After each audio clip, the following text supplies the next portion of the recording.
technology are out there for us to explore as well.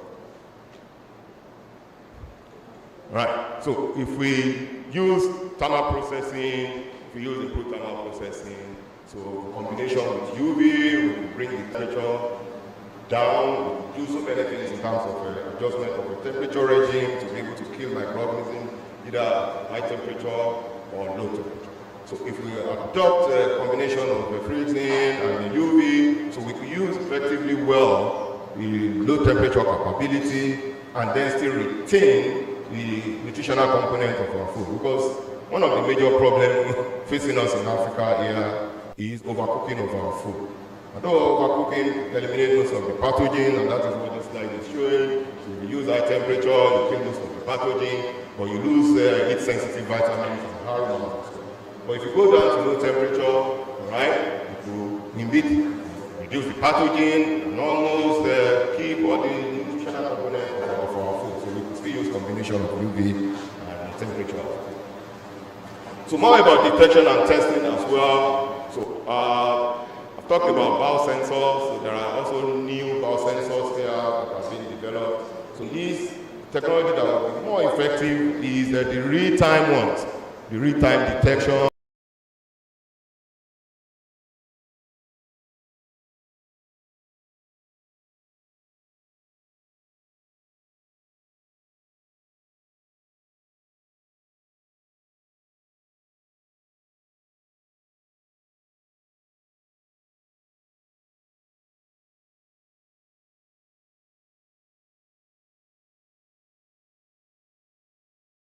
In Nigeria, many other African countries, we could culture microorganisms very well and know their viable counts here on plates. So this is available to laboratories, but not available to various food processors and farmers as well. But the technologies such as nucleic acid-based technique, and immunoassay approaches are also really very good technology that are available probably in service labs. So if we go through the route of having probably regional service labs with many of these technologies and the experts that we have in the universities and research institutes, we could leverage on that and then send samples. The biosensor capability will be a very good one to be with farmers, to be with industrial processors, so when they detect and then they can send samples to the various universities, various research institutes to do more advanced studies of probably using nucleic acid technology to identify these pathogens or use mass spec to determine the various compounds that are present in many of the food that could lead to outbreaks. Right, so this is part of the technology that I talked about, the summary, calorimetric sensing, fluorescence sensing, SAS sensing, SPR sensing, part of the technology that help in development of many of the sensors that people are developing these days. So most of these sensors will be really very beneficial to many of the food processors and farmers as well. And then in Africa, one of the major problems that I talked about earlier is mycotoxins detection. I know there are a lot of kits that are available these days that can help farmers, processors to quickly detect mycotoxins, for example.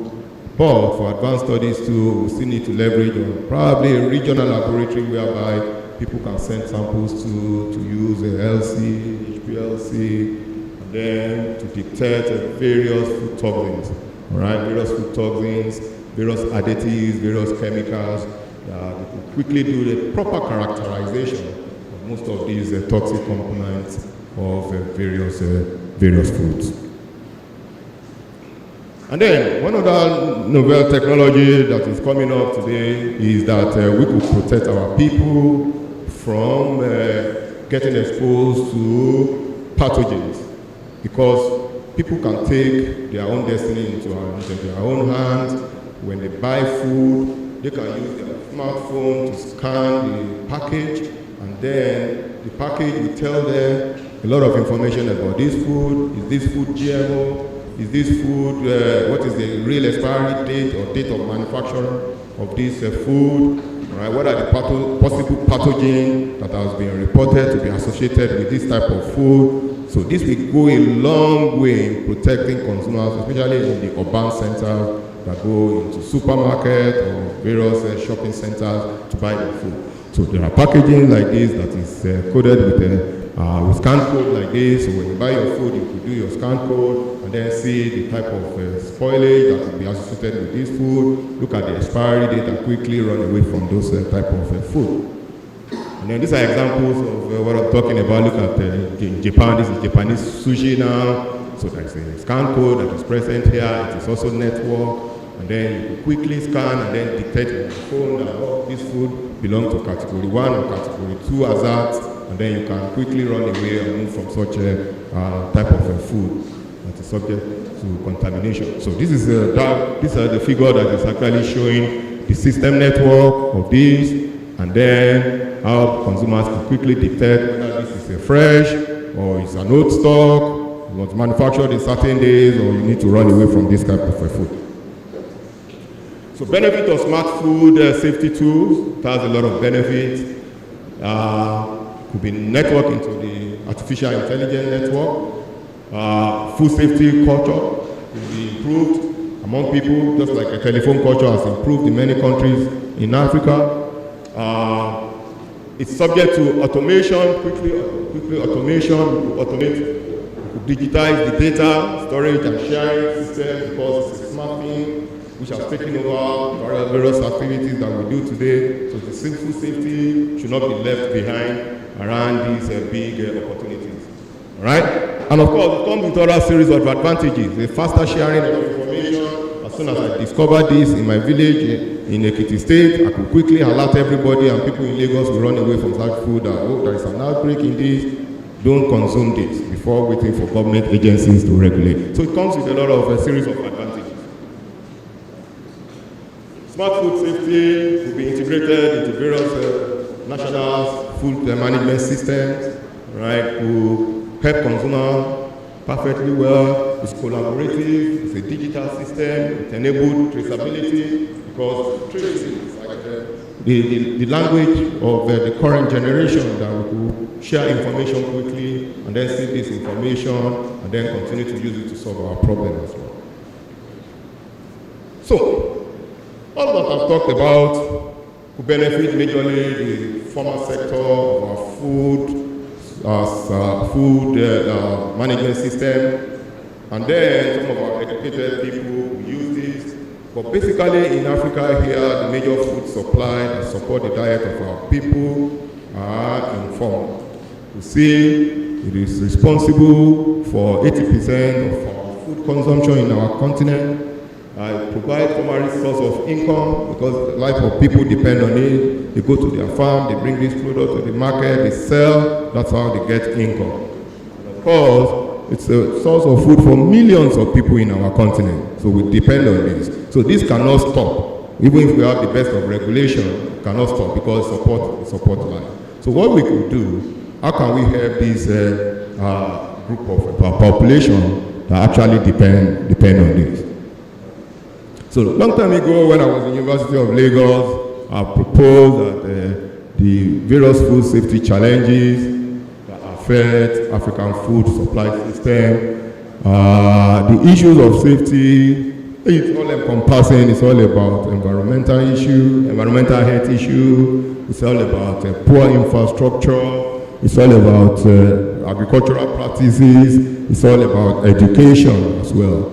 So, no single solution can actually solve this humongous problem in the midst of our people.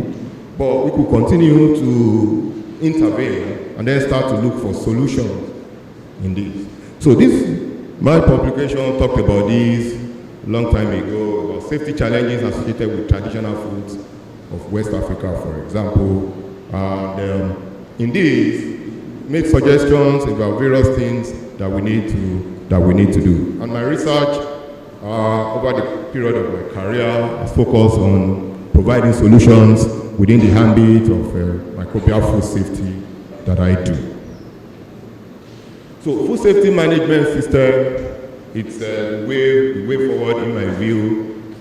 It requires just 3 components of compliance, right? How can we make at least the big players the importance of food in Africa to comply with the regulatory framework that institutions like NAFDAC, Standard Organization of Standard Food Organization in Nigeria stipulated, and then start to encourage foods that are prone to hazards like dairy, meat, vegetables, to embrace Acafp, and of course audits system. We need to improve on this. This will help us a long way to start solving some of our huge problems that have been there for a very, very long time. This is part of the study that I did when I was in the University of Lagos to be able to intervene, develop Acafp for our legume-based condiments, fermented condiments, because during my early career work, we identified Bacillus cereus as a pathogen that is consistently associated with these fermented legumes. So how could we use various simple technology to address this? So one of the best approaches is embracement of Acafp, and I'm sure many of our colleagues there have also developed Acafp for so many other food processing that is common within our country. So, and I'm glad that the entire Africa is developing huge interest about food safety right now. The African Union came up with this document, Food Safety Strategy for Africa 2022 to 2036. I was discussing with Professor Badina yesterday about this documentation. And I think this strategy will go a long way to start addressing this food problem facing our people, because the problem is huge. It's beyond even a particular country, it has to be all encompassing. So collaboration at this level will go a long way. And when I was preparing for this talk too, I stumbled on this organization, and I'm glad I met some of the people from IITA managing this project of food safety for Africa that is actually coming up with a strategy and funding to be able to develop innovative technologies, innovative collaboration, developing strategies, empowering scientists here to be able to address food safety issues in Africa. So it's not, the future looks brighter to me than where we're coming from. All right. So I will start to wrap up with what I've done. What have I done, which constitutes the title that is available in the booklet before you. So in my career as a trained food microbiologist, looked at the various microorganisms associated with fermented food products. And then the hallmark of this is that I have realized that we are, apart from the various challenges that I've talked about in terms of food safety bad news, we are blessed with the microbial diversity in this continent that are associated with our food. They constitute a significant signature and typicity and the uniqueness of our food. And of course, they have a significant impact on the food safety as well as our health. So how can we marry these two together and maximize the advantage we can get from the food that we have, especially the food that is processed by the informal sector of our population. And that particular food is a fermented food product, right, that our people have capacity to do in large quantity and support the diet of our food, of our people. So look at this map. It is not strange. It is common among various continents around the world to do local food processing. And what is also common to various food communities around the world is a fermented food. There is no culture that you go to that you will not see one fermented food or the other in those various communities. So look at us here in Africa, our continent. I'm sorry that this is not showing like we have huge and diverse fermented food products. And of course, fermentation cannot happen without microorganisms. So the good microorganisms will be there, and of course the bad microorganisms will also participate in this fermentation system. And that is where I come in and been able to do some research on this over my career as well. So if you look at this here, you see that these microorganisms that are associated with food They are important in defining the microbial diversity of this food. They are responsible for the transformation of our fermented food, from raw cassava to gari to fermented food that we have here, from your beans to your dawa to your various types of fermented food that we have. So this food diversity plays a significant role in this food fermentation, which is a very, very easy way to keep food. And then when we ferment this food, we transmit most of these microorganisms deliberately to our gastrointestinal tract. Consume fermented meat, fermented cassava, legume, vegetable, all these microbes deliberately by ourselves into our gastrointestinal tract. So that constitutes a significant part of what we have. And that is what people look at today as a gut microbiome of humans. So we've generated data in terms of what are the roles that these diverse group of microorganisms do to us. So the first thing that we feel when we consume our fermented food is about the sensory characteristics that these fermented products have been able to get as a result of microbial metabolism. And then we now have capacity to do microbiome studies. We could determine the diversity of the various microorganisms that are present. We could determine the metabolic properties that they do to us. And then we could determine how they benefit our health and also affect our health in a negative way as well.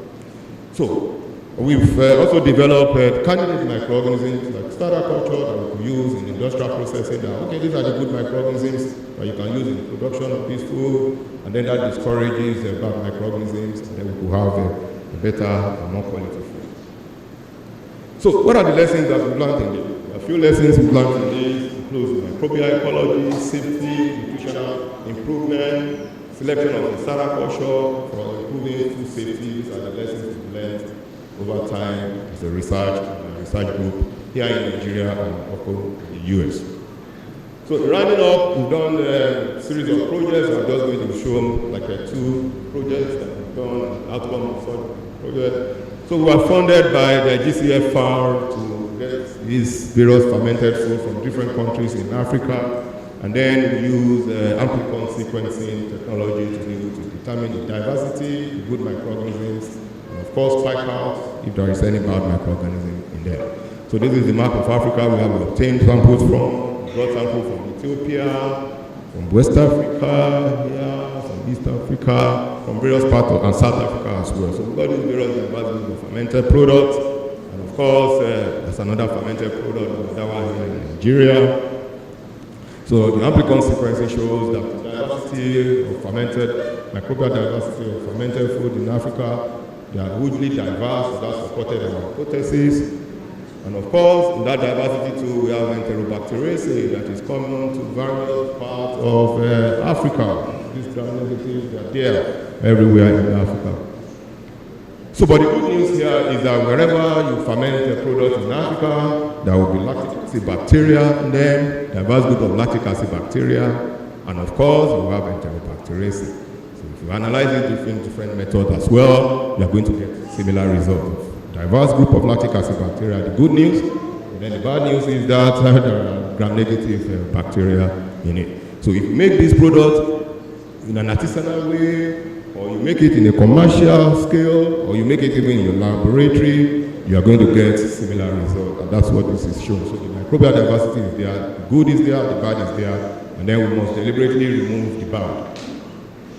So other studies also use more advanced sequencing, like shotgun sequencing, also reported similar results. Diverse group of microorganisms, but in their case, they showcase that fermented food products will also be a reservoir of antimicrobial resistant genes as well, which could be another safety challenge to food. So, in order to remove the bad, in order to remove the pathogens in this food, one of the best strategies is to use starter culture. So this is one of the projects that shows that the African kale vegetable, if you ferment it, right, subject it to like a 2.5% salt, and then you deliberately feed the good guys, the lactic acid bacteria, what is going to happen. So we use the applicant sequencing technology as well to be able to show that if you have 3 controls, you don't put starter culture, you see diversity of microorganisms. The red are the pathogens, which are the bacteria, the pathogens, and of course, you see some firmicutes. But if you deliberately put starter culture, so starter culture could be a very cheap, easy way for us to control our food system here in Africa. It would be a very sustainable, because we're already doing that. Small-scale processors are already doing that in various regions in Africa. We could put this starter culture. And then this shows a slide whereby you see the product consistency when you use starter culture as well. So we could do that easily. So we have evidence to do that. So in conclusion, there are obvious food safety challenges facing our population, problem with food here in Africa, but there are innovative technologies that we can start to deploy to address this problem in Africa as well. Improved safety will benefit our trade. So if we test our food and then we export, and then it will not be rejected when we export. So in acknowledgement, I would like to acknowledge various colleagues working with for a very long time. Students and students in the lab, and the postdoc who visited the lab recently from South Africa. I'm also grateful to the funding bodies. I've been so fortunate to get a lot of money from USD, from NSF, Acafp, various students around the world, people supporting me. I'm also grateful for my university for supporting me to come here today. And I thank you all for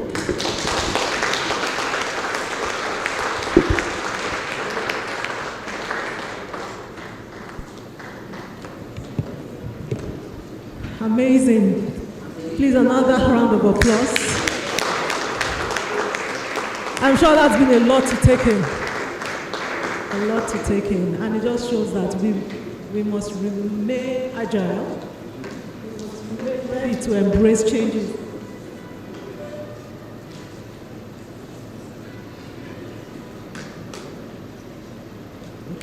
All right, so we're going to have a little bit of changes because the next presenter has to move. So we're going to take it. We can't take questions now, but please hold on to your questions and we will take that. Okay, Professor Latif Sonny is the next presenter. He said we should not do citation, but we all know him. So we will let him.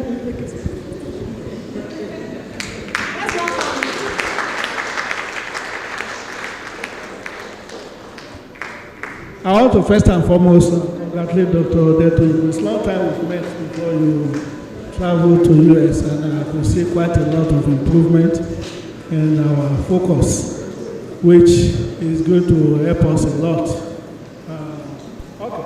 Ladies and gentlemen, mine is going to teach you more. Some of the presentations have been touched, but at least for all of us to look at major implications on our research, training and practice.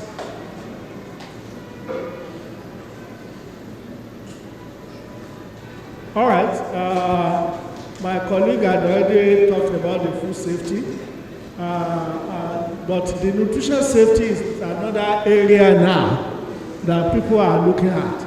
Access to the appropriate nutrients in the food because of some of these microbial reactions that has occurred in food. Some of them are good, lactic acid area are good, but there are some that are not good. The butanoic group now that are causing some of the offensive odor, for instance, in fufu, are not appropriate. And that's why at times you need to improve on your food quality on that. So safe food is very important. It's the key. Safe food is very important. And if we do it, we can lag it within the Sustainable Development Goals 2, 3, and 8, just for all of us to note. He has also reminded us of our landscape of the nutrition security that we have in Africa. 17% of our adults are also overweight. In fact, they said I'm overweight. I don't know how I'm overweight. When I check my BMI. So the implication is that you need to refocus your food regime on what we are eating and how we eat some of this food. So this topic is very important. It's very important because of the issue of what we can call malnutrition, undernutrition, micronutrient deficiencies, and the weight that I talked about. The rising foodborne disease is there as a body because of our general global informal systems of the food distributions in Africa. We all know that. And so I won't bother myself again on WHO. I will just go straight to the concept of why it is a body now is that 137,000 Africans die annually due to contaminated food. It's a big problem now. And the combined economic cost of foodborne disease in Africa exceeds over $60 billion. In terms of productivity loss, in terms of trade, lack of trade competitiveness that we have. And this is an area of concern. You all know the microbial hazard that my colleague has talked about too. The chemical hazard that we are not talking about are also important. Titi will present on aflatoxins and how they are affecting all of us. Pesticide residues is another area people are not looking into, and heavy metals. These are some of the areas I want us to, as researchers, to also look into. Now, the drivers of nutrition insecurity itself is another area. Number one critical point is the issue of post-harvest loss that they are also, and it's the same thing in Nigeria, it's the same thing everywhere. And this is an area where, as professionals, we want to thank African Food Safety Association for this small group of actors, not to talk, but to act after this conference. Because we need to come out with some actions that will be able to, maybe awareness, some areas that we can be able to talk to people on the issue of the mycotoxins, the issue of how do we reduce problem of liver cancer that is coming in, and even areas of immune suppression. How do we do that? People are talking of probiotics. The concept of probiotics, and I know people are not promoting some of these food that can give us more of these values that will help us. So, again, the issue of antibiotic residues is another area, exactly livestock prone environment that we talk. Quite a lot of people are affected. I've already listed them, and the reality is done on us because we are not regulating our food systems. Even when you want to regulate, there are so many unnecessary indiscipline in Africa. Some people call it corruption. It's like when we come in primary school, we normally wash our hands. When COVID came, we were washing our hands. Immediately COVID left, no more washing of the hands. I've tested this thing even up to Hyatt Hotel in Chicago. All the gadgets they put sanitizer. I've tested this several times. In Chicago, error.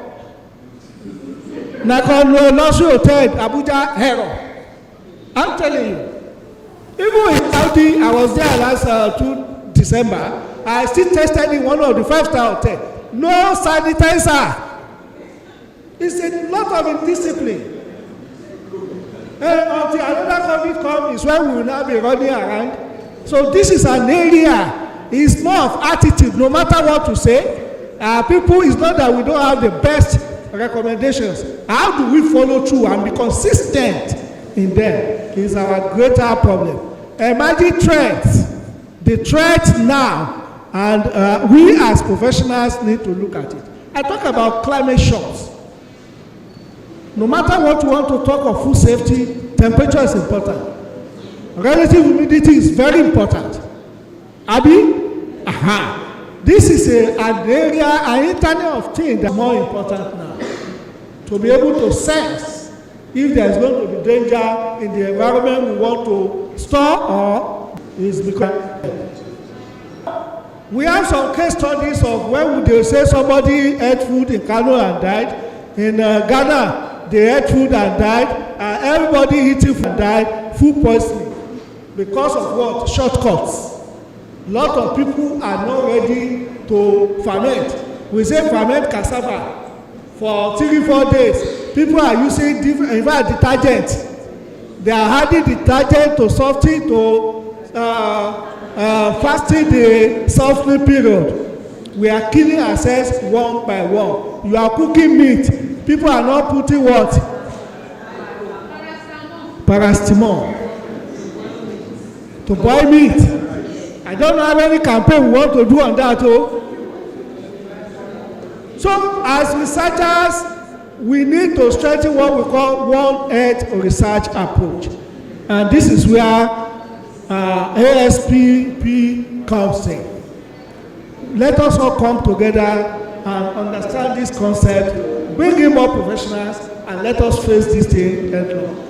2, the issue of nutrition-sensitive food safety interventions is another area. In fact, people call it agriculture, health, nutrition combo. Okay? It's another area we need to all look into. Behavioral research in food handling. You as food safety expert, you've done your own. How many social scientists are with us to be able to help us on dissemination materials, to break down all these are listeria, all these are lagunococcus, all these are germs, into what people will understand if they go out. This is another area I want to talk about. On training, well, I must say that entering this all, see all the food safety in this country, and as a former president of Nigeria's Institute of Food Science and Tech, I have started thinking of another thing entirely I can use this group for. I'm telling you, because in US, IFT has their subdivisions. This is purely supposed to be a subdivision of Nigeria Institute of Food Science and Tech, the food safety subdivision. It is you, and you know me, I'm coming back on that. I will tell Oshinawa, I don't know why they are not here. It shows they are not serious. I will tell him. Because of why? Capacity building on all these areas are very important. What we do not have is what we have in US. You've seen that you've advanced, you've moved into using some of this advanced technology to be able to get the spectrum that you show to us. We do not have them. But the little that we can have, if we come together, there are some universities that may have, Yabate may have, another one may have in Kano. By the time we combine together, we'll be able to build our strength on this area. Also on curricula, who says that we cannot have online activities together? You can give us lecture from US. I mean, to me, this is an area as university, if you want to actually have what I call North-South and South-South collaboration. The hybrid systems has existed on the North that we can talk about. So, in terms of practice too, we are talking of NAFDAC. I think our senior colleague from the Ministry of Health is here. You are the one now. I could spot your nose. How are you, sir? Yeah, because the federal government is a thief. As the federal Ministry of Health is always the one. So, and the issue of practice is important. This is where federal Ministry of Health comes in. Do you know that any available standards that we have in this country, 99% of our food vendors do not have them? Yeah. Do you know? 99.9%. Only. Why? Even the one in English, who has translated them to different languages? So, sir, this is the area we need you to support us. There are so many things. Policy directions are there. I will not bother you, but it's there. I put it there. We need to actually do it. In my institute, Nigeria Stock Product Research Institute, is a very old institute founded in 1948 by the British government. And they empower them to always be in the pot of pesticides. They make sure they gave them enough resources until the Nigerian government took over in 1960.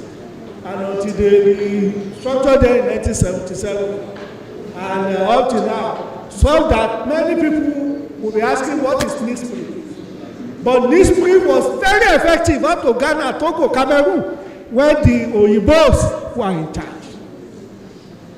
But when I came in, we started announcing about the power of the post-harvest management in Africa. Number one that we have is this energy drop, less than 100,000 naira. You can store any legume. As you see, we've already treated it, and we have a company in Lagos that is mass producing. Last quarter, third quarter last year, we delivered 1,000 of that to the governor of Borno State for the rural farmers. We just launched what we call another powder, a kind of newsprint dust. It's a very safe, clean dust now that you can actually put on your maize or soybean and package them, and they store for 6-7 months. And we tested this when we shipped soybean and maize to Sierra Leone for the president of Sierra Leone. And I'm telling you, when they planted them, 100% germinated. So there's no newsprint dust. It's a new, just like aflacin. Ours is on after harvest. So we also have what we call inert atmosphere silo for series. This one, you can have them at 5 tons, 20 tons. Not the 500,000 metric tons government have. This one is what we are getting people to know now. If you put your maize, rice, sorghum, millet, anything there, outside and put it inside. 99% nitrogen, the food is safe, and there's no problem. We are popularizing the cold chain now. We have a partner in Germany, in Switzerland, and they are testing a kind of cold chain. One is a My 12 with a Kotutu. I don't know any one of you at Lagos who have heard of that. You can take your carrot tomato there, like a rentage, like hostel, and they charge you 500 naira. Second day, you go and take it. It's very fresh. We have our body solar dryer that can also turn your perishable commodities into dry products. This one currently, I'm distributing 70 of that into all the agroecological zones in this country with private players to be able to test them, the parabolic solar dryer and the inert atmosphere. Smoking is another area. We've modified our smoking such that it's different from the normal smoking, and it's also different from the FAO smoking. This one you can trap even oil after you have already finished your smoking. And you can come and test some of these things. We are ISO certified. Lagos, Kano, and Port Harcourt are ISO certified. So the concept is that all of us must ensure that food are safe, wholesome, and abundant for everybody. All the actors are very important, and that's why the training comes in, awareness training comes in, change of attitudes comes in.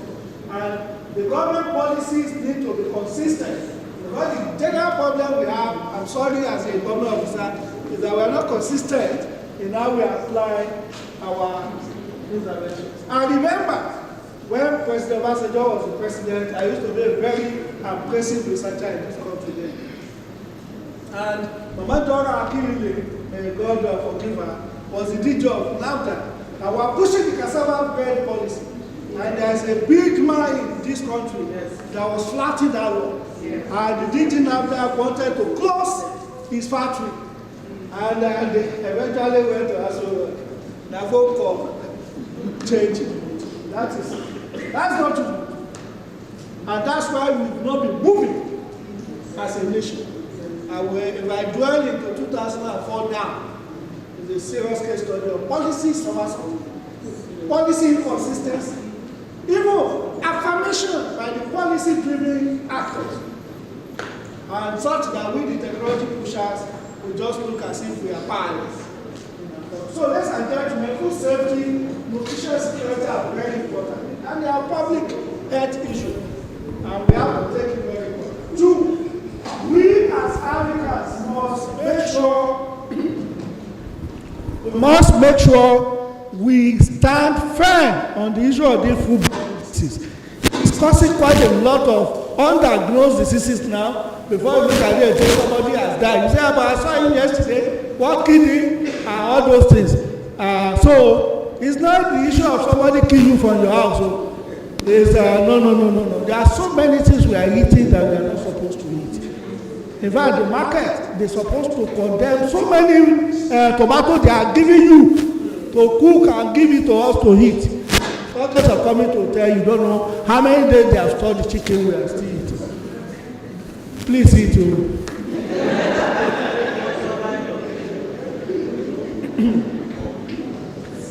So we need to strengthen the food systems. This is an area that I think I want to stop. The food system is very important. Number one way of doing it is not to repeat what is already on. So this meeting, this conference, this August team is a key element to help us in the country. You know that you have another one with the one you come in with Professor Ogunmola. What do they call that one? That committee on, is it on technical committee or something. All these small committee, bring them together into one. All of them are supposed to also be here. So we plan together and use the minimal resources we have to achieve. That is my own call. It is then our colleague from our overseas, we also want to write into what we are doing, and they also want to contribute into it. Thank you very much.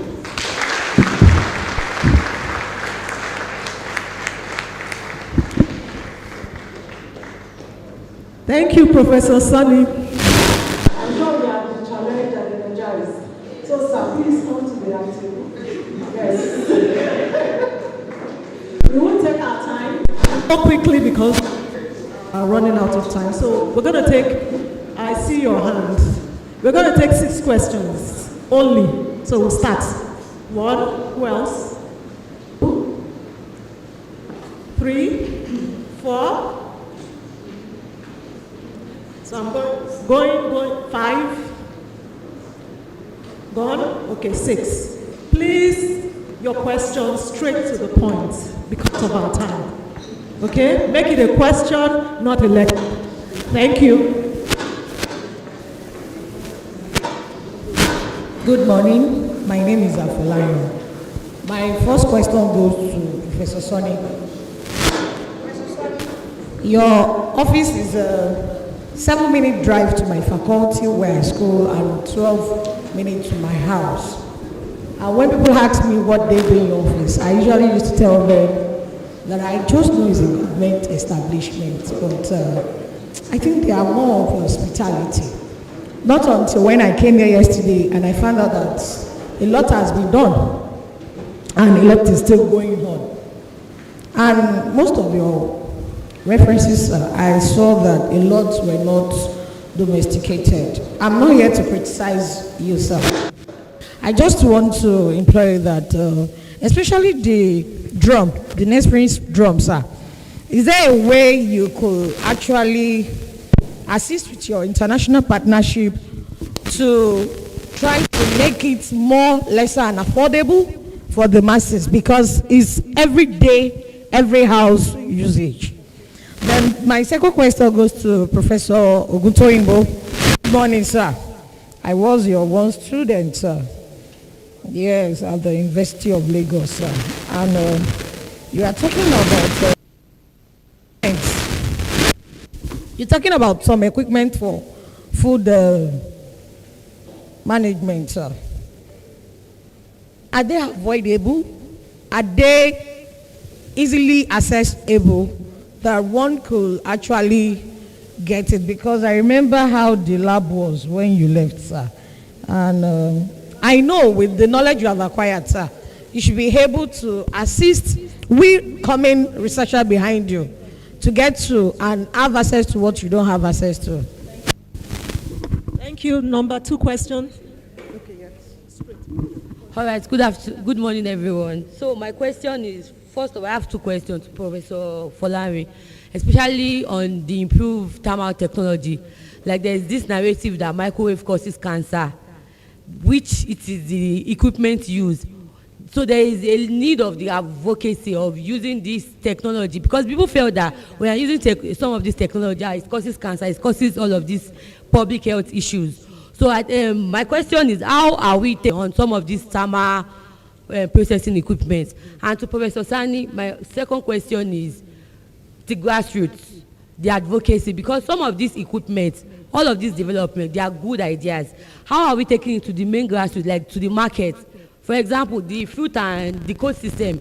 I happen to process fruit and vegetables. When you buy some of this in Ilepo market, my 2 market, my 12, the way all of this, how is the government, what is the government doing to take this advocacy to the real grassroots where they need it? Number 3. Who is number 3? Okay, yeah. So we'll take 3. You answer, then we'll take the Yeah, thank you for your very insightful presentations. First question goes to Prof. Folaren.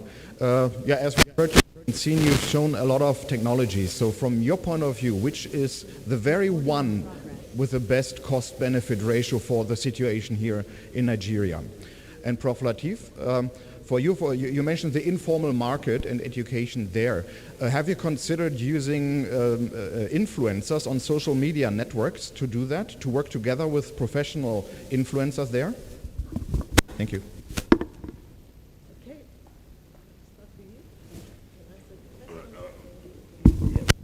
Thank you very much. I think the number 1 goes to Professor Sonny, but I'm going to take number 2 in regards to equipment from the alumnus of the University of Lagos. So, about equipment is really very challenging in terms of affordability, and that is where in my career here, I believe that once you have a problem and you adequately identify what that problem is, I think it's half solved. So in terms of the research component of food safety, I think that is easily surmountable because of the fact that as of today, we have institutions with research capacity.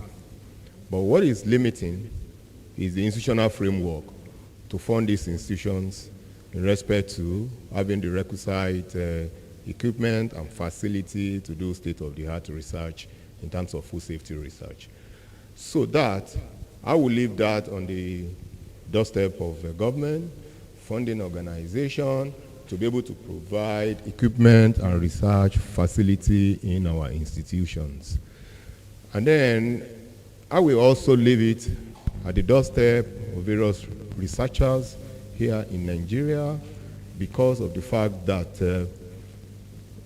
there are also some opportunities in this country too. And there are also a lot of people that are willing to help. So I saw the food safety for Africa funding call.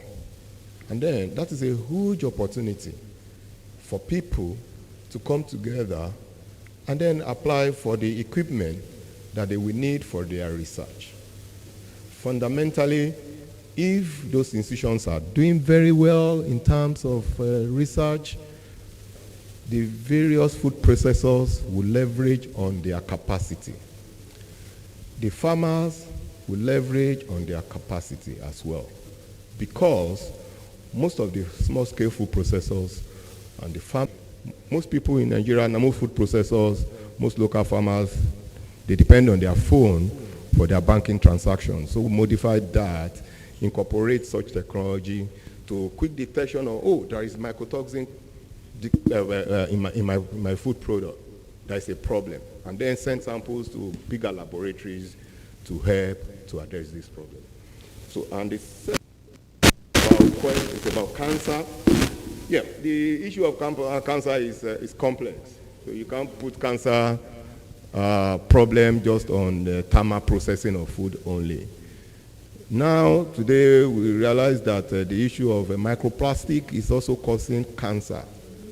And then people have discovered there is microplastic virtually everywhere in our body, including our brain and our eyes, because even if you use that microwave, what do you do with it? You cover it with plastic, right? Some people even use microwave without plastic. And then, boom, the microplastic is virtually everywhere, affecting all our organs and all parts of our body. So cancer issue is a really very complex thing. And Professor Sonny talked about some of the chemical compounds that are present in our food causing cancers as well. So it's a very complex thing. We cannot just isolate thermal processing all alone. And to the last question about equipment, I think the strategy that I talked about is the most feasible way.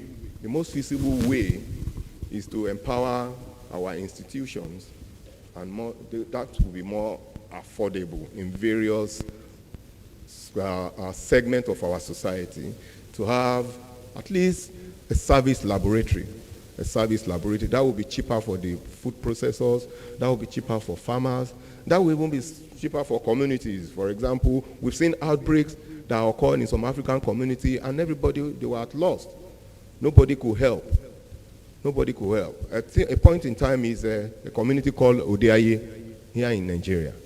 You know what people consume there?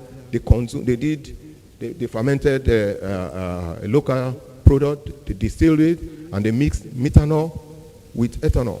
And then all of them, after work, these bike riders, local people, they converge in a community bar, and they drank it. They drank it, some of them went blind, and some people died. So the institutions around that community could not help. There was a university within that community. That institution was supposed to be the first point of call for them to go there, quickly get samples, and then take it to their lab and then tell them that, oh, this is the problem, it's methanol. All right? Until when experts came and then did analysis of those food samples before they could stop that outbreak. Otherwise, it will continue. So in my view, the best strategy is to have pockets of institutions that are empowered at least to do certain preliminary investigations, and then have a tertiary institution, maybe one in each geopolitical zones in Nigeria. We have about 6 of them, to have this big central lab there that, okay, after the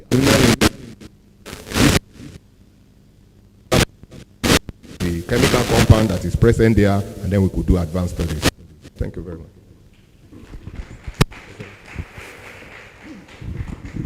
Well, thank you very much.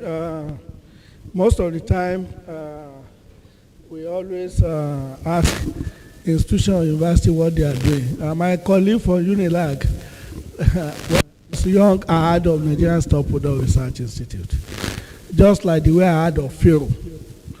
In fact, when I was in England in 1995, I found out that FIRO technology was established by Dunford in 1966 in FIRO. The rotary dryer for the Gari and all those cassava products in FIRO.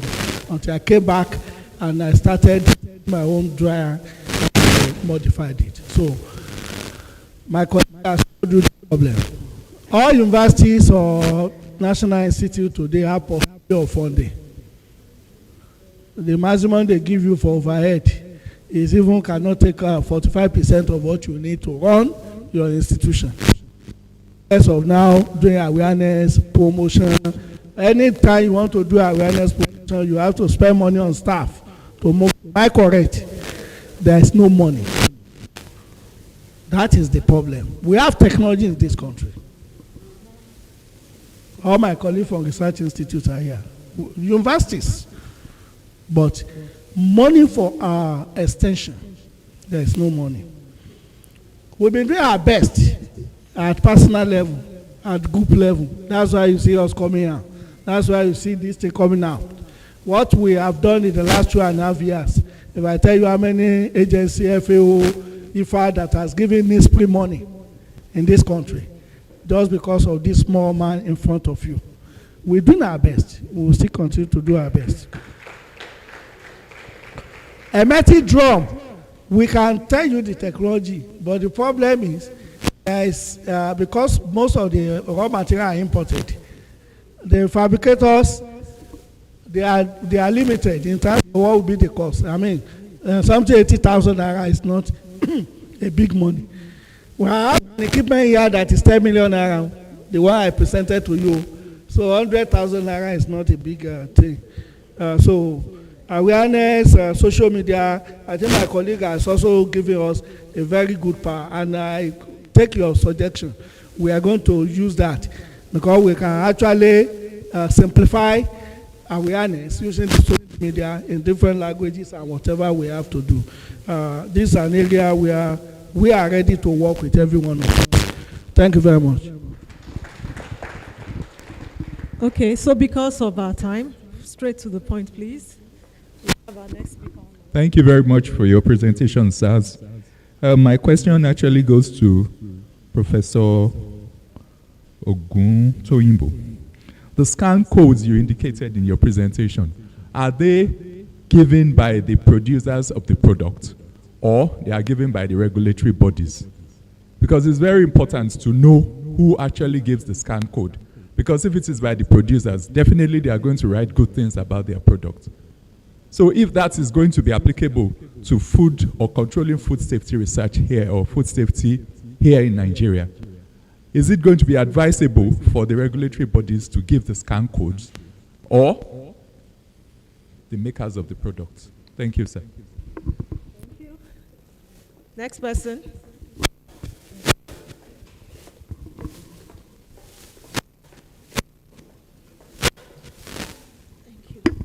Good morning, everyone. I'm Mary Ann Azande. Thank you, Prof, for that wonderful presentation. I want to question is this: looking at food safety issues we are talking about, a lot of us here, consciously and unconsciously, we actually indulge in some practices that are not safe for us. And then looking at some people using one chopping board at home to chop meat, chop veggies, and all of that.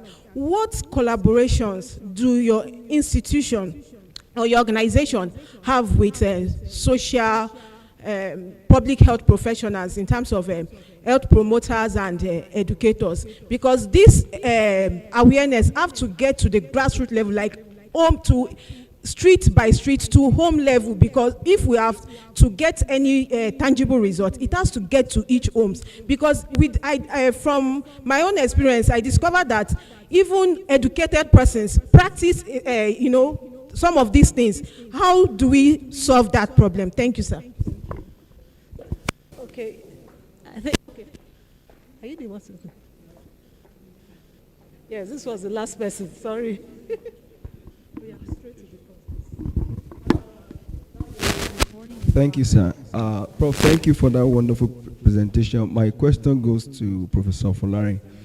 I want to thank you for that wonderful presentation. The first question has been answered, but the second one is, you talked about biosensor and Internet of Things. For a while now, now we could see that majority of our storage system within Nigeria, how we can get some of these biosensors there and get them monitored. As long as we are monitoring that in the storage system, the farmer on the field too will have access to it. But the major challenge, like we said, is funding.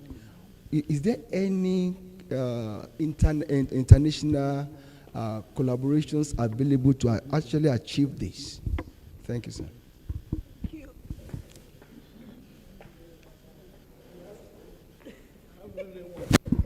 Yeah. Let me know if you have any social public health practitioners we can combine with. Like I said, after this meeting, they will give you my number. We are ready to work with anybody to be able to create more awareness. It's very important. No matter any technology you put down, if our people are not ready to change their attitude, there's little we can do. And it's a very key area that we need to talk about. Now, we're talking about funding.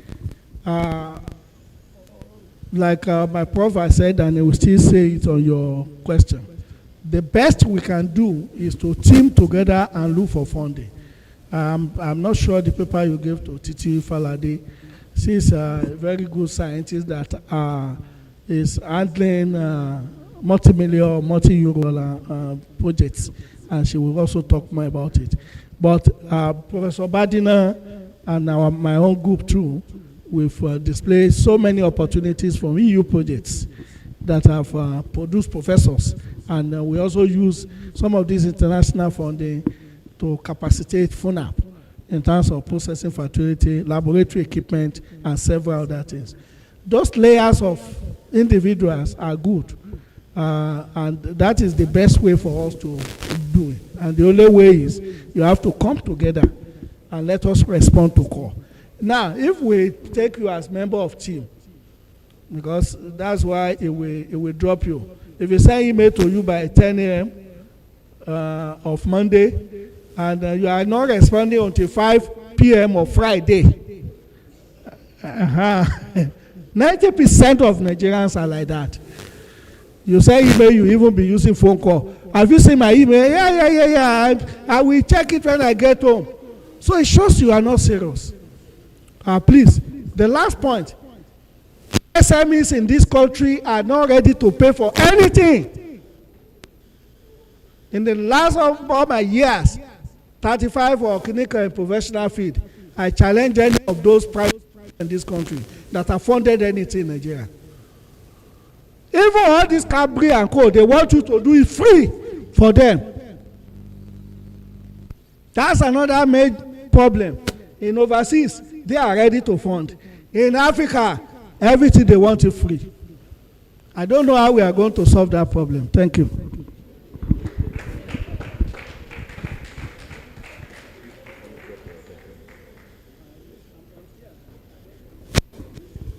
All right. Let me thank you, Professor Zoni. I think he has actually addressed the funding side of things. My first one is about scan code. So scan code technology is no longer new, but how we could maximize the advantage is to leverage on the application of scan code the way it is currently being managed. Each company are entitled to one scan code for their product. And that is why when you go to the supermarket today, they just scan and then you pay. So that means their own scan code is unique to them. So what we could leverage on is the regulatory body. We only issue one scan code per company, per product, just like NAFDAC number. Right? So therefore, as you buy such products in the supermarket, they scan, you pay, NAFDAC get that information that this product was manufactured, this so, it is sold on certain date, sold within the ambit of the expiry window. So that is the way it works. And you cannot change that. It's like somebody getting a matriculation number in our university system as well. So that will be the number for that product until that product is closed down. And then the second question is about biosensor, and it's a collaboration. So, Professor Soni talked about it comprehensively, about collaboration and the way people are not responding to collaboration. So, it still have to be, you see, in this country, my own experience is that maybe it's from military experience of the past. If you don't force people to do something, they will not do it. They will not do it. So, what I think should be done in terms of a biosensor is to just learn from the experience of NAFDAC, the NAFDAC number. For me, I think it's a good development in this country that you have this product, you have this biosensor number, and then this is the window you are going to be operating. And then it will be easy for other people to collaborate on the fact that this product operates within this biosensor development. This is the barcode that is meant for this. And then at international level, we need to also learn from others. What are people doing in other countries? For example, in the case of the US, there are a lot of food safety problem, and just recently during President Obama's era, that was when the U.S. came up with a Food Safety Modernization Act that is taking over from their previous experience. All of this is still towards protection of the consumers, right? Prevention of adulteration, and then in that, we need to work in-house here, use the type of technology so that any product that is coming out of Nigeria, we could track. We could track. And then when it goes to other countries and they complain that this product is this and this, we just check our barcode. We just use our brand sensor to know that this is not a Nigerian product. This is our own product. This is the standard. And then the regulatory body must be on top of their job, enforce more on this implementation. And of course, as I said, if you don't make people do things in Nigeria, nobody will do it. Thank you. So please applaud our two presenters. They've given us very important insights. So we're going to do group photograph before we leave, and we will round up this session. And I'm glad that yes, we'll come in. Thank you very much. So collaboration is the name of the game. We have to do it together. Thank you. And I would now like to thank you very much, sir. Thank you very much, sir. We appreciate you, sir. So you can go back to seat. All right, so I'll hand over to my amiable co-moderator, Dr. Mojisola, to take over. Thank you very much. Please applaud her. Thank you. Thank you very much for plenary presentation 5. Please welcome with a round of applause to the podium the ACAFP 2025 LOC Chair, Professor Adewale Obadino. Please welcome to the podium. Also welcome to the podium, Dr. Abaton Itoha. A round of applause for him. This presentation will be moderated by Dr. Kolawole Banwo. Please welcome him also to the podium. And the rapporteur is Dr. Biodun Kupoluyi. Another round of applause for her, please. The lead speaker is Professor Sewada Liverpool Tassi from the Department of Agricultural, Food and Resource Economics, Michigan State University, USA. The speaker will be joining us online, virtually rather. So I will hand over now to the moderator. Thank you very much.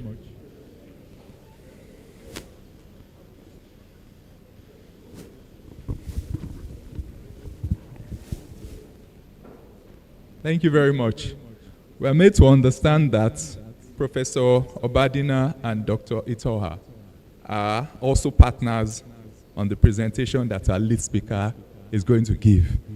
So, Professor Obadina, please, can you just give us a bit or highlight of the project on research supporting African MSMEs to provide safe and nutritious food? Thank you very much. Yeah, good morning, colleagues. This session is for RSM to SNF, and it's a project that is being sponsored by Bill and Melinda Gates Foundation.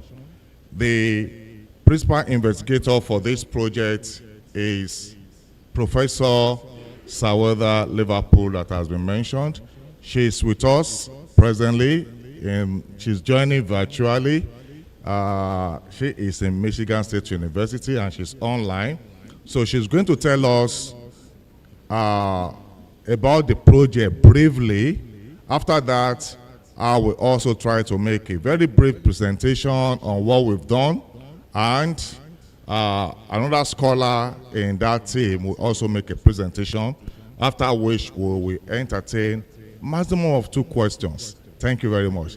Professor Saweda, please, we are on.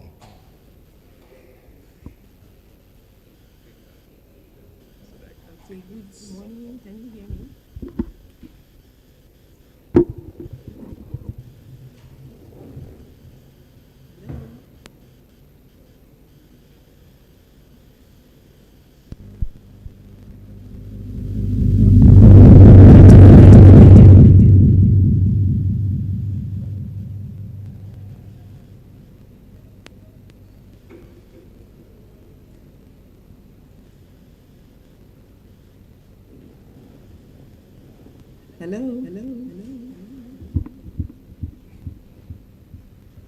Yeah, please speak, Prof.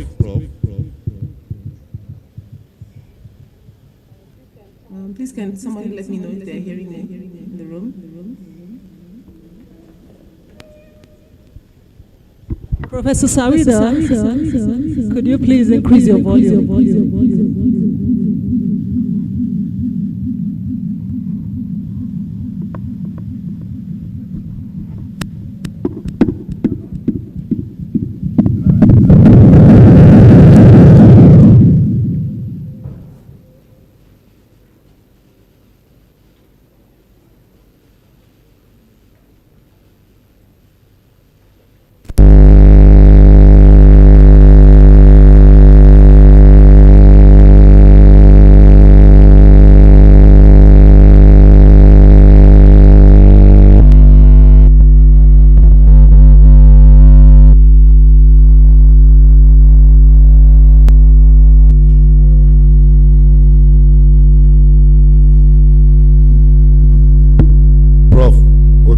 See you now.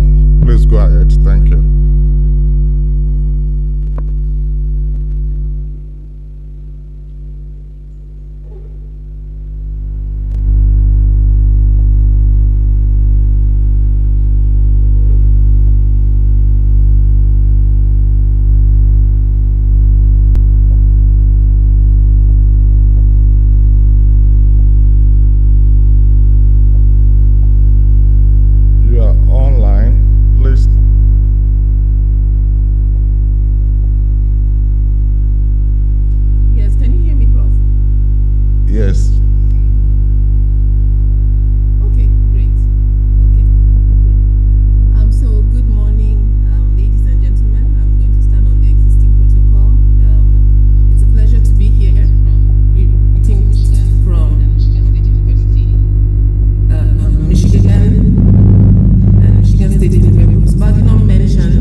attention given to the midstream of agri-food value chains.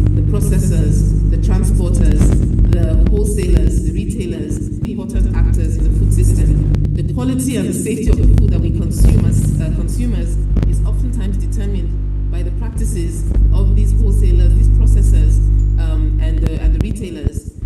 Dr. Abatan here has done some work in Ogun State and also in Oyo State, and has actually looked at microbial contaminants in food, which oftentimes is a function of the handling practices of traders, where traders are not necessarily adopting good washing practices and hygiene practices, and the implication that has for the quality and the safety of the foods that we consume. But a lot of the attention, as I mentioned earlier, has been on the farmer and on the consumer. And so this project was developed with an idea that we want to understand and focus really on these MSMEs in the midstream and the downstream that are important sources of livelihoods for Nigerians, but that are also important determinants of the quality and the safety and the price of the food that consumers get.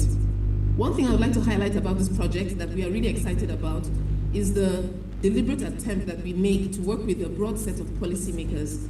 So we work at federal level, at state level, at local government level, and actually also with traders, entrepreneurs themselves and their leaders. So particularly with markets, we are working with market leaders and have been able to learn a lot and actually support and work with these market leaders to make small changes. Hopefully this would materialize in bigger changes around the hygiene and the safety profiles of traders and the environment that they operate in.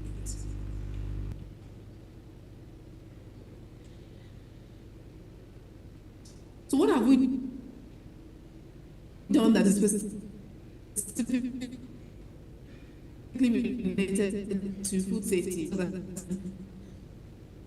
project is food safety. It's trying to understand the role of SMEs in ensuring that Nigeria have affordable and nutritious food.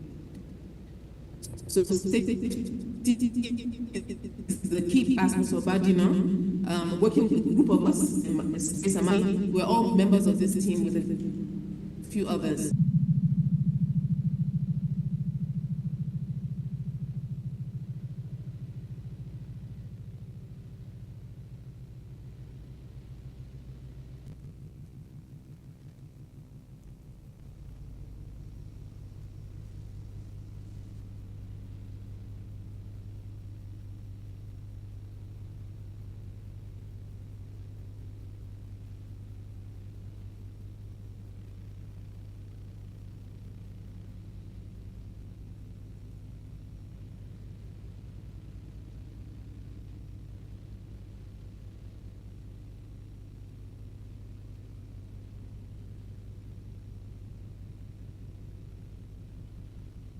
The geopolitical zones in Nigeria that is the lead producer in tomatoes or fish. And we did this working with National Agricultural Extension and Zone Service, as well as other universities, and we got the total production. And we then selected the state with the highest production in terms of for fish and highest production for tomatoes. And then we went to those states and we looked for every wholesale market for tomatoes and GLB in a state that was selected for tomatoes, and for fish in a state that was selected for fish. And at the end of the day, we went to 8 different states across Nigeria that are depicted on that map. We went to both rural and urban areas, and we looked for every wholesale market. We did this for over a year, and in the middle of the process, we actually invited all the initial markets that we listed and we found. We invited them to the capital city of their state. We brought the local government, the state government representatives, and restaurants and other actors to validate these markets and to help us to see if we have missed any of these wholesale markets. At the end of the day, we were able to identify about 300 wholesale markets with 470 market product level information. When I say 470, it's because in some markets they have both tomatoes and GLV, or they may have actually tomatoes. Down markets, where they source from, their sales prices, how they manage their waste, how the markets are governed, and then we also had changes in these markets over time. We also have collected data from over 7,000 enterprises, all the way from input supply to retailers across these tomatoes, GLB, and fish value chains. For fish, we are focused on Kebbi and Oyo, and for tomatoes and GLB, we are focused on Kaduna and Oyo. And now we're in the process of pro level. So I just want to summarize some of the things that we find. We find that this whole markets are moving in large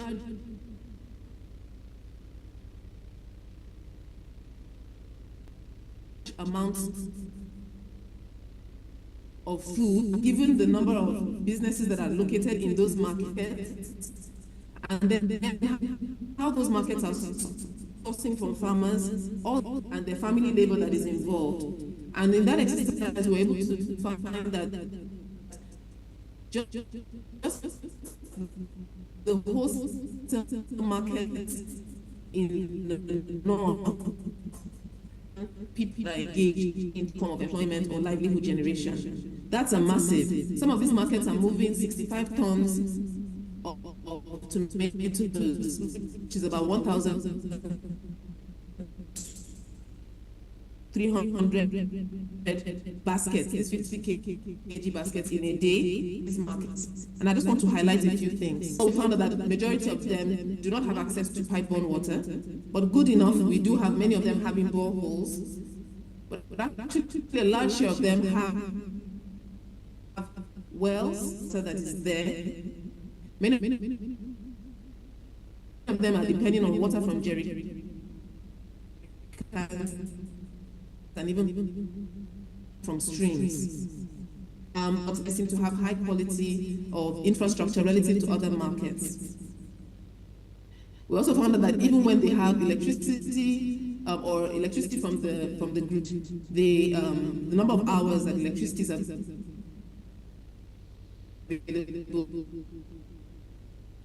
can be very limited as the normal situation for most Nigerians.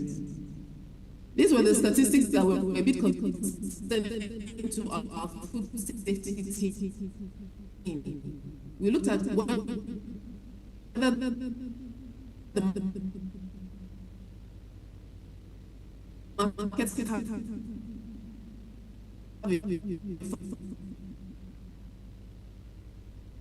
positive, it was 40%, Ebonyi 26, 25% of the market have a functional toilet. This is because of hygiene practices by individuals, but also sometimes these conditions in our market. We also has a toilet, and you can see that the range of traders per toilet ranges from just about 200 to actually over 1,000 traders per toilet. So you have lots of traders, lots of this is very concerning. From which we found that almost none of these markets have any way that they are trying to signal about food safety plans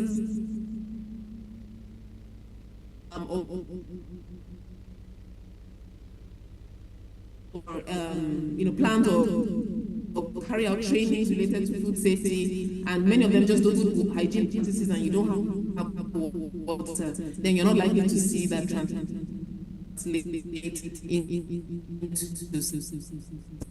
something meaningful. And so now then to make sure it's linked to others. So one thing that we've done, we worked with the Federal Ministry of Health regarding the food safety core, and developed a manual for that NYSC CD programs. I heard a little bit about that yesterday, really exciting news. We've also worked with market leaders and local government in Oyo State. Some of our team has been leading a lot of the efforts on this front. So we work very closely with these market leaders, and one of the roles that we found that a project like our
told us brief summary about what the project is all about. It's a pity that we couldn't hear clearly, but I want to implore us to check YouTube for this Acafp Food Safety Conference.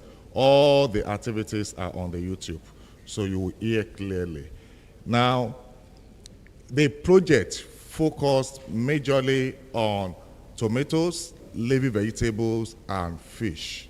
But I'm going to tell us little about what we did in the area of tomatoes and leafy vegetable value chain.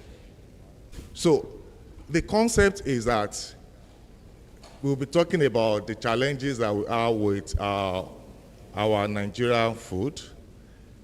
People talk about regulation, people talk about standards, but we discovered, and this is not only in Nigeria, Africa, that most of the regulation and standard are majorly on processed food. When we talk about NAFDAC, talk about SON and all these regulatory bodies, all what they focus on, their mandate majorly is on processed food. But in Africa, majority of the food that we consumed are unprocessed food. So what happens to them? So the major food safety challenge or issues that we are talking about is on the product that we consume, which are on processed food. So we now look at tomatoes. We look at leafy vegetable. So we started with review of national food safety policies within the country. Do we have anything, policies, that talks about these products in the country?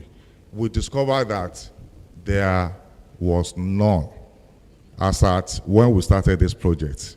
Okay? There was none. We now say, okay, that is a gap. It has been identified.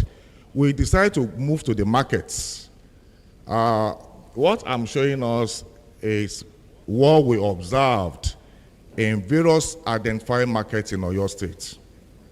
Okay, the project covers other states that we have seen in the slide presented by Professor Saweda. So these are very interesting pictures that we took from the market. Look, you can see all different kind of veg put together. Okay, and this is what we have in our market. As food safety experts, we know the implication of this.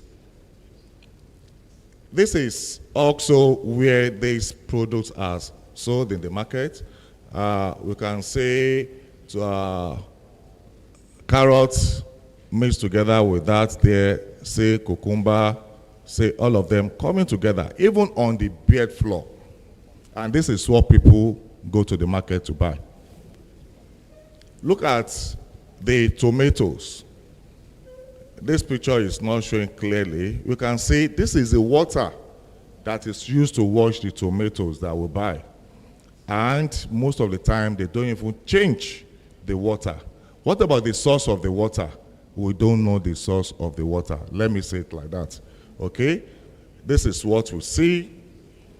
Look at the environment that these products are being sold.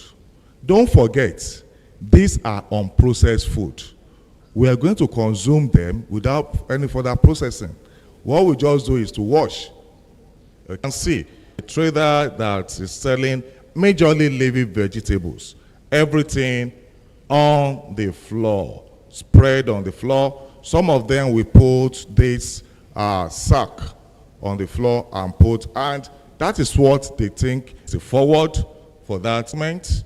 This is the use definitions in that document. But we have other. This document is available. If you go to SNF page, you see the document there. This is not the only document that for trading and marketing. What are the right way by which this produce can be traded and marketed so that we can have safe products? Thank you very much. Now, For us as scientists, as researchers, we have been able to identify these gaps, okay? The policymakers, they don't want to listen to stories, right? They need data to convince them that all these tourism, all these things that we have been talking about, the English, you need to convince them with data. So as a result of that, we have our scholars that now went to the laboratory with all these various samples and came out with data that we have used to come up with different policies, documents. We have used them to come up with short video that people can see, those stakeholders, the marketers, the farmers, that they can really understand all the English that we are talking about. So Dr. Abaton will be telling us little of what she did in that area. Thank you very much.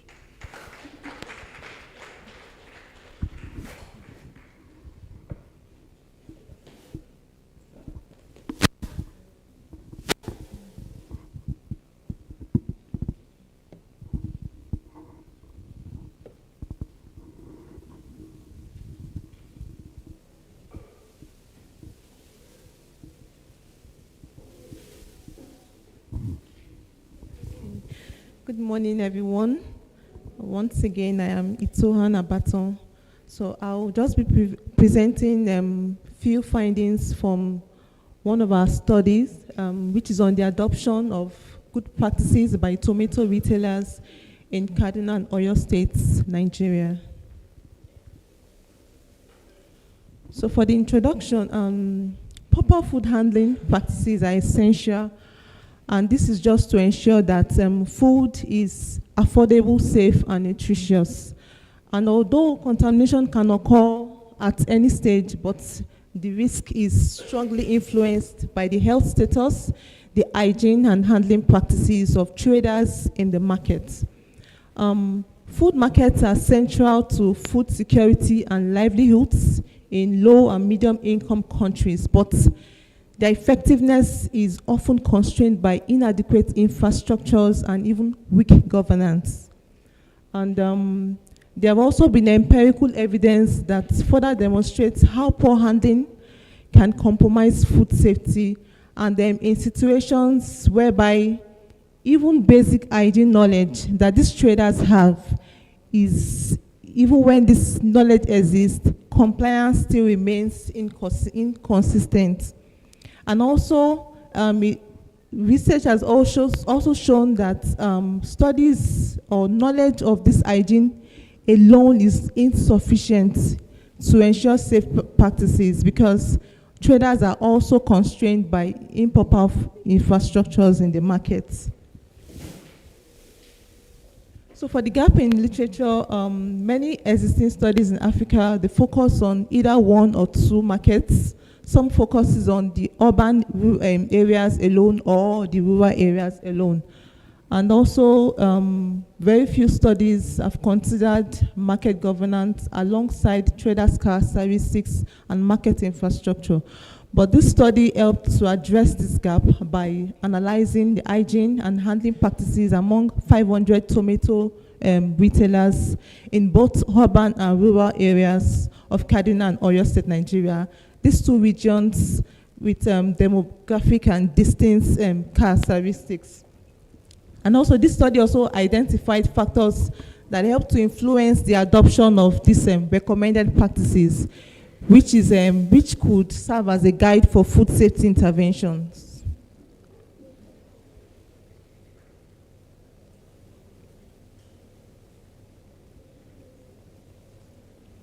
So the research question is, what are the determinants of good hygiene and handling practices adoption among tomato retailers in both Kaduna and Oyo states?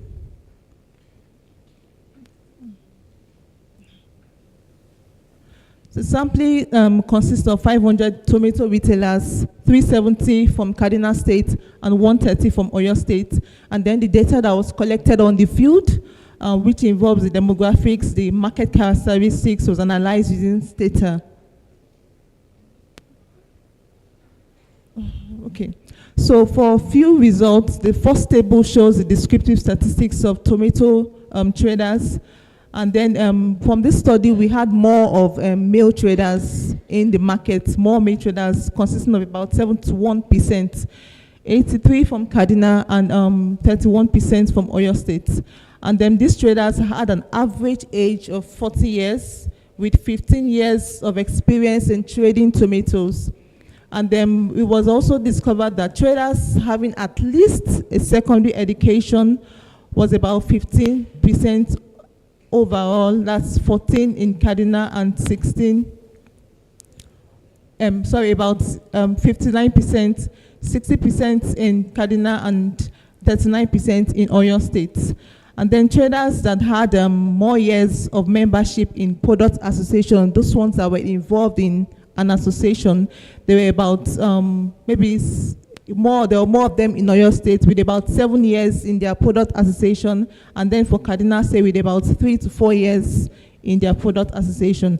Now going to the market characteristics, it was discovered that for Kaduna State, there were no markets that had no water. That means all the markets, they had either a source of water that they were using. But for Oyo State, there were only 5% that had no source of water at all.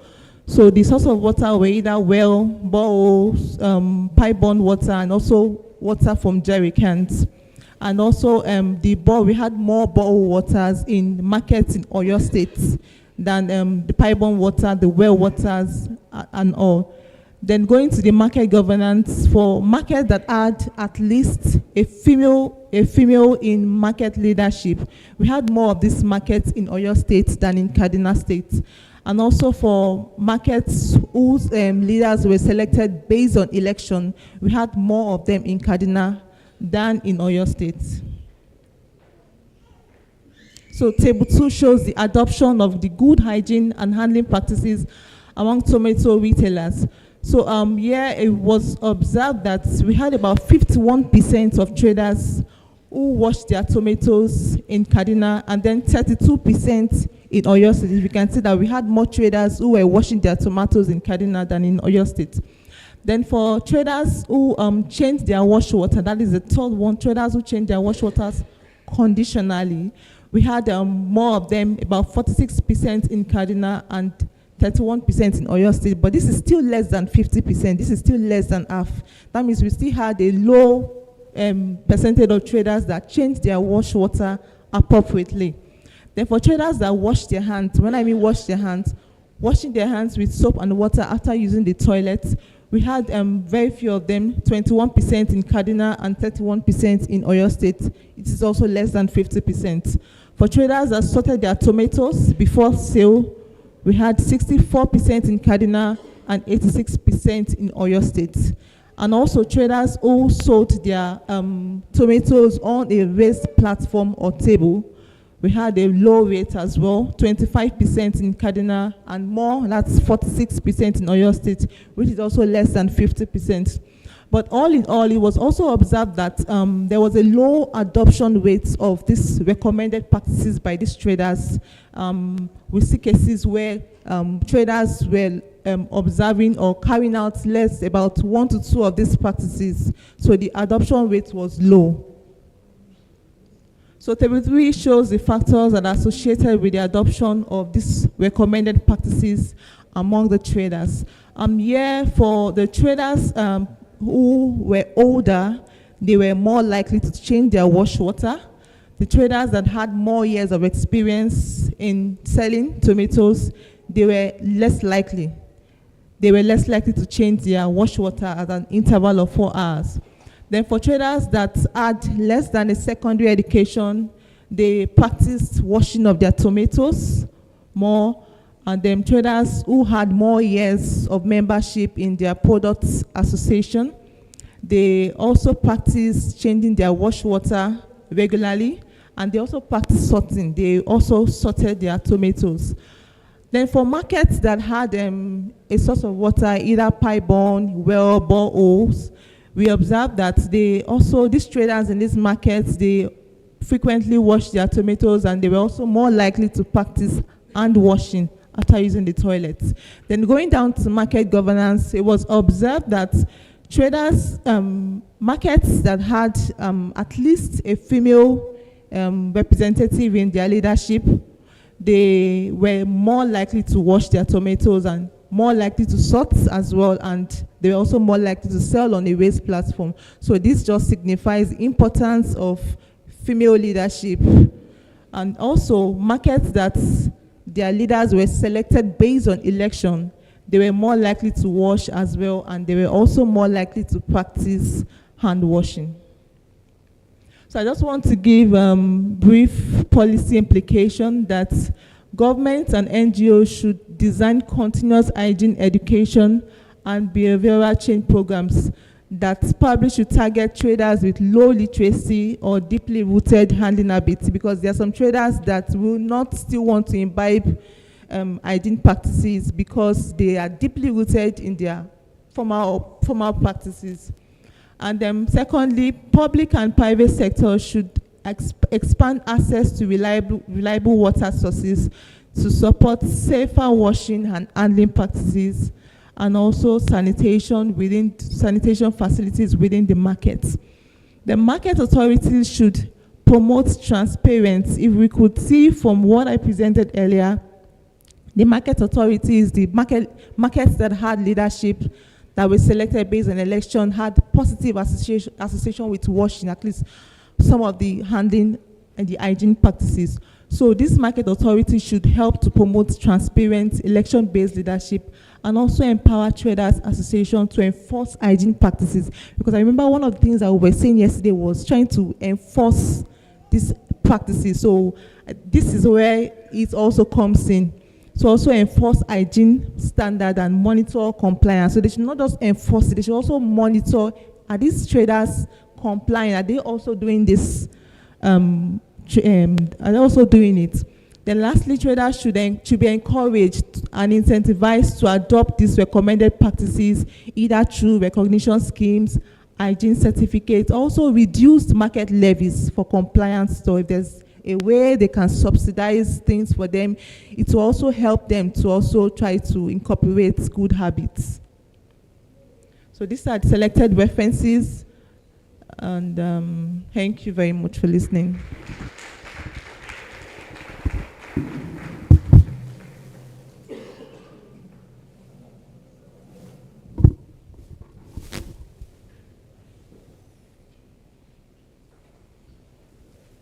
Thank you very much to our presenters, from Professor Sawada Liverpool Tase to Professor Adewale Obadina and Dr. Itoha Abaton. Thank you very much for your presentations on the topic.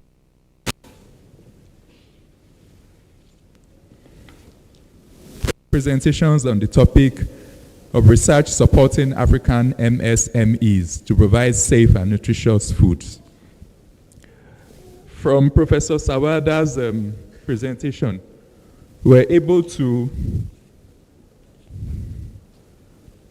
get that she talked more about guidelines on safe tomatoes and green leafy vegetables, and practical guidelines to safe fish products. And according to what Dr. and Professor Adewale Obadina told us, the project is being sponsored by Bill and Melinda Gates Foundation, and it's in relation to working with processors, wholesalers, retailers to consumers. And also they carried out microbial contamination, checking for microbial contamination of food products. And the two food products they talked on or dealt with were tomato and leafy vegetables. And from 2 states in Nigeria, Oyo State and Kaduna State. So from our presentation also, we're able to discover that they collected a lot of data, and size of infrastructure, that's the market infrastructure, is very important. Sourcing of the different kinds of products from the farms to the consumers is very important. The waste management system and the market and the price regulation of each of the products. So under the market infrastructure, she talked more about access to pipe-borne water, which is one of the major components of food safety practices. And electricity, especially in keeping most of their products safe, is also in relation to food safety practices. And also proximity from farm to market, which Professor Obadina expatiated under transport and storage. She also talked about hygiene and food safety practices, accessibility to toilet facilities, which is very key because Professor Latif Sani talked to us about hand washing, which is critical to food safety and also keeping our health, keeping us healthy. So they talked about poster of emphasis of sanitary practices within the market environment. And they talked about poster of consumption of nutritious foods. So, according to what they talk under the food safety system, what they have done so far, they worked in combination with federal ministry and also the ministry related to the two states in which they worked. They addressed the food safety in the different market systems, and according to what Professor Tase told us, Oyo State Ministry of Health is very good at training of their market and their the different actors in the market. And they evaluated the compliance of the food safety practices, saying that Oyo State also has a very good compliance to food safety practices. So Professor Badina talked about delivery, talked about 4 components of the research. The first component is about delivering safe and nutritious food. The second component was talking about review on the policies. They discovered that there are no policies related to tomatoes and green leafy vegetables in Nigeria, and they were able to develop one. And they made different visits to the market where the research was carried out. And they discovered that there are several unsanitary conditions that were held in the market system, especially washing of the vegetables and the tomatoes in dirty water, production and also storage in dirty environment, which are all related to unsanitary condition and food safety practices. In accordance to what Professor Tase said, they are developed guidelines, which I mentioned earlier. So Dr. Abaton talked about transformation of knowledge to basic understanding, which is what the earlier presenters have talked about. That's transforming most of the things that we do in the laboratory or the papers that we publish to basic things that the farmers can understand and also practice. And she talked about good practices of food in Oyo and Kaduna states. She worked on gap related to hygiene practices in Oyo and Kaduna states, and also serving as a guide for food safety questions. So from our findings, she discovered that more meals in the market, 83% in Kaduna, actually comply with the food safety practices. And also adoption of good hygiene practices was 51% of washing of their tomatoes in Kaduna and 31% in Oyo. So most of the practices were not adopted by the market actors. So they also talked about females complying more, and that wherever there's female leadership, there's more compliance to food safety practices. And also older traders are more compliant at cleaning their products than the younger traders. And they talked about policy. She talked about policy implications as well. Targeted education and behavioral changes, investment in water facilities, which most of our Ministry of Health are going to adopt to all our market systems, and strengthening the market governance and accountability, such as enforcement of the food safety practices and monitoring, not only enforcement of the practices, but also monitoring the practices. And trader empowerment, giving them incentives in order to make them comply with food safety practices. So I would like you to give a round of applause to our presenters once again. They have given us very thorough presentation on food safety practices related to small, medium-scale enterprises. So I would like to entertain 3 or 2 questions to our presenters. 1, 2, 3, 4, 5.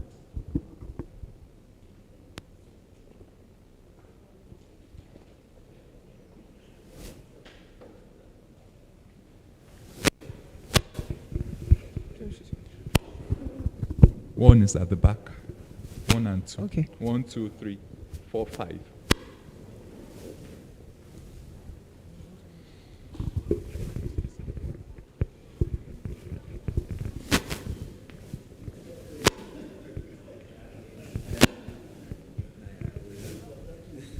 Exactly.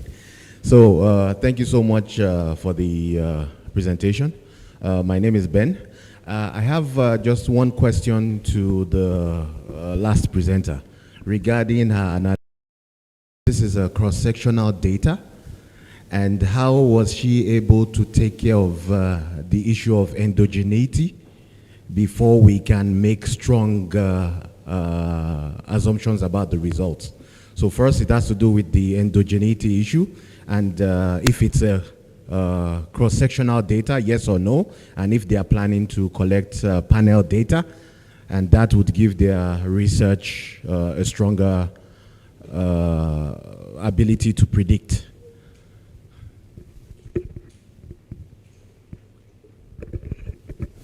Thank you. Excellent presentation.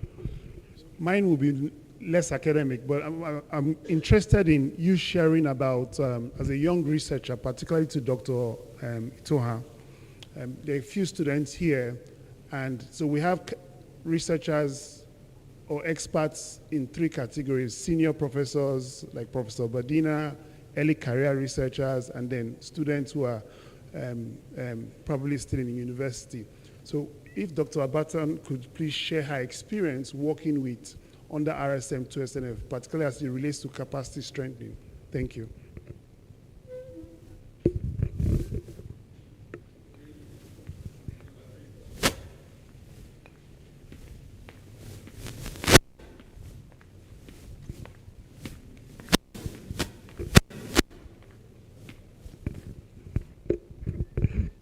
Thank you. So my question also, it's on the adoption presentation. So it's just a short questions. The first one has to do with, you indicated that you ran a regression, but you didn't tell us what kind of regression that you did. The other one has to do with looking at the variable of age and then experience. I don't know if you went further to run a multi-collinearity to see the association between these other variables, especially age and experience, because I realized that the older farmers were more in terms of their adoption, but those who were more experienced were not in one of the variables that I saw. So I don't know whether it's also contributed to that particular thing. I think that will enhance me on further discussions better with you. Thank you.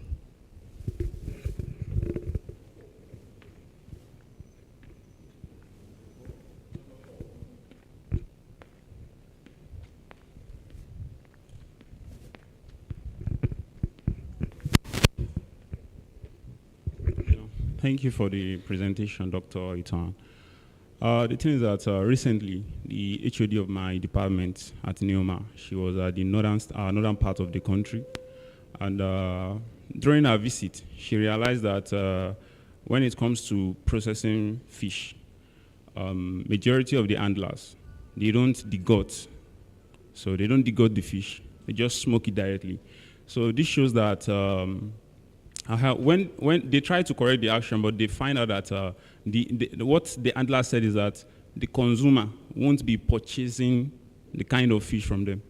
Once they degot and smoke, then they won't purchase it, because once they pick it from their shelf, they realize that no, it's not heavy enough. So they don't want to buy that kind of product. So what I'm trying to say is that majority of the time, the consumer, they try to influence how these handlers, they handle the products. So I want to know, is it that have you tried to consider how the consumers, they influence the good hygiene practices, handling practices in case of tomatoes and leafy vegetables? And are you guys looking forward to any form of policy development recommendation that actually address the consumers and not just the handlers? Thank you.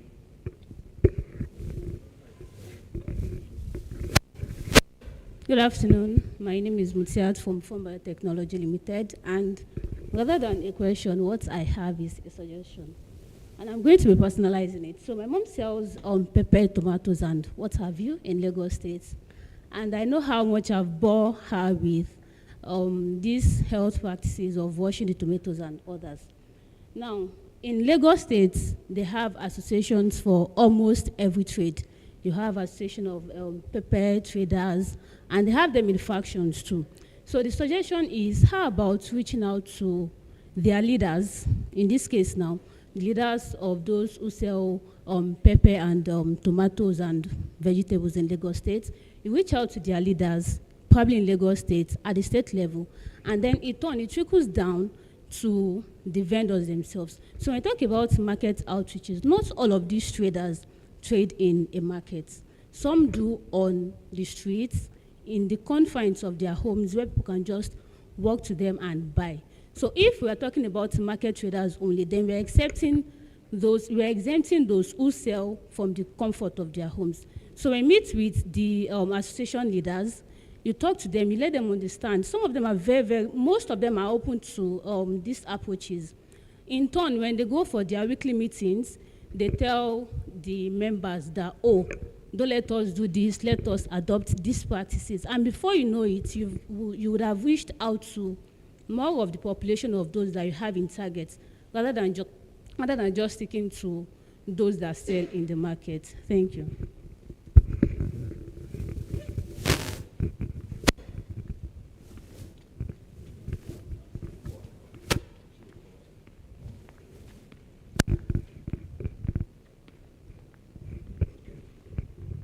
Thank you. Yeah, I can see that all the questions, all the questioners were just mentioning it one. Okay, and we were three that made presentations.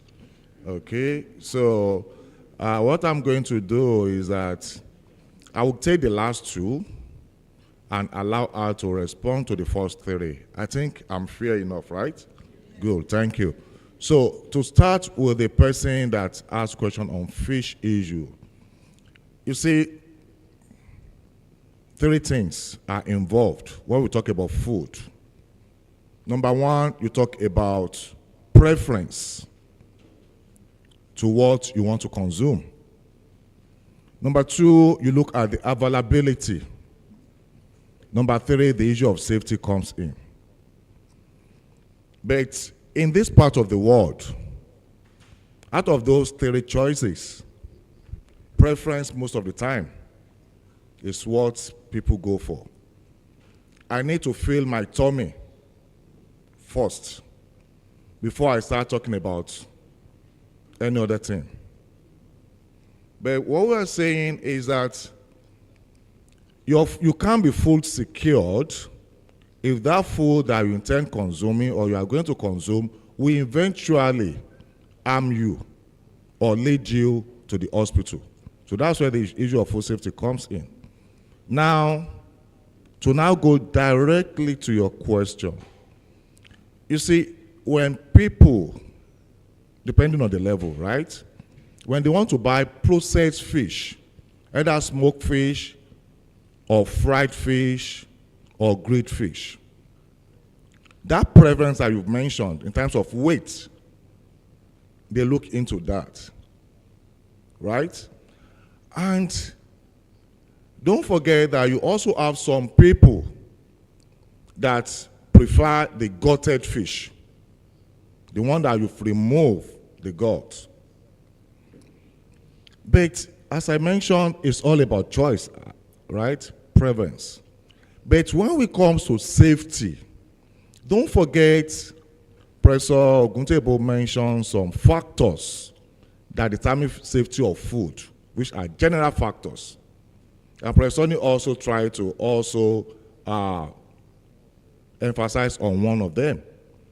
Those factors are very important in all the substrates when we are talking about the growth of the pathogens on this food.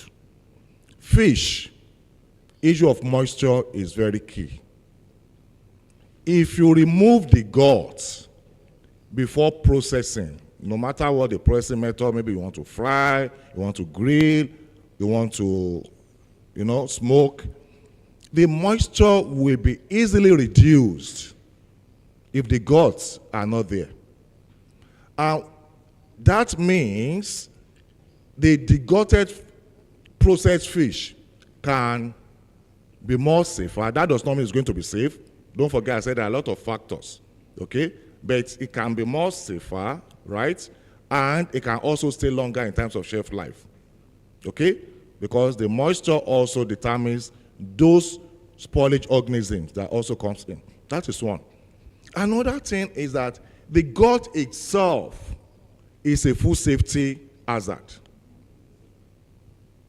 Our experience, I didn't talk on fish because of time. We covered the two sectors. Our experience is that, as you mentioned, it also depends on who are your targets, people that you work with. The major key players in the fish processing industries, okay, they also do this too. Some of them will tell you, we need to degut. Some will tell you, because of some customers, we will not degut because that's their preference.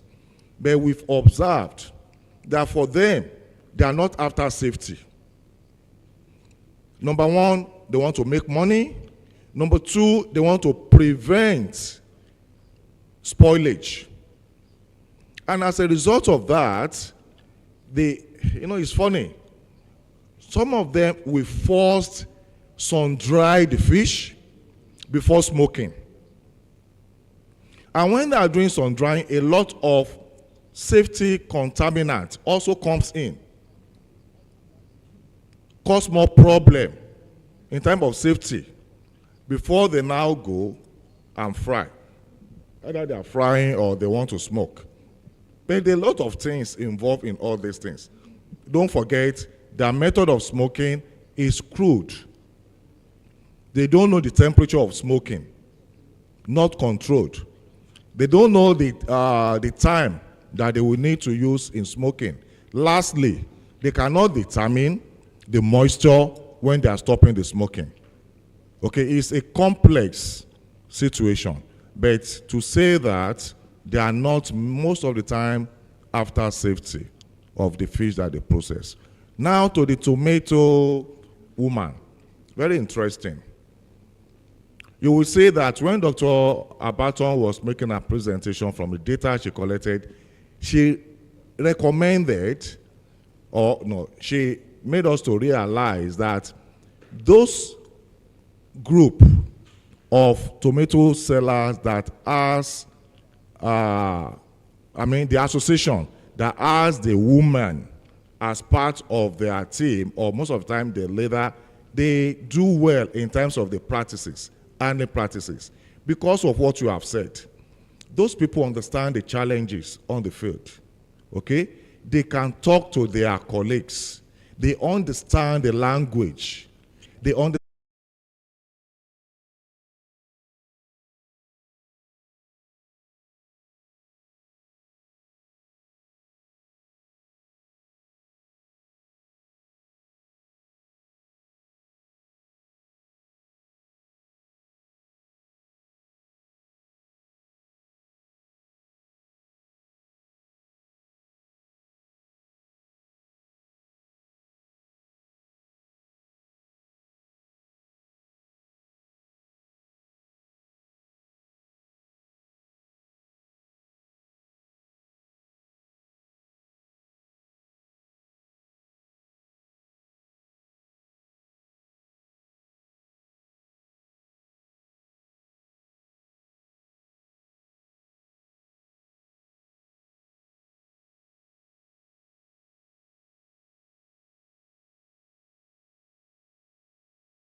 CSIR.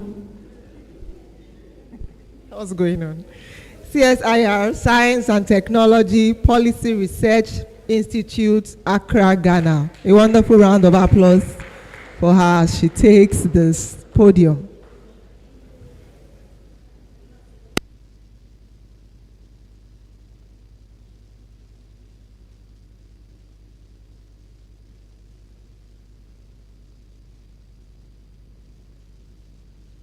Please come up stage. I'll hand over now to the moderator, Dr. Abiodun Adebayo Oyetoro. Thank you. Good afternoon, ladies and gentlemen. Good afternoon, ladies and gentlemen.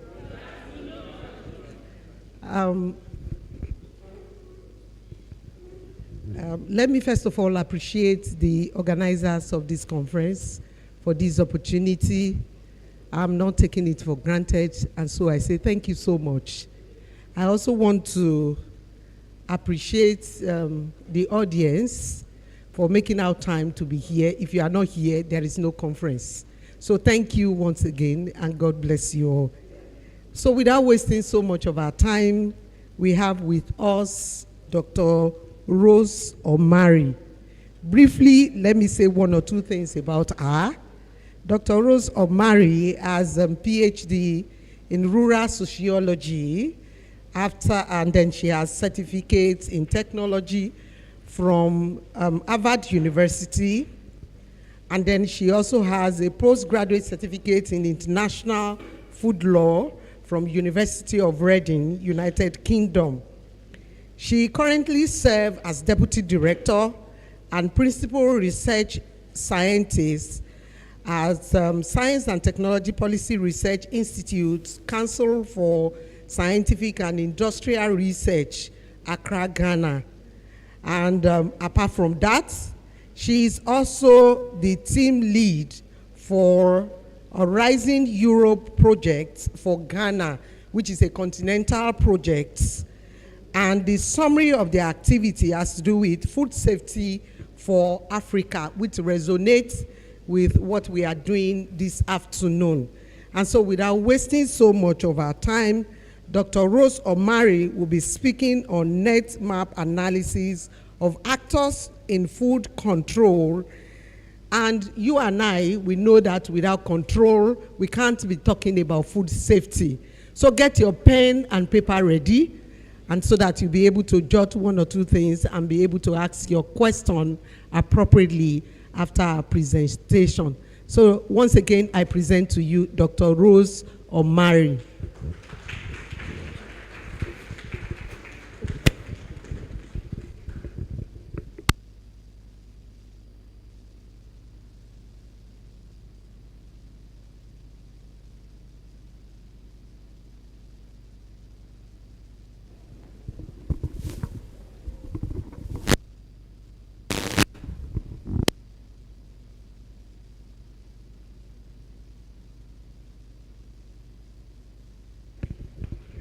Okay, good afternoon, everyone. So thank you for the introduction. I'm coming from the Science and Technology Policy Research Institute of the Council for Scientific and Industrial Research. So our council, which is called CSIR, has 13 institutes specialized in different aspects. We have food research, animal research, crop research institute, and all that.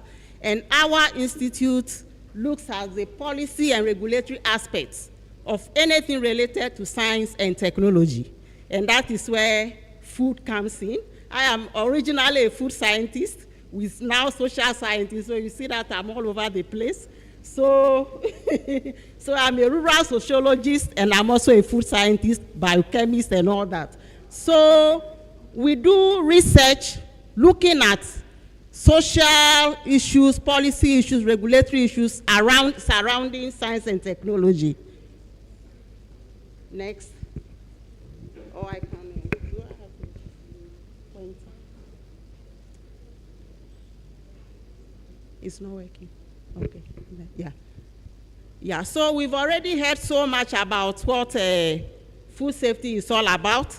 So I'm not going to talk about the microbes and all those things. We are looking at the people, those who have to do something for us to have safe food. So food safety is very important. And to ensure food safety means that we require coordinated efforts from so many actors, from the national level, continental level, international, even sub-national, local level, and all that. And these actors include food business operators who are involved in production, distribution, and handling of food, including informal sector. So because of this, many countries have established food control systems so that they will be able to monitor, the food system from production all the way to consumption. And these food control systems include the policy, legal, and institutional frameworks that must be in place for us to have safer foods. Next. So, but we know that even though we have all these frameworks in place, their implementation is a challenge in many countries, and especially for the informal sector. So there are so many challenges why we are not able to implement these frameworks in the informal sector. Some of them are the weak governance system that we have, inadequate resources to be able to monitor, do the testing and all that, and even infrastructure, fragmented oversight, and we have multiple agencies that are involved. So it comes with challenges of coordination.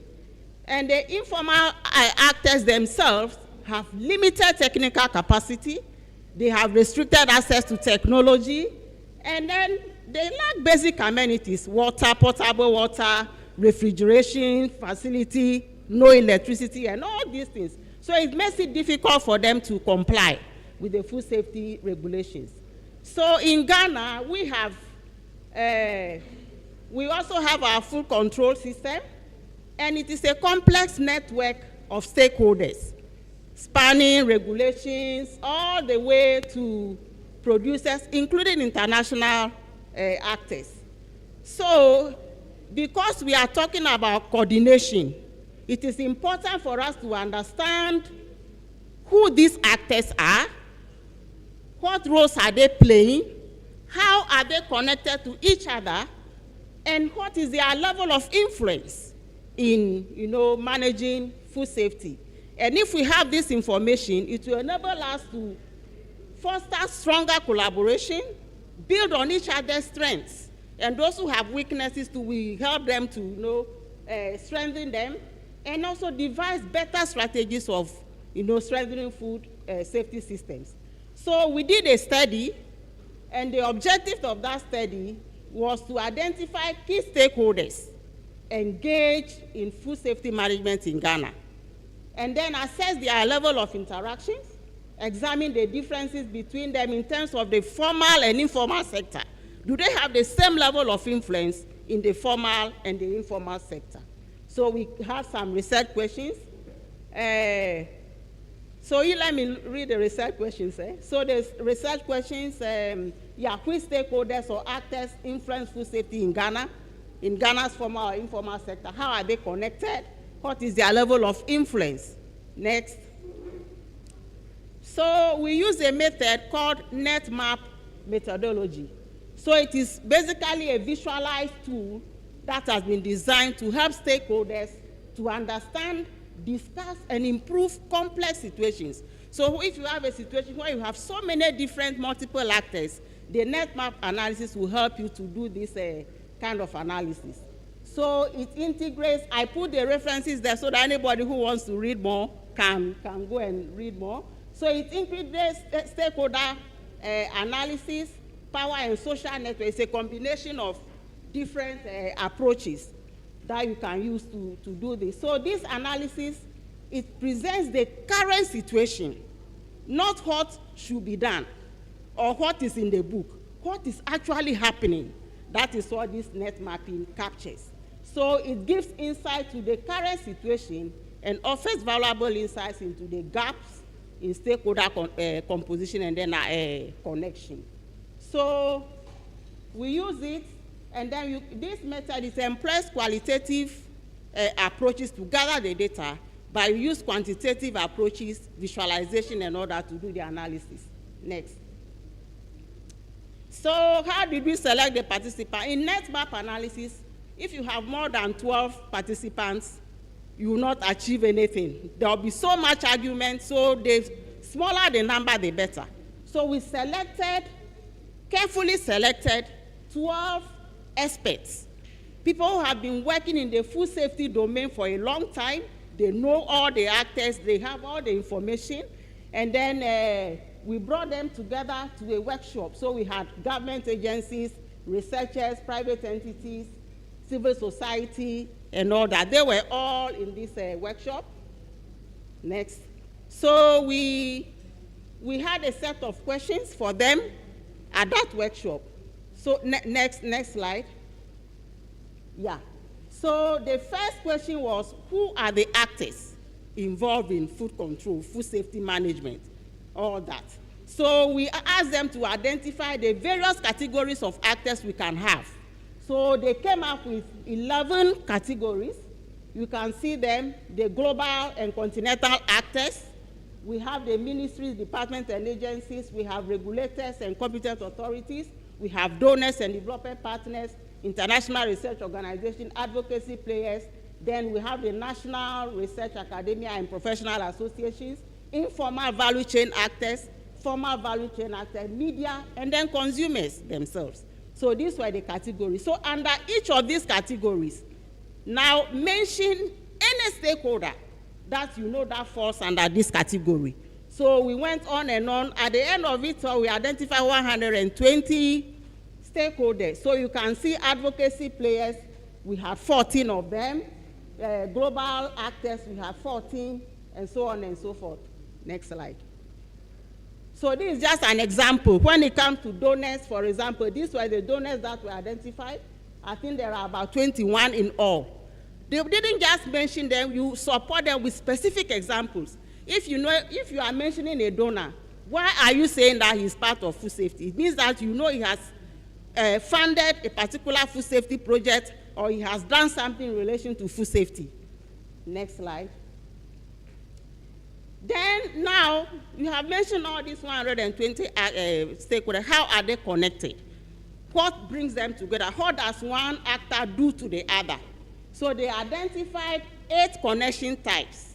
Either you are providing an oversight responsibility to another actor, you are providing regulatory advice, you are doing advocacy, you are communicating or disseminating information, you are offering training or education, you are providing technical support, funding, or you are providing infrastructure.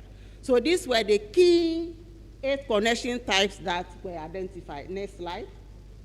So, you use tags to, you'll be writing all the stakeholders on cards as we have them. So at the end of the day, you use arrow and colors and all that to show the connection type. So it comes out like this. So then after that, how influential are these stakeholders in influencing food safety activities within the formal and informal sector? So what happened was that by consensus, the actors agreed that the stakeholders are the same for both formal and informal sector. However, it's their level of influence that differs. So you score them if the actor has no influence, is 0. The highest is 5. So you put a number. So you can see these brown things are the tower, the level of influence the actors have. Next slide. So after doing all this on those paper cards and all that, you transfer everything onto Excel sheet. There's a way of entering the data and all that. And then you do your analysis using a visualizer analyzer. It will do all your charts, generate all the figures, everything for you. So after we did this, we now presented the net maps to 3 experts who were not part of the original estate for validation. This is the information we gathered from stakeholders. What do you think about it? You know, does it confirm what you already know? Because it is all based on what they know and what their experiences. So we did that. Then at the end of the day, we finalized the data, and then I'll show you the results. Next slide. Next. So this is the network. You see how complicated the network is? All the 120 actors are here with 701 connection. You see, so the bigger the node, the higher the influence of the actor. So all the nodes that are bigger, it means that those actors are more influential than the ones that are small. You are seeing that they are small. Next slide. So this is just to show you, the first one is for the informal sector, and the second one is for the formal sector. Recording in progress. You can see, for example, FDA, sorry you cannot see this, but you see FDA in the informal sector, the node is smaller than the node in the formal sector. It means that it is more influential. They were also part of the team. They said that they think they are more influential in the formal sector than the informal sector. But when you come to our municipal assembly, they are more, influential in the informal sector than the formal sector. Next slide. So now the next thing we did was to look at each of the connection types. So for oversight responsibility, it means that one actor is providing oversight responsibility of over the other. Either it is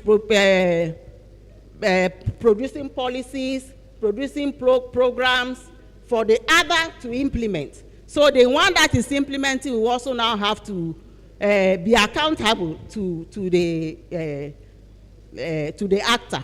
So you can see we have mostly is the ministries and their agencies. So all the regulatory agencies are all under specific ministries. You can also see in ECOWAS, AUC, ECOWAS under AUC, and also we have a ASO, organization, African Standardization Organization, African Organization for Standardization, which is an AU agency. So you can see all this.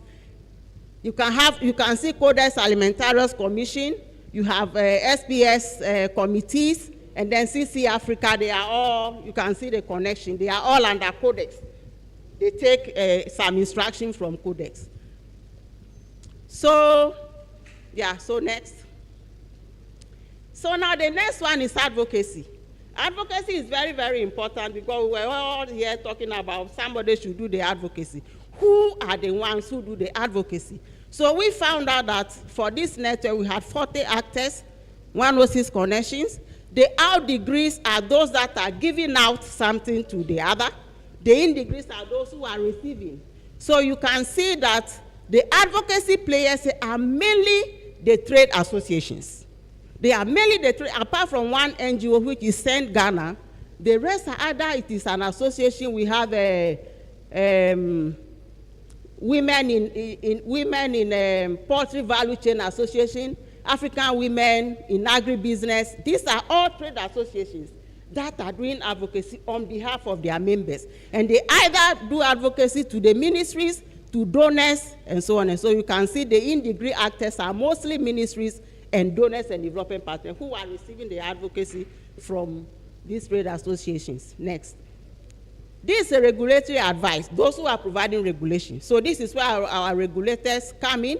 You can see that for here we have Food and Drug Authority, Ghana Standards Authority, Veterinary Services, Fisheries Commissions. All these are regulators providing regulatory advice mainly to the value chain actors.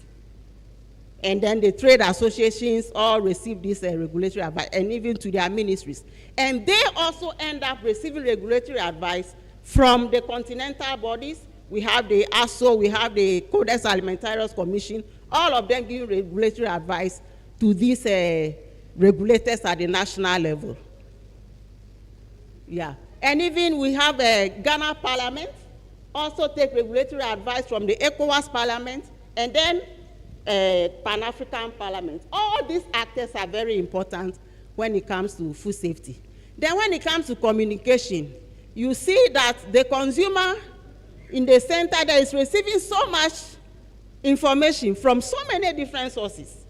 So who is controlling which information is getting to the consumer? So we have the print and electronic media providing the most information.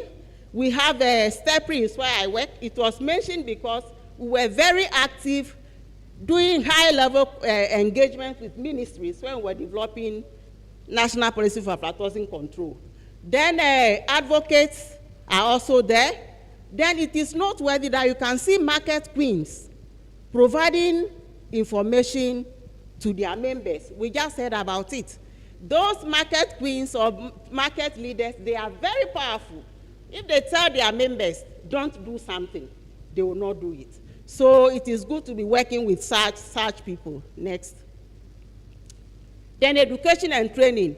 You can see the pink, the colors are not showing well, but the pink ones are the research and academia. You see how prominent you are here in education and training because you play a key role providing education to value chain actors. Even regulators, you also train them, the ministries and all that. So this is why you are very prominent. And most of the recipients of the training are value chain actors, both the informal and then the formal actors. And then the advocates, which are the trade associations, they also train their members on various things. So if you don't have money, you want to provide training, train the trade associations, and then they will also in turn train their members. And then you can see Acafp was mentioned there, that they train African women in agribusiness. This was through a webinar, an educational webinar that was organized, and members of this association participated in that training. Next. Then technical support. Technical support, it could come in various forms, and then you can see the academia is also very prominent here. It's mainly the research and academia, donors and development partners, and then the continental bodies like FAO and others. They do a lot of training on so many technical issues. So you can see that our Ghana Standards Authority, Food and Drug Authority, they receive a lot of training, mainly from the continental bodies, Codex Alimentarius Commission and all that. And then when it comes to research and academia, the way we relate with the Standards Authority is mainly through our participation in Codex activities, Codex committees and all that. Then the informal value chain actors are completely missing in this network. Nobody gives them technical support. But what we realize is that the technical support is rather provided through their associations. So people do not go to them individually, but they go through their technical association. Next. Then funding. This is the most critical one. All that we are talking about, funding. Who is providing funding for what? It will surprise you to see that the yellow one there has so many arrows going to it. That is our Ministry of Finance. Many people do not know in Ghana that you cannot get Ghana money without going through your mother ministry. You can never go direct to Ministry of Finance to get money. So if you do not put your activity in the ministry's budget, there is no way your Ministry of Finance will fund. I know many people are not aware. Even for us, CSIR, we say government is not giving us money. Somebody asked me, have we been budgeting for research? We don't submit research budget to our ministry for them to, submit it to the Ministry of Finance. So this is very, very important. All the donor money, bilateral money and all that, they go through the Ministry of Finance. And then you can see the main donors. You can see we have EU, we have AGRA, FAO, USAID, and UNICEF. And then most of the recipients are the women in agribusiness, as I said. We have Ministry of Finance, and then CSIR, Research Institute, also receive a lot of the funding. And then we also notice that no informal actor has received funding from any anyone. They don't give the funding to them directly, but rather either they are getting it through researchers, through various projects, or even through the ministries or their associations. So, but we also realize that there are other value chain actors who also provide funding to the informal value chain actors in the form of to provide, to give them money either for farming and all in-kind loans. They call them in-kind loans, so that they pay with their produce at the end of the day. So you see, maybe a company like Nestle can also give funding to farmers, or a trader in the market will fund a farmer, to produce, safer products and all that. Then we also realize that international research organizations like FARA, ILMI, IITA, CABI, they also receive funding from donors and development partners. But they also provide funding to mainly national research and academia, mainly through sub-grants. This is what we also realize. And funding of value chain actors is mainly from multiple sources, but mainly from MasterCard Foundation. MasterCard is doing so much in Ghana these days. Then we have GIZ, then Exim Bank. These are the major funders of the value chain actors, the private sector. Then another one is the Ghana Enterprise Agency, which is a public institution. They have also sourced funding from MasterCard, and they are supporting SMEs through what we call a progressive licensing scheme to help them progressively license and register their products so that they can sell them on the markets. Then infrastructure, this is the last one, infrastructure provision, whether it is laboratory infrastructure or infrastructure for value chain machines, equipment, and all that, who are the ones providing? It is also mainly the development partners. The development partners and donors, Exim Bank, MasterCard, World Food Program, FAO, so many of them are the ones that are providing this infrastructure. And I also talk about, you see some of, for example, former warehouse operators also provide infrastructure to informal actors in terms of they're using their facilities to store their warehouses, or if you have a drying facility, you can go and use them. And then there was only one institution, I think it's next, which is the Food Research Institute, also provide infrastructure to value chain actors. And how do they do it? They have so many facilities, so they make them available for SMEs. If you are producing something, you don't have a dryer, you go there and they dry your product for you for a fee. If you want to even package, they can do it for you hygienically, you only go and sell. And then they have this service that they provide for the informal sector. Then we have ILMI has also done a lot in terms of providing boreholes for both formal and informal sector, and all that. So you see that those who receive the infrastructure are farmers, farmer-based organizations, artisanal processors, and all that. So we realize that infrastructure is provided directly to the actors, unlike funding, which goes through the trade associations. Next. So I will conclude. There is a lot, but time is short, so I cannot present all that, especially the specific examples, to see what, if we say funding, what is being used for another. But so this study has mapped and analyzed the network of actors involved in food safety management in Ghana using the net map analysis.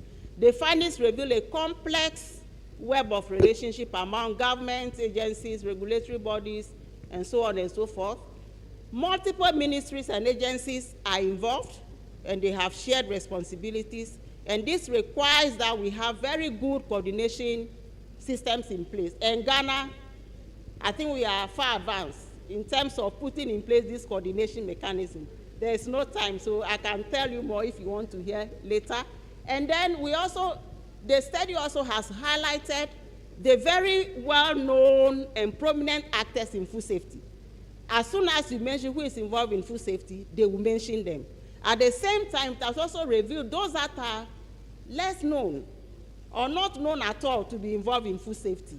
So, for example, UNICEF, even if you, some time ago we went to UNICEF, they said they don't sponsor food safety. They've told us before. But why are they not interested in food safety? Because they have realized that food hazards are affecting young children. So recently they supported our Food and Drug Authority to do a nationwide analysis of some baby foods and also some products that are taken by pregnant women, the bentonite clay and all that. And they found a lot of, heavy metals in these foods. So it is a concern for them, even though they will say it is not their mandate, but it is a root cause to, the problem they are trying to solve. The same way, even AGRA. Now, AGRA is venturing into food safety. Previously, you not mention AGRA, and then the Exim Bank and all that. They are also now sponsoring food safety. Next. So most donors and development partners support informal actors indirectly through research and academia, NGOs and all that. But this model is being debated. Whether this money actually really gets to the end users, these farmers, is also another problem. But some will also argue that when they do it through these intermediaries, they are able to monitor better than if they give it directly to farmers. But this is debatable. It is something that we can answer. Whether indeed money through researchers, NGOs, and all that, how much of it actually goes to the farmer, then or the value chain actors. Then some bilateral and development banks also channel government money through ministries and all that. And all this, the transaction costs are things that people are worried about. Our study also emphasized the important role of trade and producer associations, which assist their members in terms of acting as receivers of their funds, supporting them with training and all those things. Then consumers and media. When we were looking at the training, media does not receive any training from what we find. However, they are the ones doing the dissemination and communication. So what information are they communicating? So the net map analysis enables you to know who needs to do something, but it is not doing it. You understand? So we have realized that media needs to be supported with training, but it is not being done. And so we need to pay attention to media and consumers. Consumers especially for peer-to-peer education so that they have the information that they can pass on. So what are the implications of this study? We are saying that food safety network involves a wide range of actors with diverse roles, which must be understood for effective policy development and implementation. I always say that policy implementation is not only for government. That is why in every policy you see the role of the actors listed. Everybody must contribute to ensure that policies are implemented. And when you know the people, you know who to contact, you know who to bring in. Then as new food safety risks continue to arise and impact multiple sectors, innovative strategies are needed. And this includes involving stakeholders who are not traditionally participants in this food safety space, but they are necessary. You come and realize that. Another example I will give is, okay, I'll get to that. So some organizations may appear to operate outside their mandates, yet their involvement will help them to address some underlying causes. So I've given UNICEF example. Another example is Africa Center for Disease Control. They have recently developed a food safety strategic framework. Their work is disease control, and the main thing they want to do is to be able to monitor foodborne disease, track and all that, and respond quickly. But the root cause is a problem. And so in that strategy, they are also addressing food safety issues, starting from the hazards and so on and so. Because if the hazards are there, you don't wait for disease outbreak before you go and act. So they are also coming in to support food safety activities so that we'll have safer food. Next. So another policy implication is that policies are only effective when they are put into action. Therefore, the study has given us valuable insights, particularly in the Ghanaian context, about which stakeholders to approach, the specific roles they have to play, and so on and so forth. And even though this research is highlighting the key players in Ghana's food sector, we also realize in literature that is the same kind of actors we have everywhere, especially in Africa and in areas where informal sector dominates. So you can do this same analysis in Nigeria. The individual actors may be different, but most of them may be the same. Then the other issue is also the multi-agency one. There's also debate on this, whether the multi-agency regulatory approach is the best or the single agency. So Gambia, I know, is one of the countries that are operating the single agency approach. Maybe he will tell us whether they are doing better or whether it's the multi-agency that is better. They all have their pros and cons. So although the informal sector operates under the same policies, standards, and regulations as the formal sector, they all operate under, they are all governed by the same regulations. Its limited resources requires that we have tailored and unique enforcement strategies for that sector so that we'll be able to make some inroads. Next.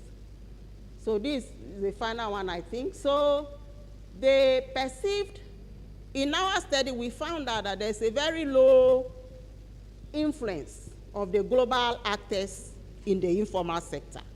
And we are saying that it is probably because the informal sector is rarely involved in any policy, regulation, standards development. When you, as far as I know in Ghana, it is the big industries that are part of the Codex committees, the Nestle and all those ones. They don't bring the informal actors in those committees. So this could stem from the low part. So they are really rarely involved. And I think this should change. If 80%, as we heard from one presentation, 80% of us get our food from the informal sector, then we need to pay attention to that sector. Next. Yeah, so acknowledgement. This study was done under the Food Safety for Africa study because we needed to know this so that we know who to engage for what. So Food Safety for Africa, which is co-funded by the European Union, and then my institute, Council for Scientific and Industrial Research, and then the experts, as you are saying in the group photo, the experts who came to spend about five hours with us to really come up with this information. Next slide. Thank you very much.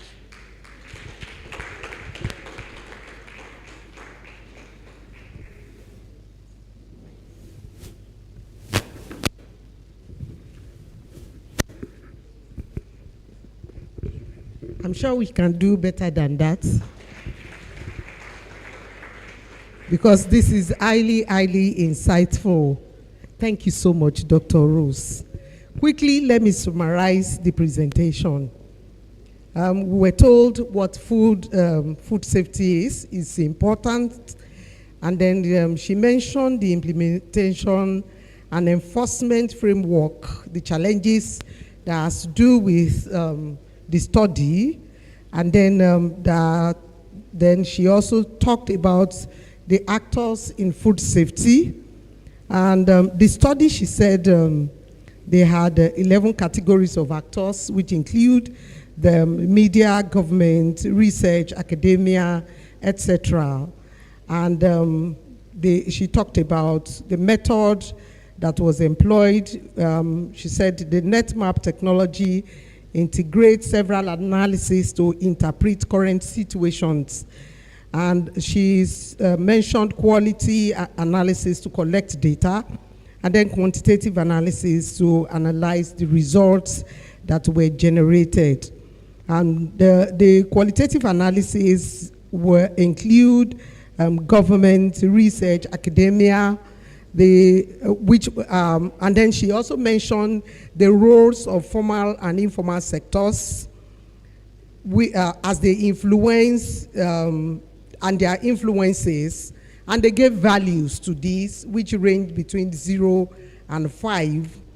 They employed statistical instruments to interpret the results, and as part of the results generated, they were able to come up with what I wrote as spider web. The results looked scattered, but there are so many things that are embedded in it. So this they did by comparing the results from formal and informal sectors. And she said one actor is providing an oversight responsibility for others, which can be multifaceted, e.g. African Organization for Standardization. And advocacy, she said, who are to do this? Who are the people who are to do advocacy? And they identified 4 actors, which are mainly the trade associations. And in the morning, we heard when DPs, which their values as they contribute to the study, especially Codex Alimentarius. And she also mentioned fundings from Ministry of Finance. And she said, if you don't present your proposal or your budget through Ministry of Finance, it's never see the light of the day. It's everywhere. Now in Nigeria, every ministries, agencies are expected to present the budget for 2026. And these have to be ratified before they can release any money. Then she also mentioned few of the donors, EU, USAID, FAO, AGRA, and she said most of the recipients of these, from these donors are women. And so women in this assembly, please, this is a call to responsibility. Let's take the bull by the horn. And she said the funding can also be from informal sector. She mentioned MasterCard. I'm aware of MasterCard. Then infrastructural provisions for developing partners such as, from developing partners such as MasterCard, FAO, etc. And she said these are usually provided directly to the recipients. That is, they don't have intermediaries. And in conclusion, she said, the study shows network of actors in Ghana and relationship were highlighted with complex web. Responsibilities highlighted the prominent actors in food safety, secondary sponsors because of direct implication as it has to do with children. She mentioned UNICEF in particular.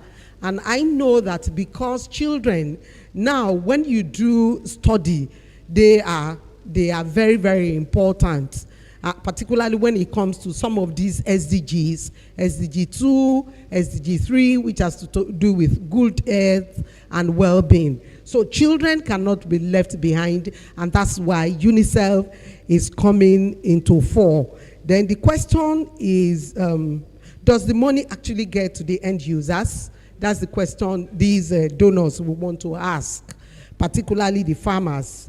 Then she also mentioned the roles of consumers and media as these influence informal and formal sectors, then role of trade and producer associations. And finally, she mentioned the implication, which include food safety network, involves a whole lot of actors, including you and I. I'm sure that if you are not from research institute, you are from academia, and then we have students, we have early researchers amongst us in this room this afternoon, which are for policy implementation. Then she mentioned innovative strategies that are also essentials. Policies are important when they are put into actions. We can develop beautiful reports. We can develop beautiful communique from this conference, but how are we going to put them into use? What are we going to do after this conference?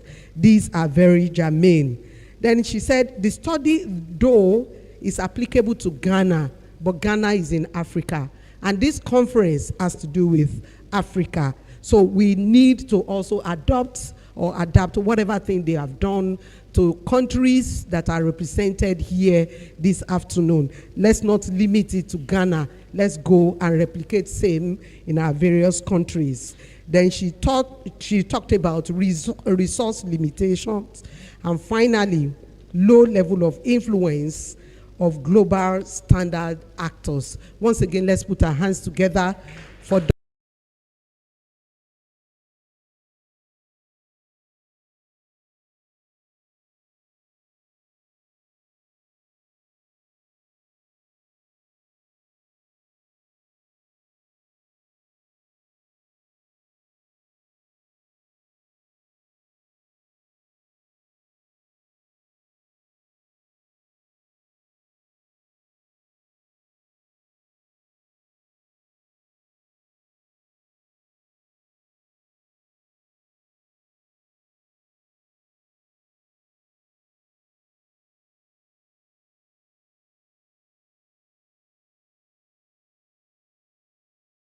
Thank you, sir.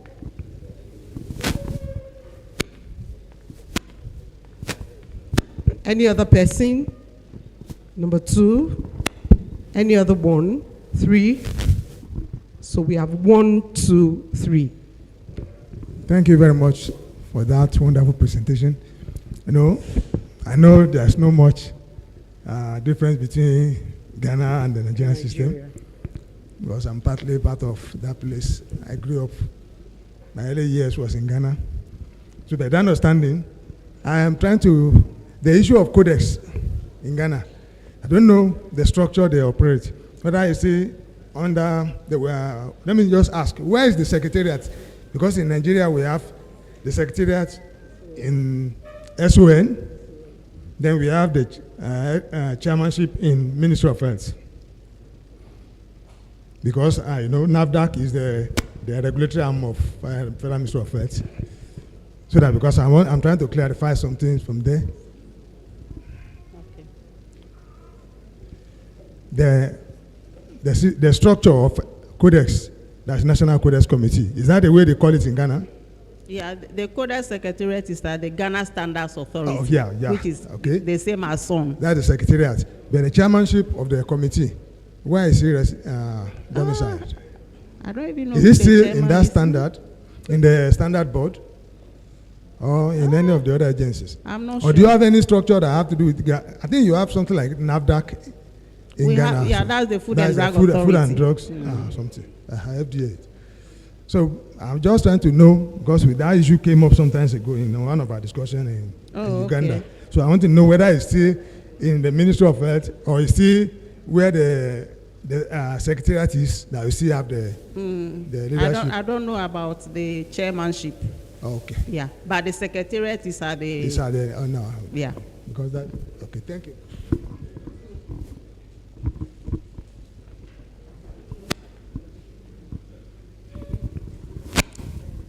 Thank you very much, Dr. Rose Omare, for another brilliant presentation. You mentioned various actors. Please, one meeting. You mentioned various actors in the food safety value chain. Now, the Ghanaian private sector, are they ready and willing to invest in activities such as capacity building? Because if you improve the capacity of the small-scale SMEs, they would produce better foodstuff, which would also benefit the private sector, because if you market good quality food products, it means you get more money. So what's the level of investment? Because again, in Africa, most of the food safety interventions, it is the government that invest it's the government that pays for most of the activities, all the capacity building, in addition to policy development, etc. And my final question, which is more of a recommendation, your study is very, very interesting and good, and it's applicable not just to Ghana, but to a whole range of African countries. Are you considering producing policy briefs? Because at the end of your study, a permanent secretary or a director or a minister might not read a 25-page or 30-page report. But if you have very good policy brief with some of the recommendations that you have, I think policymakers can use them. The media, which you talked about, can also use them. Thank you very much for a brilliant presentation. Okay. Thank you. So in relation to the private sector investments, I think they are making investments. The informal access, they are small scale businesses and all that. They are the ones who usually will need external support. And this support, they get it through various ways. It could be me. I even have projects right now that we are providing support to the small scale actors. But when it comes to the big actors, I gave an example of Nestle that trains its farmers to ensure that they are producing, they are according to all the requirements, so that they'll be able to produce maize, safer maize or aflatoxin safe maize for them to procure. And there are several examples. We have Blue Skies, also that the same thing for their outgrowers. GB Foods, that's all for their tomato farmers. Because so there is this, the bigger actors support the smaller actors to produce safer products. Yeah. But I want to say that apart from government helping the SMEs, there are other donor funding that is also supporting. From what I presented, the donors are doing a lot. The proper partners are supporting these small scale actors. For the policy brief, it can be done. Yeah. It can easily be done. Yeah, thank you so much for the beautiful presentation. So in one of your slides, what caught my attention is the role played by former warehouse providers and aggregators. And it crosses my mind to know that when they are being sponsored by these international, they are receiving international funding, it's largely for the purpose of exporting, because most of the funding we receive on food safety in terms of storage might be to protect the interest of the foreign governments. So I want you to explain to us maybe the role the warehouse operators are actually playing. Do they have any role towards the smallholder farmers and the likes who operate at the informal level? Because our interest should now be in the informal sector, like you rightly emphasized, because this is where we have the challenges. Let me give you an instance. In Oyo State, we received a letter from Public Complaints Commission on poor handling and storage of meats by butchers. We know that there's no way these butchers, the way they sell their meat on a daily basis, some of them don't finish the sale, and they have to keep the remaining meat. So we are looking at storage facility infrastructure, which government might not be able to provide, as we have been talking since morning. So what role do you think these former warehouse producers, operators and aggregators play in Ghana that you can actually learn from in Nigeria to solve the problem at the informal sector? Thank you. Yeah, thank you very much. Yeah, I can assure you that the aggregators and these warehouses, they are not only for bigger farmers. In fact, most of the farmers are smallholders. So it is when you gather from the small farmers that you put in your warehouse. Either you are buying to store yourself, or you make that facility available for them to come and store their products. That is what usually happens. So I can give an example of Ghana Grains Council.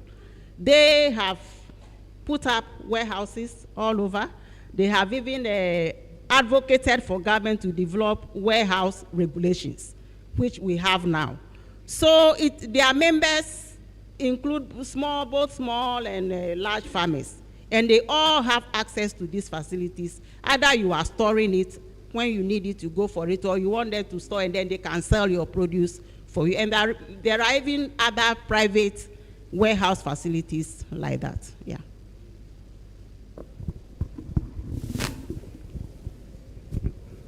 Thank you very much. Please, my question, thank you, Dr. Mary, for your presentation. My concern is just to see how maybe you are able to evaluate the impact of these donor funding on the small holders. Were you able to do that across the value chain? Thank you. Yeah, what I know is that for every project, or for most projects, we have a monitoring and evaluation or impact assessment. I think many donors are now doing this impact assessment now.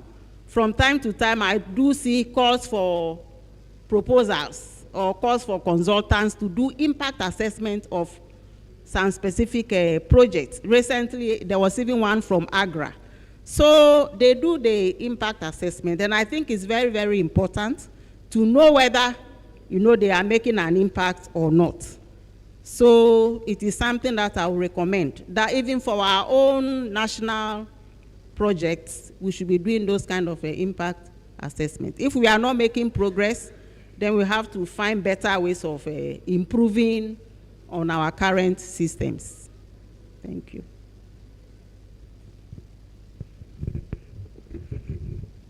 I think that's the last one. On that note, once again, we want to appreciate Dr. Rose Omari for that beautiful presentation. And thank you, our wonderful audience. Thank you so much.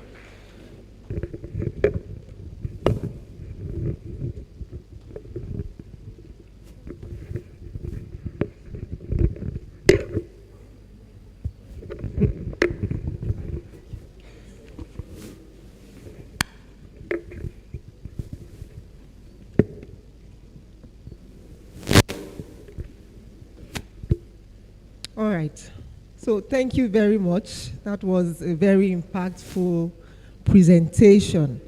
Now it's time for poster sessions. I know that many of our poster presenters have been expecting this session. So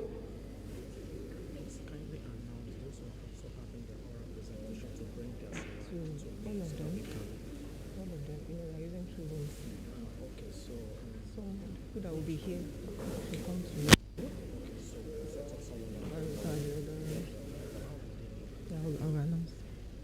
All right.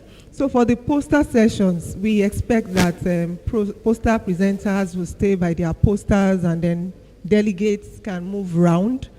The team that will be examining the posters will be led by Dr. Abiodun Adebayo Oyetoro, together with Dr. Titilayo Falade and Dr. Biodun Kukpoluyi. But we also want to encourage oral presenters who will be giving their presentation after lunch to please submit the slides to the technical team. After lunch, we are hoping that lunch will be ready by 2:40, 2:45, thereabouts.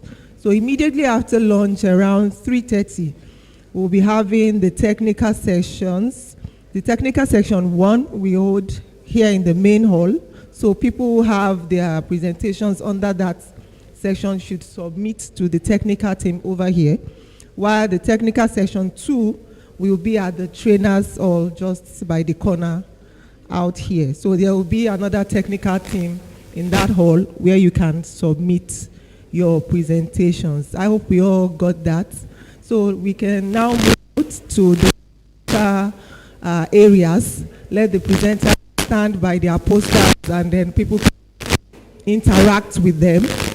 They are studying. The delegates also move around to examine and give their reports at the end of the day. Thank you so much. Let's begin with that. Dr. Adebayo Yetoro, handing over to you. Thank you. Thank you very much. Wonderful moderator. So we want everyone to go out. The posters are on the board. So please, and then the presenters of the posters, please, you have to stand by your posters because I'm sure questions will be asked as it relates to what you have done, the results obtained, what have you contributed to knowledge. And the panel will be going around to assess this. Please, let's make it snappy so that we can quickly round off before we go for lunch break. Once again, thank you so much.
is not into what should be, concealment, mislabeling,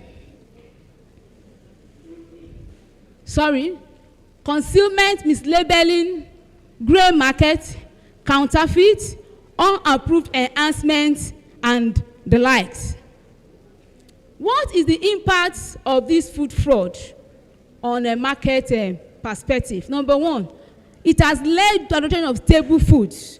For example, our rice, our grains.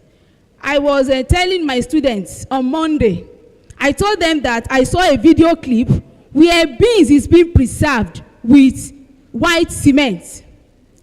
Yes, I don't know how many of us have seen it. They are preserving beans with white cement. I now told them that if you are buying beans that is not having weevil, beware that danger is looming. Cooking oil comprises the nutritional value and the compromise nutritional value and the safety of these essentials. We have counterfeit products, including fake beverages, packaged goods, which pose health risk and erode consumer perspective. Loss of consumer confidence. Repeated instances of these erode consumer confidence, leading to a decline in food consumption and, by extension, economic productivity. It has also led to health risk. Many of the secondary diseases we have been caused by food fraud. Economic implication. What are the challenges this food fraud has posed to us as an individual and as a community? It has led to supply chain vulnerabilities. Nigerian complex food supply chain is susceptible to fraud, especially in the areas of processing, production, and distribution. The lack of regulatory enforcement. We have standards, we have regulation, but we fail at the junction of enforcement, which has actually enhanced food fraud in our nation. Market perspective. A big question on food labels. Food labels are essential tools that provide consumers with important information about food products. They typically include several key components, which are the product name, the ingredient list, nutritional information, allergen information, date markings, storage information, and certification. The food label is supposed to contain the following information to enhance our market perspective: nutritional information, the serving size, the expiration dates, the product name, and the ingredients list. But if we look at a typical example of a typical example of a food that is fraudulently made, you will see that many of these so-called information are misrepresented or are not being included. Importance of food labels. The food labels are informative tags or stickers attached to food products that provide essential information about the product content, nutritional value, and safety. You can see the image we have there. The vegetable soup there, the nutrition facts. This is a typical example of what should be on a food label. Then there are also some symbols that assist us in making our market choices. We have an certification symbol, the Tidyman symbol, the recycle symbol, then the microwave oven safe, just to mention a few. And what are the way forward in reducing this food fraud? Number one, technology and traceability. Implementation of advanced technologies such as blockchain can enhance traceability in food supply chain, making it easier to detect and prevent fraud. Strengthening regulatory framework, public awareness, and education, which I think we all should go with from this our conference. Collaboration across the supply chain. It is not only the producer, even we that we are going to market to buy, we owe the retailer to question them. Where did you get this one from? There's a particular mall in my city there. That mall, they are known for selling adulterated wine as much as they sell imported wine. So anytime NAFDAC is coming on raid, they would have informed them. They would pack every fake wine away from the shelf and flood with the original wine. the purpose of what have been defeated. So we all own the responsibility. The food chain, capacity,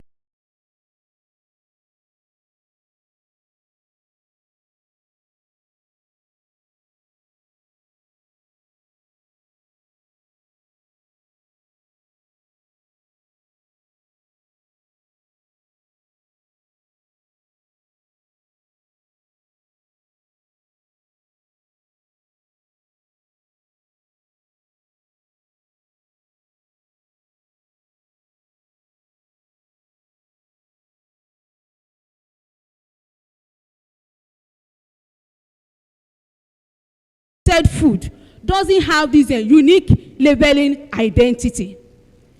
Barcode is a series of vertical lines that represent data, and they are used in food labels. How do we use it? Scanned at checkout for pricing, help to track inventory as sales, support process traceability, not readable by consumers, used by retailers. And the quick response code is a two-dimensional code that stores more complex information. The use in food label can link consumers to detailed information, nutritional values, and traceability. While it's also used for food certification, such as expiry alerts or record updates, can be scanned using a smartphone, enhances transparency and food safety. So this is a typical image of barcode and the QR code. Now it leads us to global standard. Overview international food labeling regulations by FDA and WHO. International food labeling regulations are established to ensure consumer safety and promote informed choices. Here is an overview of some key regulatory bodies and their roles. It's highlighted the WHO, FAO, Codex, and EU regulation. Consumer behavior influence of labels on purchasing decisions. Recall that the title is linking also market perspective. Nutritional information, ingredient transparency, health claims. Let the consumer be well informed of what is in the product they want to buy. For example, you are producing cake. Let it be written on the cake, this cake is made from composite flour, walnut included. So if I am allergic to walnut, I will not buy than masking everything and selling a product, and the customer will buy and we get home and start doing what? And start reacting. It's food fraud if we don't know. Sorry. In conclusion, food fraud poses a major threat to Nigerian food safety, public health, and market access.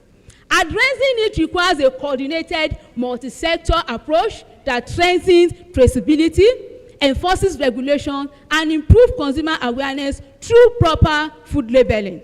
While technologies like blockchain, barcodes, and QR codes support transparency, they must be complemented by stronger regulatory action, capacity building, and collaboration across the food supply chain, from farm to fork. By enhancing food safety standards, Nigeria can protect consumers, support livelihoods, and build a more trustworthy and competitive food system. I have a representation of a fraud, food fraud. Look at that pic. You see the original picture of, oh, sorry, it's not so clear. Original picture of a pic, original. Look at the fake. Look at the original nutritional information and look at the fake. On these notes, selected references, thank you for listening.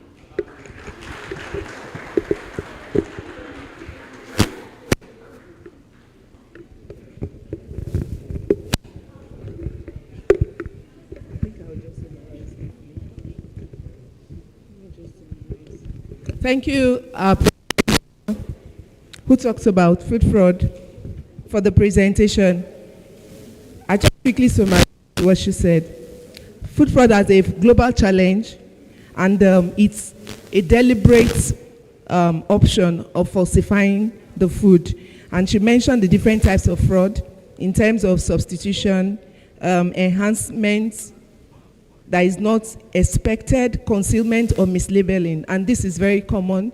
Then the impact of food fraud causing that we have adulteration and counterfeiting, and there are various health risks associated with this. There's also the problem of supply chain along the where we have this. The food labels generally convey specific information to the consumer, and it helps in selecting the type of product a consumer can buy. So she mentioned the areas where how we can reduce fraud, and inclusive of technology, in employing traceability, strengthening our regulatory framework, and creating awareness along and collaboration along the chain.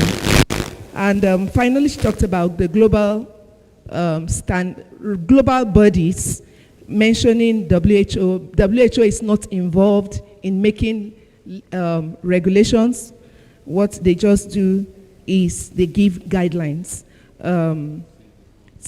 Codex Alimentarius is the International World Food Standards body, and then the EU regulations. She mentioned that.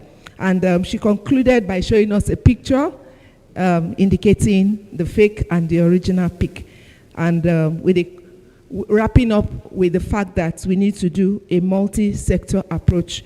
Please put your hands together for her. As I call on the next speaker, unlocking food safety opportunities in sub-Saharan Africa, and Dubach. We should take questions.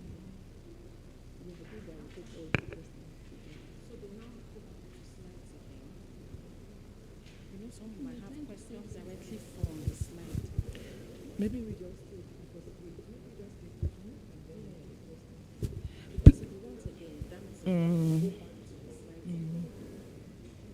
Please, your presentation. After the second presenter, so that we can try to coordinate everything, I think we can take questions after the second presenter. Thank you very much. Sorry, I didn't pronounce your name well, so pronounce it. Good afternoon. Yeah, first of all, thank you very much for having me here and for letting me take a break from the cold in Germany. I took that picture last Saturday at minus 6 degrees, so this is quite the opposite that I have here now. So I'm Arne Dübecke in German, or Arne in English, and I'm marine environmental scientist, but I work in food for a long time. I'm working for 17 years now for Tantamus, and Tantamus is now a huge laboratory group spanning the globe, basically. We have about 98 locations and labs worldwide with 4,000 people working there in 23 different countries. And we do lots of food analysis as well. The location where I'm coming from, it's called QSI. That's in Bremen in the northern part of Germany. QSI is a lab specialized on analysis of honey, coffee, tea, and cannabis. And we are about 160 people there working on this topic with 100,000 samples per year and more than 200,000 analysis per year. We are a private company, and our clients are also private companies. So they are, for example, packers, exporters, importers, retailers. We also do work for governments from time to time. For example, when it comes to analyzing the samples as part of a monitoring plan. If you want to export food, you have to be, for some foods, you have to be on the third country list of the EU to be eligible to export to the EU, and for that you need to submit data. And some of the governments we work together with, they don't have the equipment, so we do the analysis that they can be on that list to export. So that's the national and international collaboration that we have. I have to flex a bit here now because I really like that stuff. So we do have, alone at QSI, about I think 16 or 18 LC-MS systems. We have that we use like for antibiotics, residues of all kinds, pesticides and these kind of things. High resolution mass spec, we have 3 pieces standing at QSI. We have a couple of isotope ratio mass spectrometries where you can, adulteration, we heard a lot about adulteration. That's how you can analyze, for example, sugar addition to honey and some other things. We do have NMR as well. So we have quite a nice range of instruments there which we are happy to use for our clients. Some remark on food safety in Germany. It also didn't happen overnight, where we are now standing in Germany. It actually started already in 1880, so 145 years ago, the story started basically.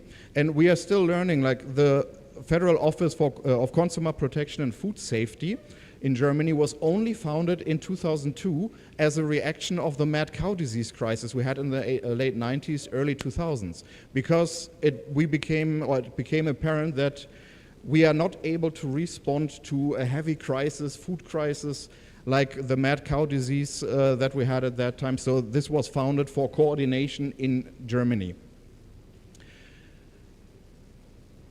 So one of the opportunities I want to talk about are exports, because exports are a really nice mean to get money from outside into the country.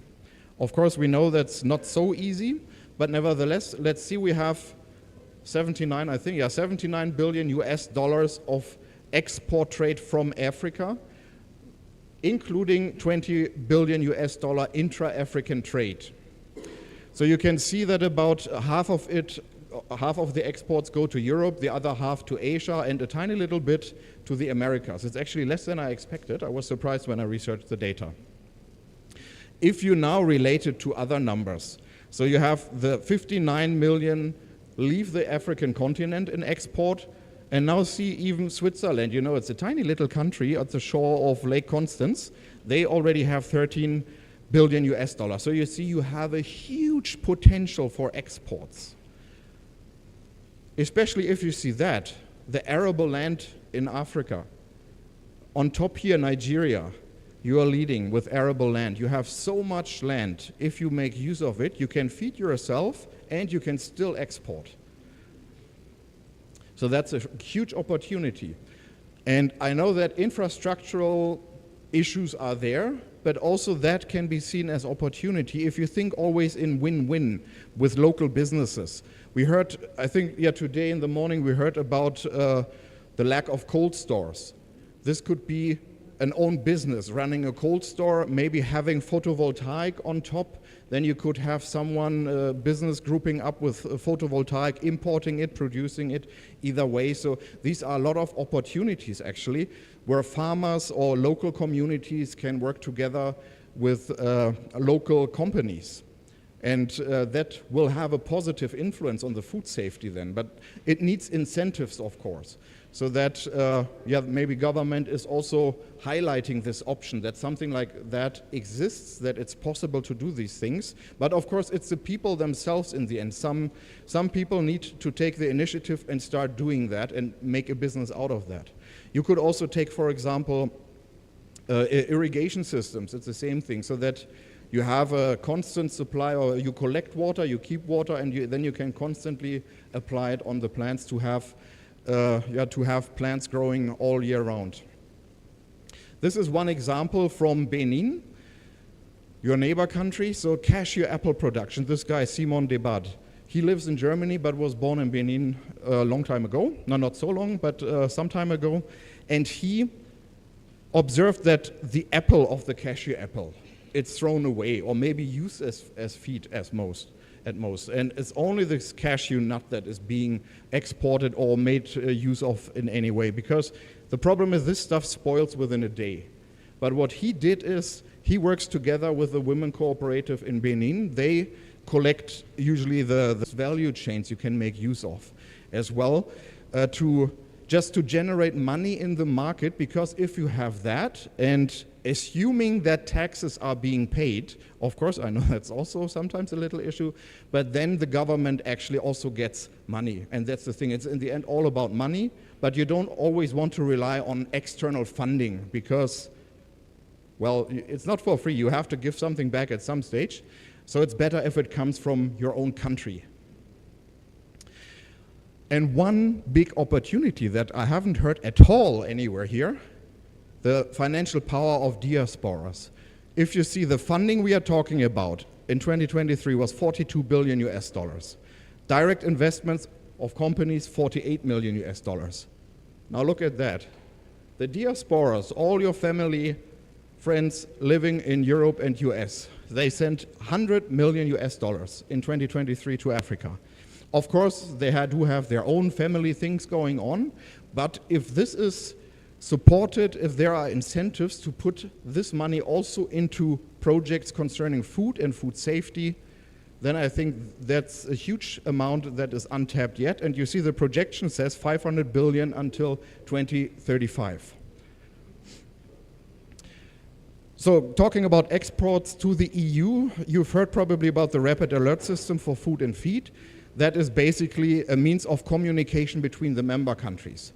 If someone sends a container to the Netherlands, to Rotterdam, it gets rejected there. It's not possible to just take the same container to Hamburg, because in the moment it's rejected, all over Europe, all the authorities will know that this consignment is rejected and is not allowed in the EU. Within seconds it works, and that's a big advantage of the system.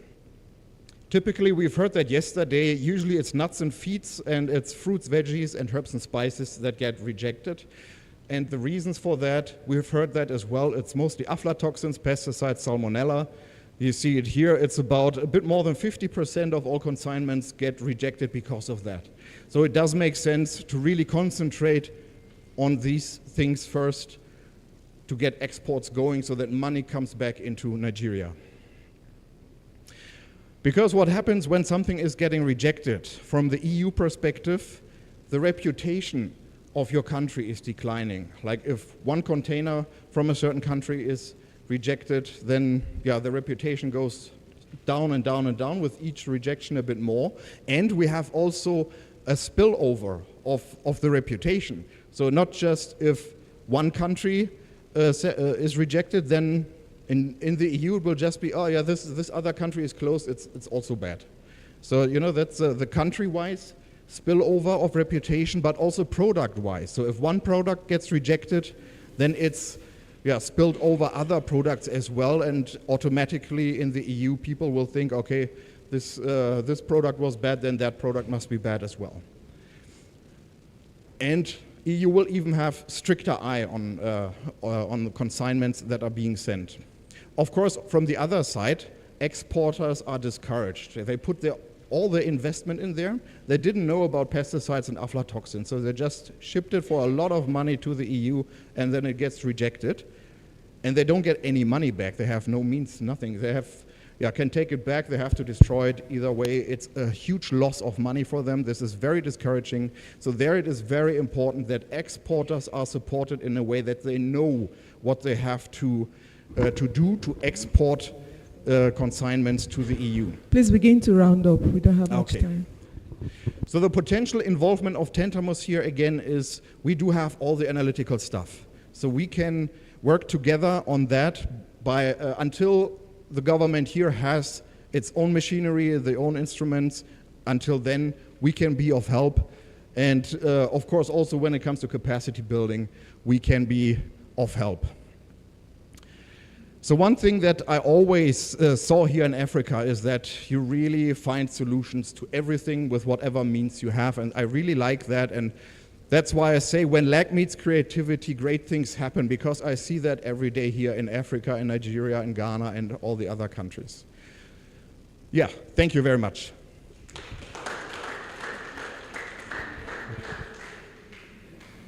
A round of applause for him one more time. Thank you very much.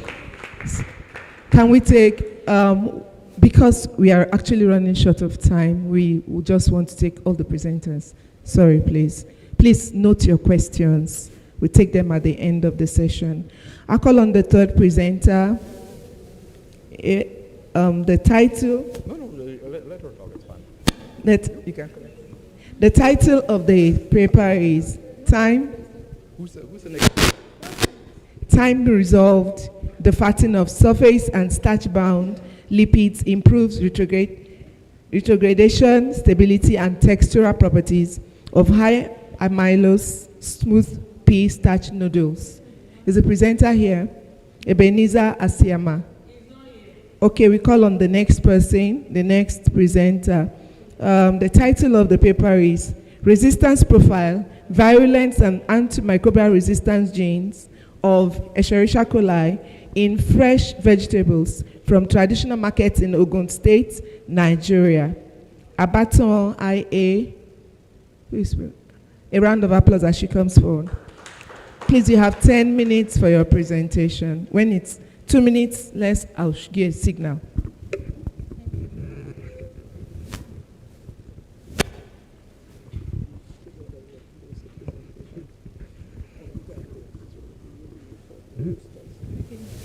Good afternoon, everyone.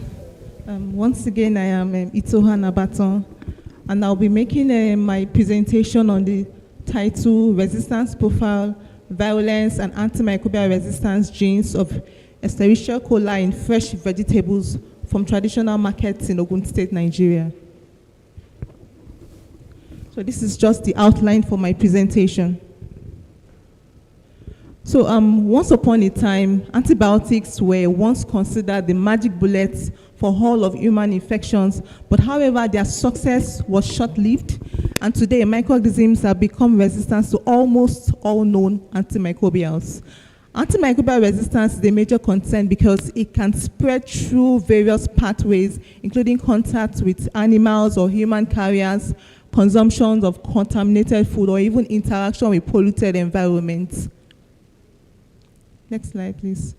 So vegetables often eaten raw or minimally processed can carry a higher risk of transmitting foodborne pathogens such as E. coli and AMR, antimicrobial resistance, when compared to other types of food. Now, these pathogens can also lead to the emergence of resistant strains that are challenging to eliminate. And despite the fact that these vegetables are highly nutritional, particularly those ones that are sourced from the traditional market, they have also been identified as carriers of these antimicrobial resistance pathogens, which can increase food safety concern. So traditional markets are present globally, and one advantage is that they offer affordable foods to millions of consumers. Now, whether these markets are open air or enclosed, we all know that sometimes they can lack improper infrastructures, access to clean water, sanitary conditions, and even adequate storage facilities. That is why sometimes when vegetables are purchased from this market, they could already be contaminated. Next slide, please. And also, poor personal and environmental hygienic practices are mostly among traders, poor storage system, as well as keeping your food produce on the floor can also serve as a source of contamination in markets. Now, with an increasing demand for fresh produce, many consumers assume that these produce are safe. But however, studies have highlighted that there are several concerns of poor handling practices and improper washing of vegetables by traders in these traditional markets. There is also a need to focus on food safety vegetables because foodborne diseases are likely to increase due to the high consumption of fresh vegetables. And AMR is a growing global health concern with serious implications for food safety and public health. Despite its importance, there is currently no data on the presence of AMR in vegetables across the 3 senatorial districts of Ogun State, Nigeria. And this is why there is a need for research in this field, in this area. The main objective of this study was to examine the resistant profile, the virulence factors, and the antimicrobial resistance gene of E. coli found in vegetables from traditional markets in Ogun State, Nigeria. And then my study area was Ogun State. Next slide. Where I sampled the 3 senatorial districts. And from each of the senatorial districts, I picked 3 markets each, giving a total of 9 markets. And the vegetables of focus were tomato, carrots, and cucumber. So sampling was collected 3 times. The first time was in March 2023, which was during the dry season. The second round was in May 2023, which was at the beginning of the rainy season, and then the last one was in October, which was towards the end of the rainy season, altogether giving a total of 509 samples. And then for the method, the laboratory studies for the method, we isolated an identification of E. coli pathogen, then the molecular identification of the pathogen, followed by the antimicrobial susceptibility test, and then the genotypic assessment of the pathogen. So for the results and discussion, Table 1 shows the E. coli contamination of the selected vegetables that were collected. In total of 509 samples, 197 was contaminated, and of which 73 of them tested positive to E. coli pathogen. Next slide, please. So figure 1 shows the prevalence of the E. coli in the selected vegetables in the 3 senatorial districts. Here we had more E. coli contamination in carrot sample, and Ogun Central, and then followed by Ogun West.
too frequently combined. So there is insufficient information on how the blending ratios affects the bioactive compounds. Without that, we will not be able to utilize them properly. The significance of the study: to contribute to the functional food development in Nigeria, aligning with global trends towards natural plant-based health beverages. To also provide baseline information for food manufacturers, nutritionists, and researchers interested in herbal tea formulation. The aim is to quantify phenolic compounds and evaluate sensory attributes of herbal tea. The specific objectives are to process them into powder, to formulate herbal tea blends in different proportion, to identify and quantify phenolic compounds in herbal tea blends, and to evaluate sensory attributes of. That's the picture of lemongrass, for those that do not know it, but it is available everywhere in Nigeria. Next slide, please. That's stink leaves. Most people probably slice it into rice and other dishes. Then orange rind. So the materials were sourced, washed, dried, blended. It was prepared using Acafp et al. 2024. While for the orange ring, it was prepared using Obogai and Ike Nebome's procedures. The next slide, please. We had different percentage formulation for we had 4 samples using different products percentage, and analysis were carried out. The results, next slide please. Analysis were carried out, and also sensory evaluation was subjected to ANOVA. Then the data were presented, and during the course of the analysis, the sensory radar, we discovered that LSO4 has a better acceptability. Next slide, please. The result and the discussion: it has a better taste, and Lipton was used as the control sample during the sensory evaluation.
Ladies and gentlemen, 1, 2, 3.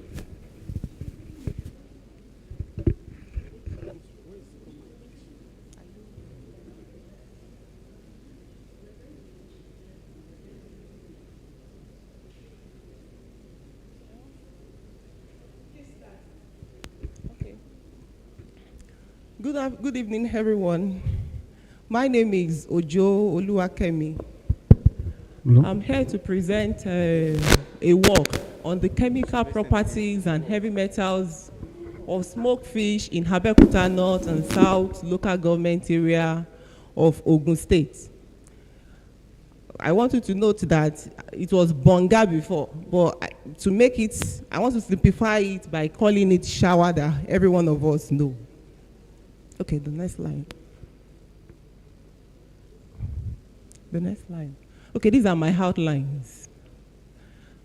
Fish is a vital source of animal protein, an essential nutrient significantly contributing to food security and nutrition in many developing countries, including Nigeria. Among the commonly consumed fish in Nigeria is the shower fish, which is often processed by smoking to enhance its shelf life and flavor.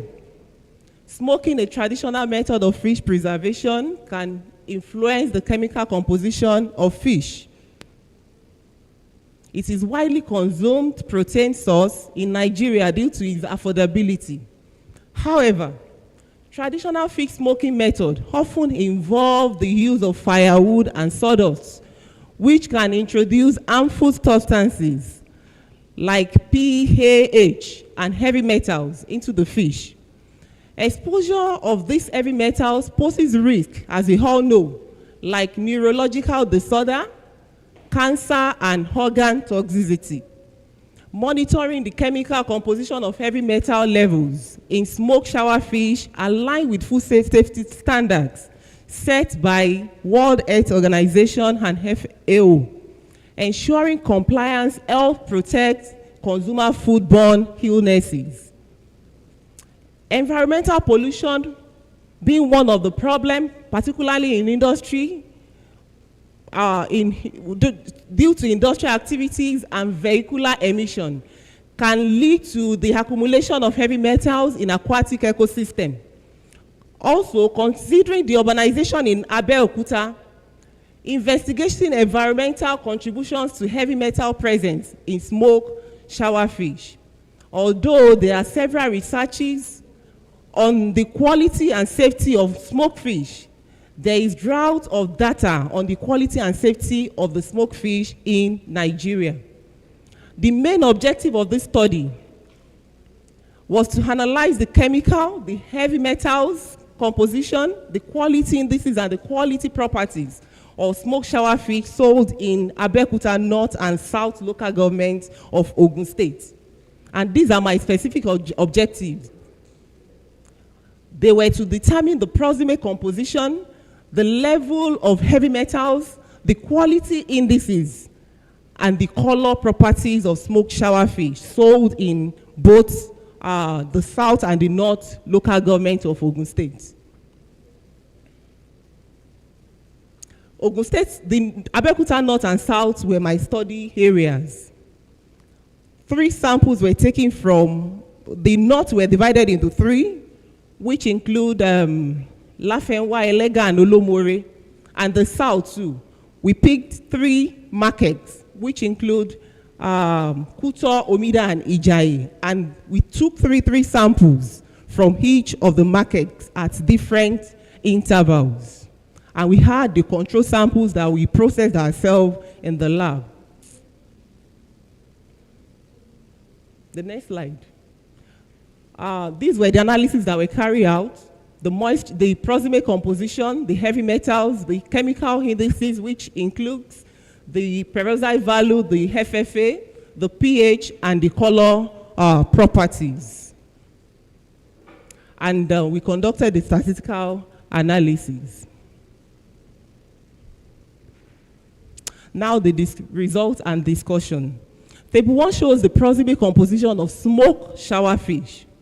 Looking at it, the control sample had the lowest which was the one we did in the lab, had the lowest moisture content, which indicates that it will have a longer shelf life compared to the ones that we gotten in the market. It was discovered that, also we discovered that there were we had higher fat content, crude ash content, and protein content in the one. They were the highest. The one we prepared in the lab had the highest protein, fat, and the crude fiber content. Now the next slide. Okay, looking at the heavy metals of the smoked fish, it was discovered that for the control sample, it ranges between 0.10 to 0.36, which showed that the control sample had a lower lead content. And according to the European Union standard, the maximum limit for lead content should not be more than 0.3 ppm, part per million. And here we have 0.3 at Ijayi, South local government, the Ijayi in the South local government. Looking at the cadmium level, it is discovered that the one we did in the lab was 0.02, and we have that of Olomore, which is the highest, to be 0.06. And according to the European standard, it should not be more than 0.05 ppm. For chromium and mercury, they were within the standard, which is 0.5 and 0.5 for mercury, respectively. The next slide. Okay, table 4 shows the chemical quality indices. The pH for the control sample, it ranges between 0.37 6.37 to 6.45, and this is still okay.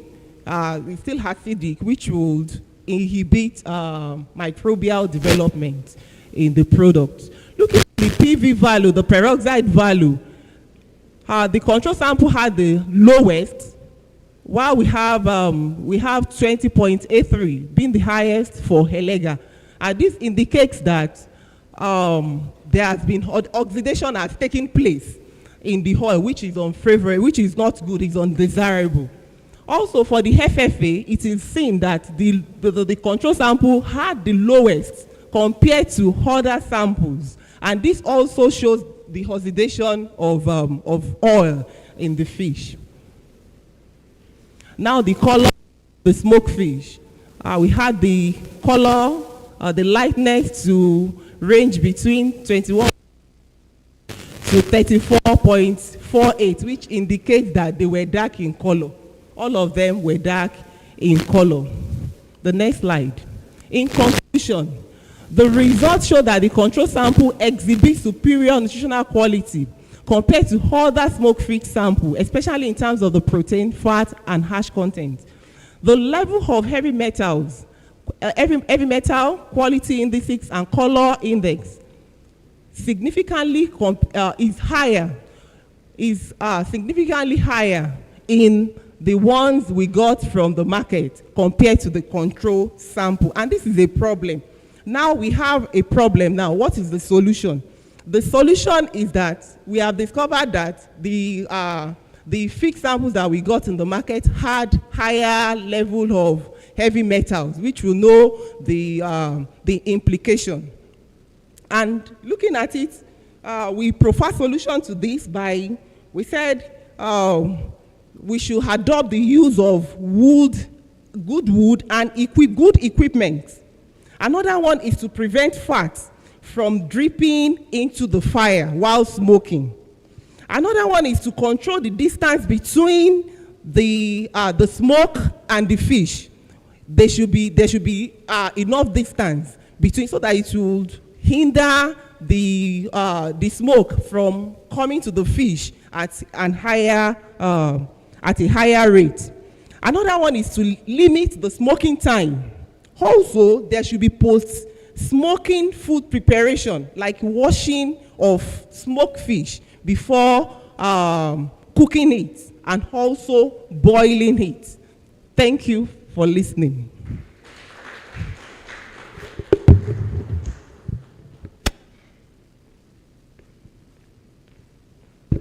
One more round of applause. It's like we still have some time, so maybe we take some questions now. For the first speaker, let's take it from there. First speaker, combating food fraud for enhanced food safety, standards and market access in Nigeria. Number 1, 2, for the first speaker, 2, 3, one more person. Thank you. The first.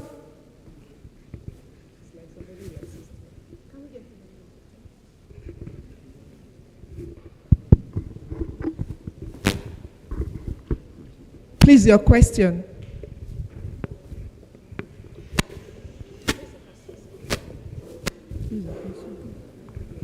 Sorry, I have questions for Dr. Abaton. I don't think it has to do with the speakers. Let's just ask our questions. So I have questions for Dr. Abaton. I wanted us to take it sequentially so that we'll be through with one person. The first speaker talked about food fraud. Thank you. Thank you. Please introduce yourself and let's have your question. I'm Dr. Olubumi Fibian Ibidapo from FIRO. My question is to the first speaker. In tackling or combating this food fraud, the question is, how effectively do the existing food laws, food safety laws in Nigeria address these different forms of food fraud? Or do we even have food safety laws addressing this food fraud? That's my question. Thank you.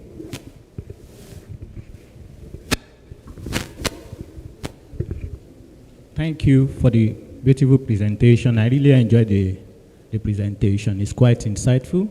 My first question is on the ethical consideration. I discovered that the presenter showed some images that shows the organizations producing some of the products she talked about. And I don't know whether there is an ethical consideration before the study. Then secondly,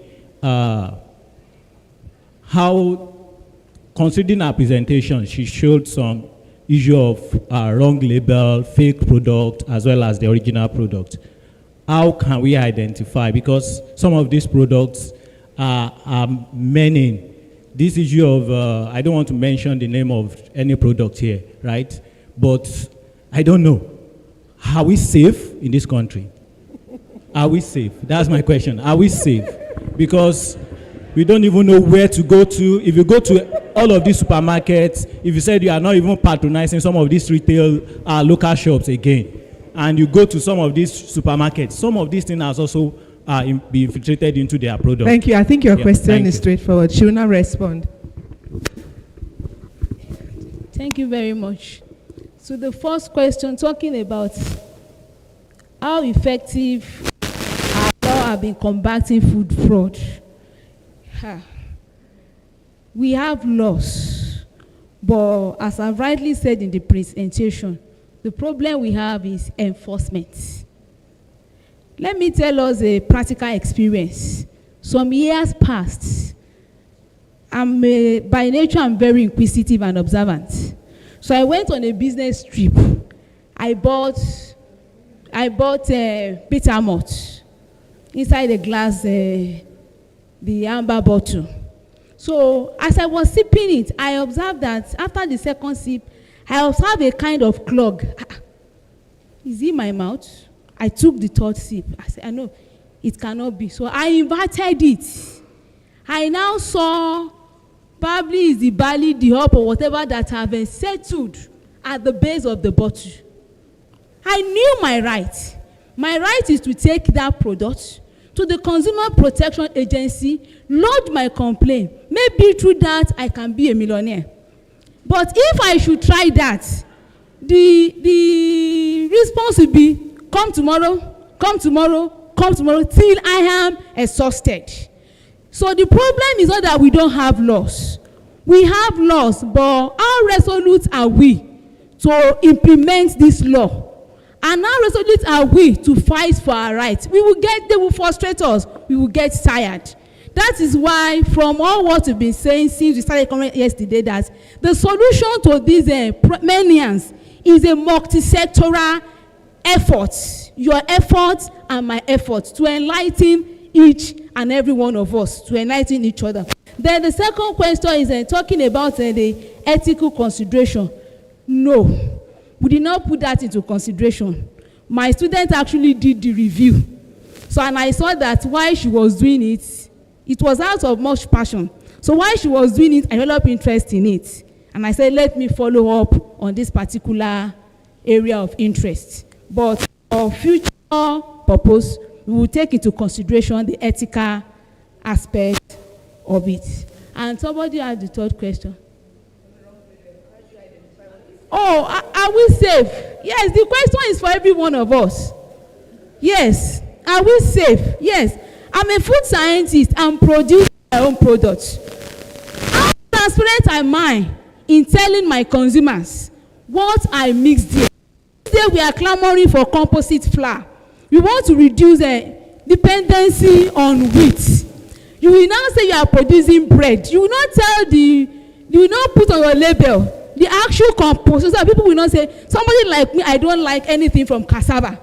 So if I see cassava flour in it, I might not buy it. You will not want to lose out. So you will mask some of your composition. So the question is for every one of us, are we actually transparent in what we are doing? Come down to this tiger nut drink that we produce in our homes. How many of us are actually sincere with what is in the tiger nut drink? Are we not adding sugar or any other sweetener for us to make profit? So the question is to you and to myself, are we actually sincere with what we are producing? If they are deceiving us, are we not deceiving ourselves? Thank you very much.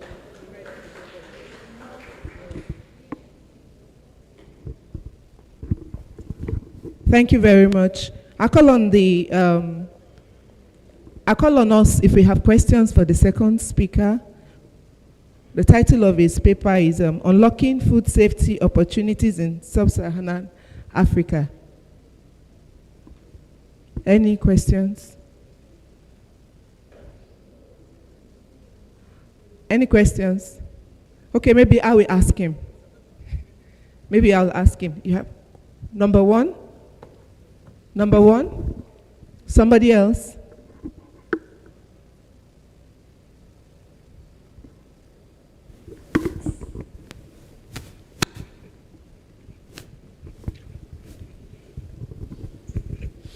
Thank you, Mr. Ani, for your presentation. You mentioned collaborating with government to maybe set up some standards on how to make sure we get our products into the international market. I just want to ask, is it only with government officials or government offices that you work with, or can individuals collaborate with you to help them with their products so that they can get it into the international market? Thank you.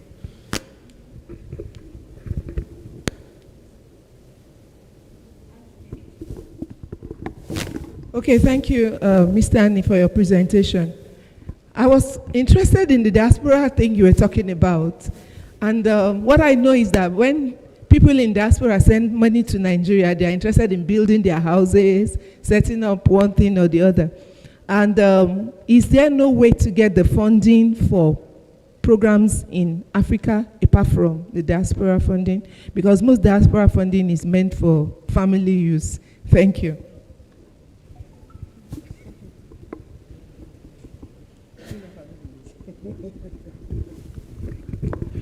Yeah, okay, so to answer the first one, basically who are our clients? And of course, private companies, they are our regular clients. We also do, to a very small extent, actually work for governments, but usually those ones that do not have own capacity to do it. They don't have the machines. So for that, there we can, we just do an agreement and we can do the analysis. For example, if you want to get a certain kind of food on the export on the export list for Europe, Then you have to do the analysis.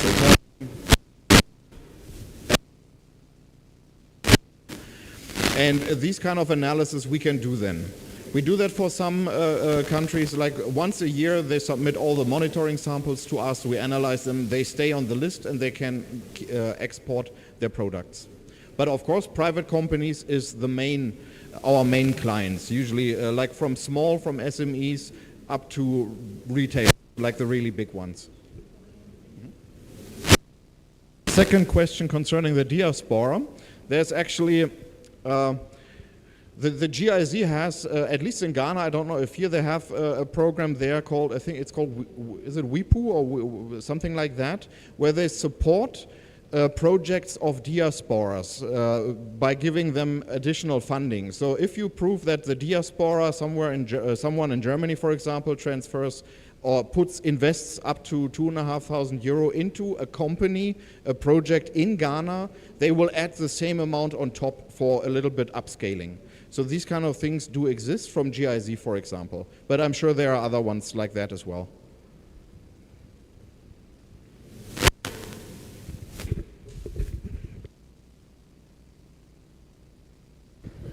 Thank you very much. The third speaker, Abaton, on resistance profile, virulence, and antimicrobial resistance genes of E. coli in fresh vegetables from traditional markets in Ogun State. Questions? Number 1, number 2, number 3. Any other person? Thank you. Thank you, Dr. Abaton, for your presentation. It was a wonderful one. But I have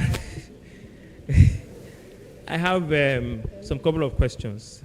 The first is that phenotypically, I was wondering how you were able to confirm that those strains are E. coli, because at first you talk about the results of the fact that you found E. coli on those vegetables before the genotypic identification. So if you're talking about phenotypic characterization, how were you able to confirm that they are E. coli strains? That's number 1. Then number 2, you also gave a report of the fact that, okay, they are E. coli strains. So I was wondering whether it was based on 16 RNA gene sequencing, or you did whole genome sequencing for you to be able to identify that they are E. coli strains. Then lastly is about the virulent gene and the resistant genes. Was it based on PCR or whole genome sequencing also? Because you can actually use PCR to know what are the virulent genes that are present in those E. coli strains and the resistant genes also. You can also sequence the whole genome, the genes in the organism, and then be able to concatenate to say, okay, these are the virulent genes, and of course, these are the resistant genes. Thank you very much. Second question, please. Okay. Good evening, everyone. My name is Mayowa. I just felt concerned concerning what she just presented on the end users.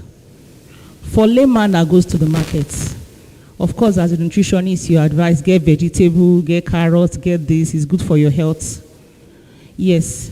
So how can we manage it?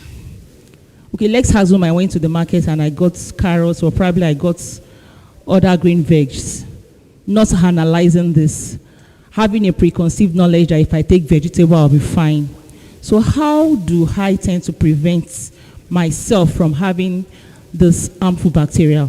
Thank you.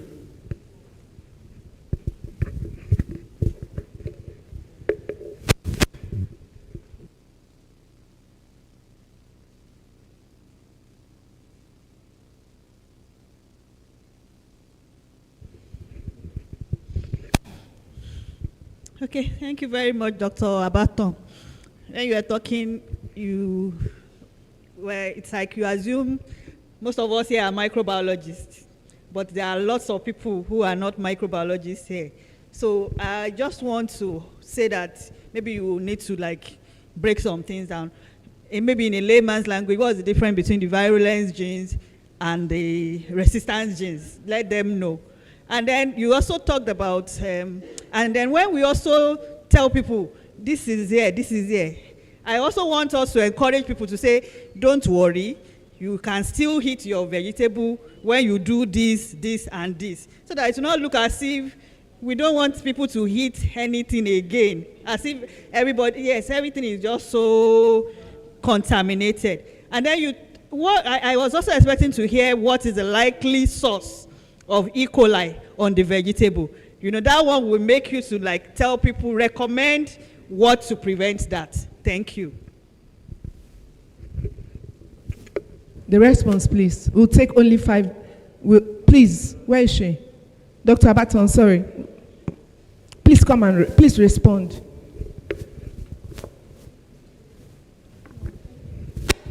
Thank you very much. So the first question was, how was I sure that was E. coli that was being isolated? Yes, specific agar was used for the identification, and as well as the 16X RNA. Then for the virulence gene, yes, it was based on PCR as well.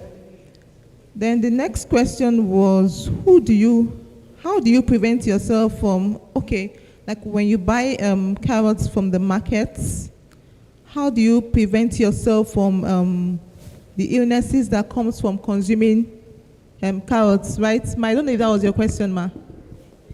Or vegetables in general.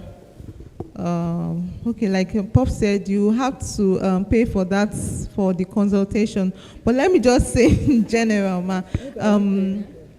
So when I was presenting, I made a few reference points on traders, their handling practices, and these are basically what we see. So if you want to buy vegetables, you will not go to a trader that has his or her vegetables stacked on the floor or that looks dirty. I want to believe you prefer to buy from a trader that has it clean. And even when you buy it, you also wash it well as well. Okay, ma. The last question, please.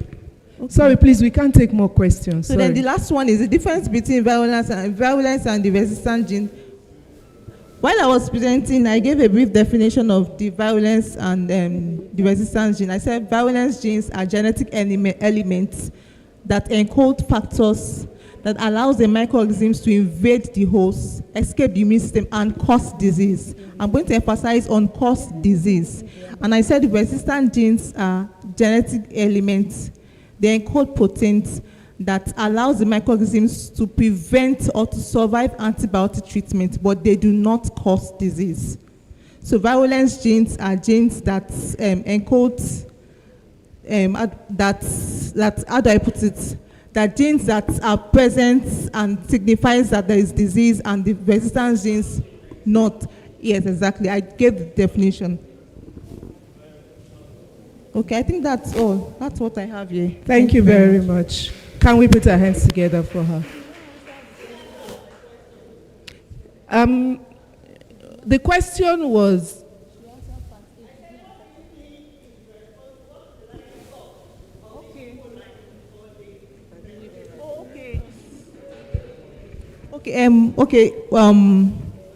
partly contamination from animals or little or no.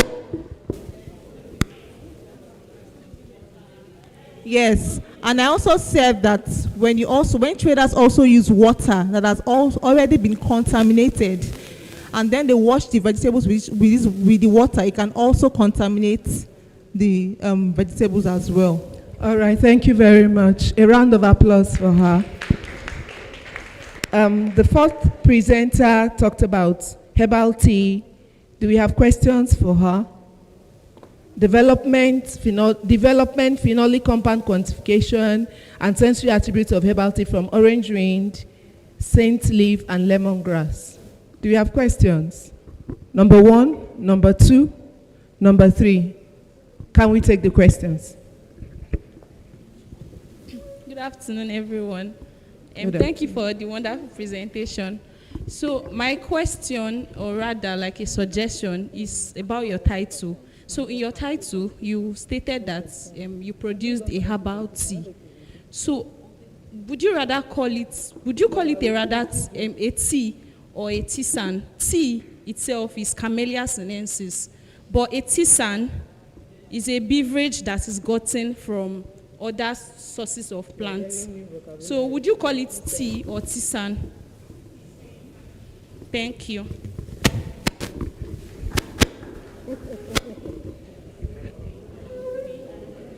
Thank you for the wonderful presentation.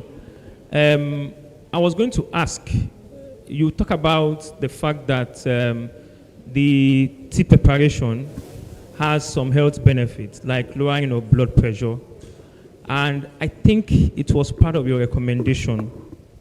So I wanted to know what form of investigations have been carried out, maybe from in vitro to in vivo to human models, to recommend that, or maybe it is just an hypothetical suggestion. Thank you. The second person, please.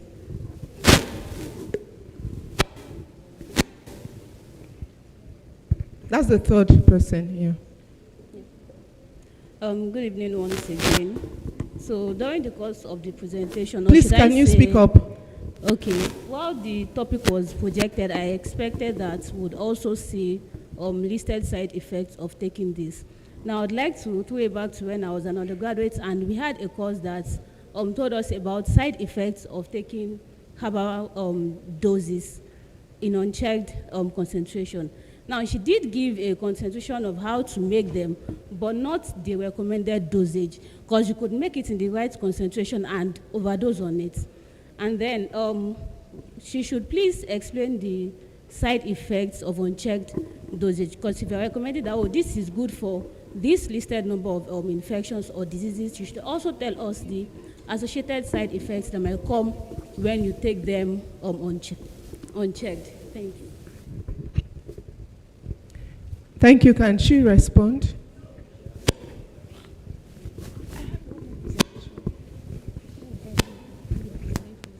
Thank you for your presentation. We all like tea. So, and you started by saying all the side effects of one. So we were waiting for you to give us the right dosage that we'll be able to, But I guess, I don't know whether I'm correct, but I guess you gave us a part of a larger work.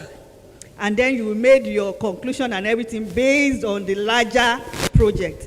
So if that is so, when next you are presenting, what you presented fits in with the topic that is here.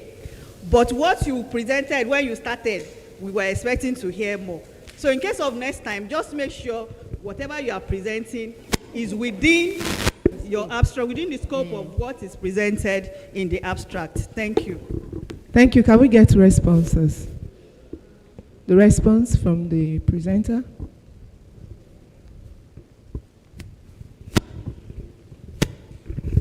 Thank you very much. The question you asked, what is the processing I used, or if I've taken it to the used animal samples. It was my undergraduate work, and I'm a master's student, which I plan to further more on it. So it's still in view, and I'm working towards it. I'm working on it. Then for the side effects, I spoke about how when it is being used frequently, like it collapses BP. It collapses the blood pressure. The person can maybe faint, and so when it's taken in large quantity, it leads to low blood pressure. Then for the dosage, it's just a teacup. Yes, for the quantity, it's just a teacup. Yes, once a day, once daily. Sorry, I don't know if I've answered the question properly. Thank you very much. Before you sit, you talked about LSO4. What does that mean? You didn't define that.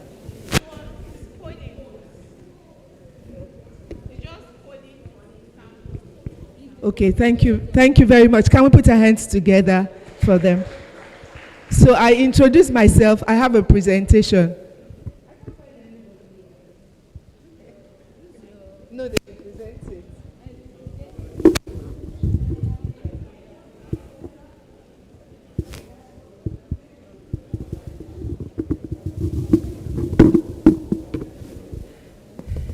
Good afternoon, everyone.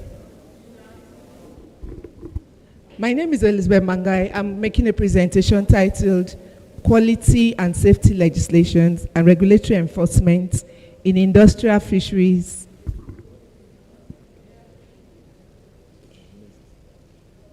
in Lagos.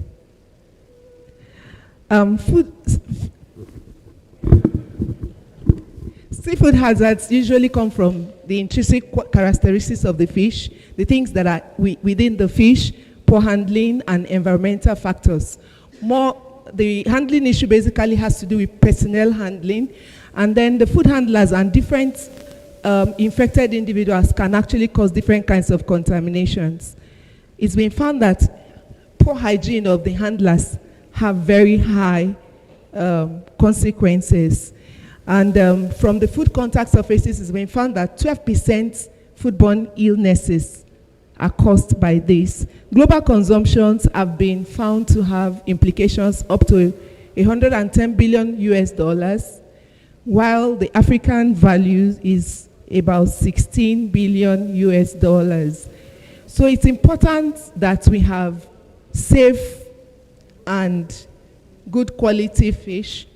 It's very important that we have that because this will contribute to development, it will address food insecurity and give us the right to adequate food. There is actually a United Nations declaration in 1996 that talks about the right to adequate food for everyone. So when everyone has the right to adequate food, we are sure that we'll be safe and the food too should be safe. There's the need to satisfy the roles of food safety, food security in Nigeria. And if we need to export our fish and be involved in international trade, there must be incorporation of laws. And because we are doing international trade, we have both indigenous laws and international laws covering food safety and quality. Nigerian fisheries is subdivided into three sectors. We have the artisanal, which is usually referred to as the small scale. We have the industrial, the work is on the industrial sector, and the aquaculture. Production figures have increased between, the problem is we don't have recent figures in Nigeria. From 466 tons in 2014, it increased to 377, over 377,000 tons. And the Nigerian fisheries is involved in export of different kinds of products. We do a lot of shrimps, export different varieties of shrimps, soulfish, crab, cuttlefish, prawns. We have all sorts that we export. Now, when these products are processed, when we have the seafood processed, we have variety of products. And in 2015, the value was about 806,000 metric tons. When we have non-compliance with the laws, it will affect trade. We are looking at international market, and it's important that there's need for enforcement. The objectives basically are to highlight the scope of the laws that we have in industrial in Nigeria, to identify the roles of the agencies that are involved, to evaluate their performance, to determine the modes of enforcement and the challenges and the encounters, suggest remediation. The methodology involved purposive sampling of 2 operational factories. These were selected because they are the main factories that are regular in production. They also have processing facilities. And the work was done in 18 months. I used key informant interview sessions with various key operators in factories, and there was direct observation for this period, about 3 hours every month for each, because it was a monthly visit. Questionnaires and checklists were given to the regulators from the Federal Department of Fisheries, the quality assurance personnel, and then the compliance evaluation was done with the 20-point compliance score that was developed during my PhD work using 4 laws, and then there was compliance evaluation that used an adaptation of the USDA law, and enforcement was done by KII. This is the area. 2 of the local governments that were worked on, the 2 factories are in 2 local governments, Apapa and Lagos mainland local governments. These are some of the products. The first one here is white tiger, Pinus monodon. There's sole fillet. Fillet is regularly produced, and then cuttlefish. Cuttlefish, Sepia officinalis, is usually black in color, but when it's peeled, it looks very beautiful. Now, some of the controlling agencies, now beyond the ones that give food laws, there are some that supervise environmental issues. So we have FDF and A. There's supposed to be an A there. The Director of Occupational Safety and Health, that's DOSH. It used to be called Factories Inspectorate Department. It's part of the Ministry of Trade. Then the National Agency for Food and Drug Administration and Control. The parameters they supervise are on the right-hand side. We also have the Ministry of Environment, that's federal level, and then the state LASEPA involved in environmental issues. Then the international bodies, we have SFM, FSMS, Federal Food Safety Management Systems. QMS is Quality Management Systems. Then OHS is Occupational Health. And then the last one is Environmental Management, EMS. Then CAC, Codex Alimentarius Commission, also has these various things they cover. During the study, the legal instruments that were found were 21 in all. Out of these, only 4 of them are indigenous. The first 4, they are Nigerian laws. So the factories actually work more with international laws. We have 17 of them being international laws. That's 81% of that.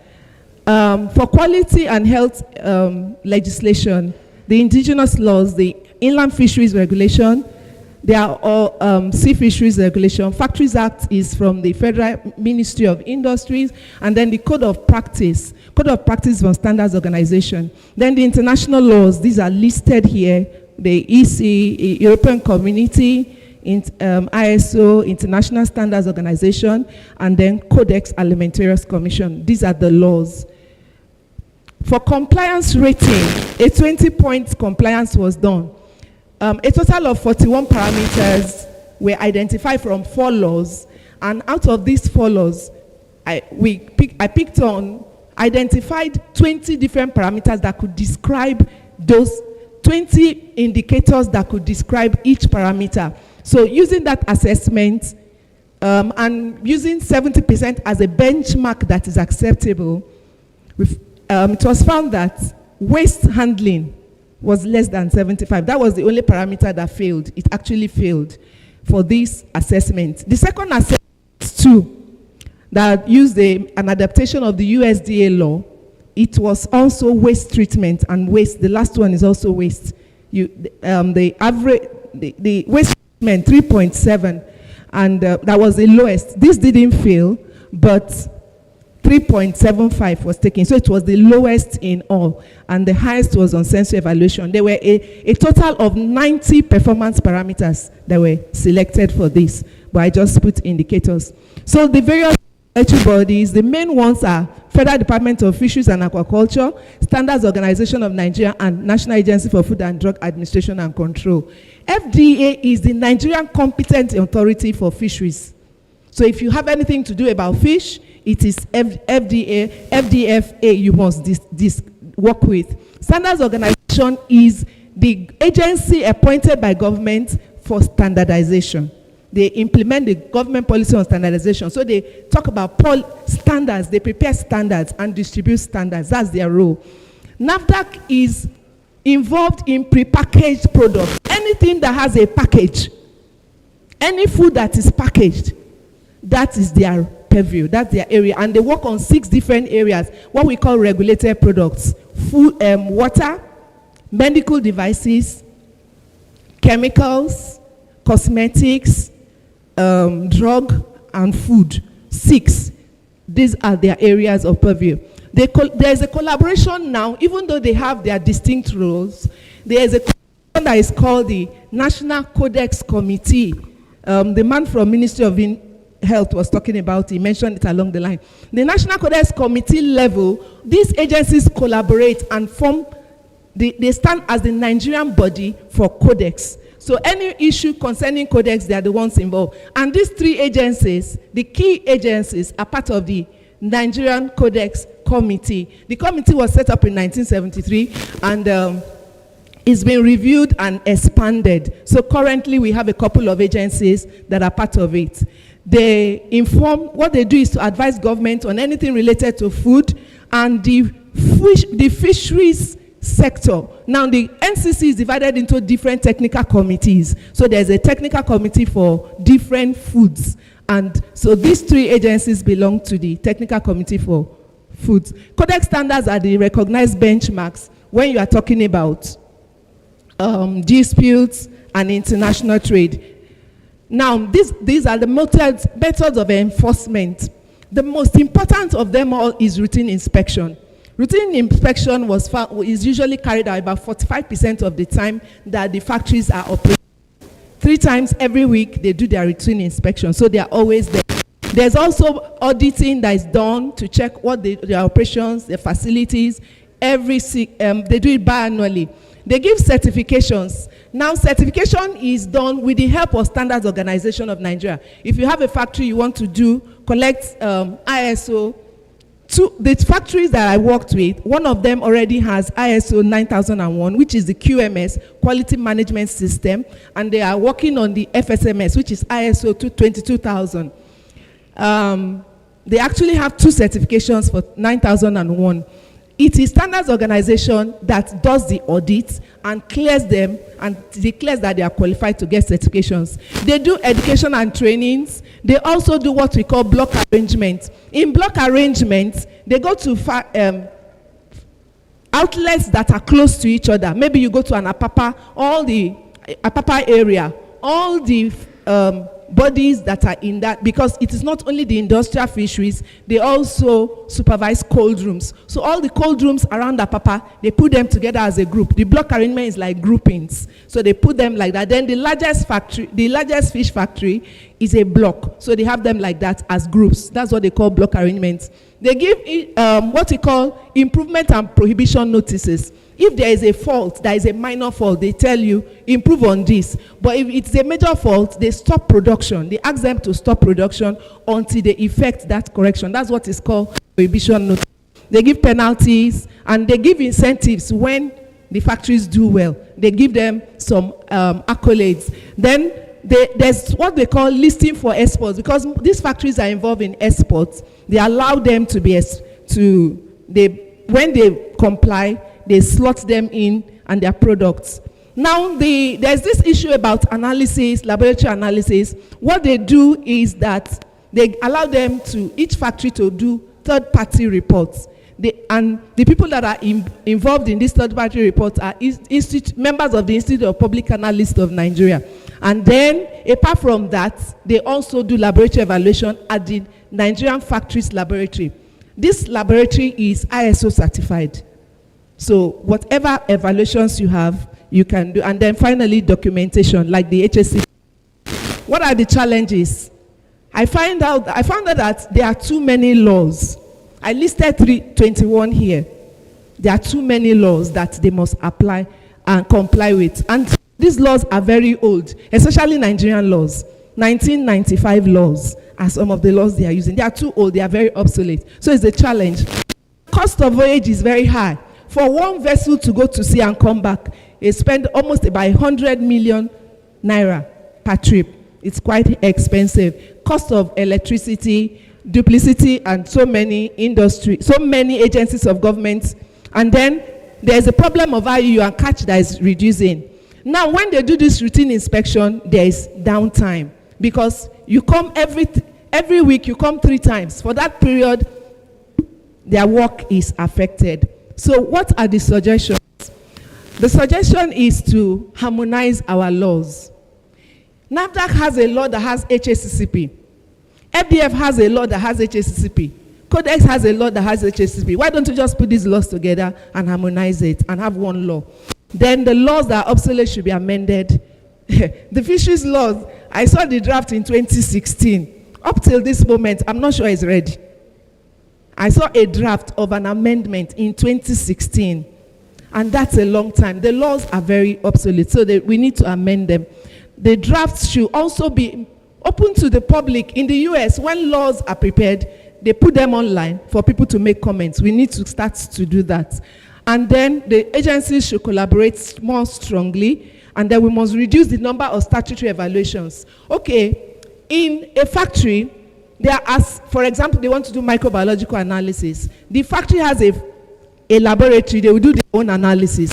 They go to the third party, they do the analysis, the same microbiological analysis.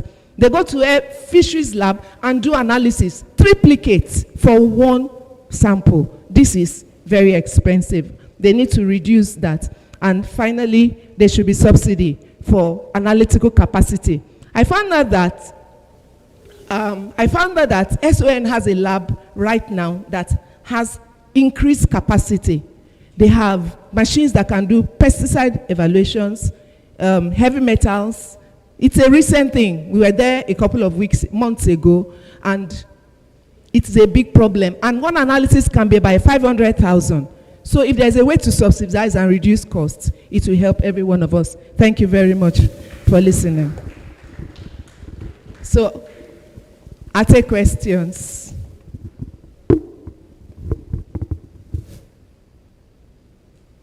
Ask questions now. You are looking at me.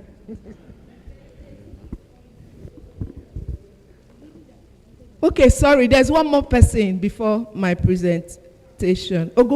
She has taken it. Ogumakinwa. Okay, sorry. Chemical Ojo. Sorry, I'm so sorry. Please, where is Ojo? We have one more presenter. Can we ask questions? Chemical. She talked about shower fish. I have a question for her. So I'll be the last person. Number one. Questions now. Ask her. She's here. Nobody has any question.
Or is it that there's a standard that is supposed to meet that it did not meet? Thank you so much.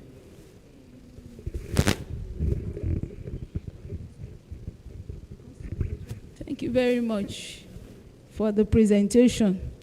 He has actually asked one of the questions I wanted to ask you.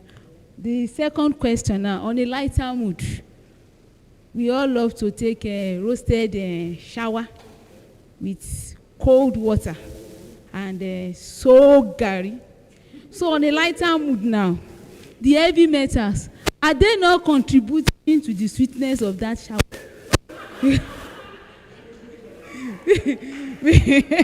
Because we so much crave after it. So on a lighter mood, that's just my question. Thank you very much.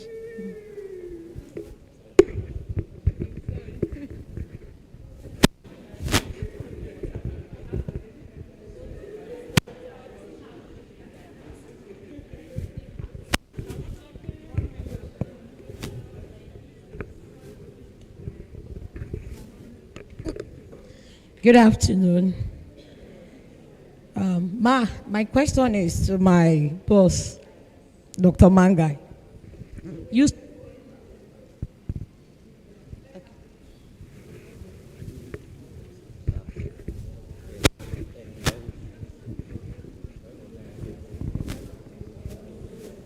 Please, I want to ask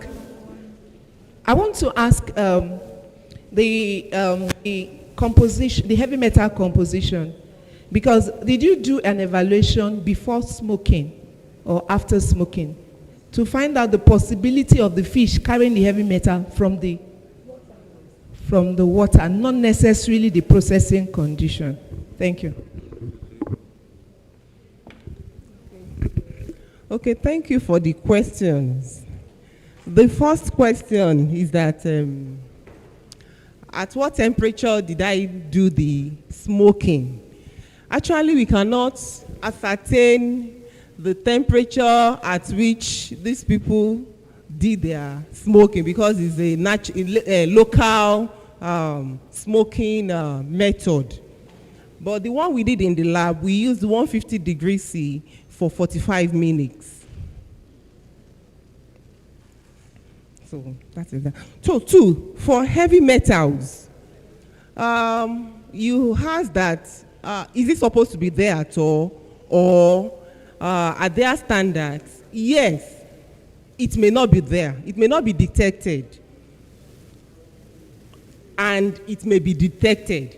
Because the truth of the matter is that most of the time, sometimes, it's not the processing, it may not be the processing that caused the level of the heavy metals. Some other things may have contributed to it. I mentioned in my presentation that it may be possible that it may be smoke from industries, from vehicles, may have gone into the sea and affect the fish, thereby increasing the heavy metals. So if it is taken, even before processing, a level of heavy metals will have been there. Also, we have known from researches that smoking causes smoking increase in heavy metals. But the truth of the matter is, I think the only thing we need to do is to check the fish, the level of heavy metals, and we compare it to standard. And that was what I did. I did not do for raw, I did for the processed one, because I had to collect fish from different sellers, which I now did my own in the lab. I now compared it, and I compared it with European Union standard, which I said the first two that I did, lead and cadmium, they were above, except the control. The one I got from the sellers, the level were above the level, the value that is recommended by the European Union, while the third and the fourth, which is chromium and mercury, were within the standards according to European Union. So the next question is that due to the law for smoke fish, does that the person is does it mean that is it not the presence of heavy metals that is even contributing to the sweetness of the fish? That is not true. From researches, we have known that heavy metals cause neurological disorder. In fact, it is carcinogenic. So you can imagine. So they don't just go there. They are not responsible for the sweetness of the fish. And the reason why I gave recommendation and I gave solution was because if I had just done that presentation, I know a lot of questions would have come up that what are you saying? Does it mean we should not? Because we know people love, so many people, including me, I love smoked fish. And that was why I said there are solutions to this, provided we can stick to the solutions. So the last one, Okay, the after process, I've answered that question. That when did I do my analysis? Did I do any one before processing? I did the one I did after processing, so that there can be room for comparison. Thank you. Thank you very much. Questions for me? For her? I didn't even get what she said. Can we do a wrap up at the end of the day? When we are done with the questions, because I still have questions to answer, then we can make contributions on general. No, just on our own. Okay, please. Okay. Sorry. Yeah. You still did not tell us what exactly you used for the smoking, or whether it was actually smoking or drying that you did. You dried your fish, not that you smoked it. The fish. So that's drying and not smoking. Was because the way you said it, shower is not usually smoke dry, and smoking at 150 degrees Celsius for 4 hours, for 45 minutes. I think it's too high. That temperature is too high. But well, you said you you didn't smoke. It was just drying. So it's drying.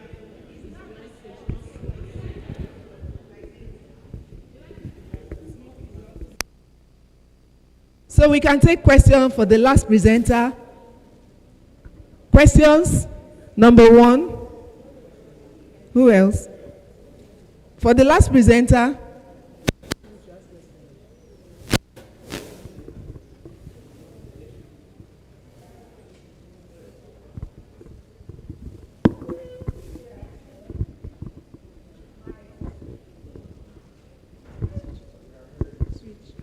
Good afternoon. My question goes to my Oga. Ma, you spoke about laws are very complicated in compliance, and in your same slide, you also spoke about a particular law that has been obsolete. I just want to remind you, Ma, that 9 years have not made a particular law obsolete. One, because to domesticate a law and transcribe to local content or local language takes a lot of period of times and enforcement. So I don't think between 2016 to this period of time, that law is obsolete. Then secondly, Ma, all these laws that we're talking and compliance, Ma, is there a way we could try to localize them in all the dialects language we have in Nigeria, to be able for the people we're trying to enlighten of food safety and to make the work easier, Ma? Thank you. Ma, can I contribute to the shower woman?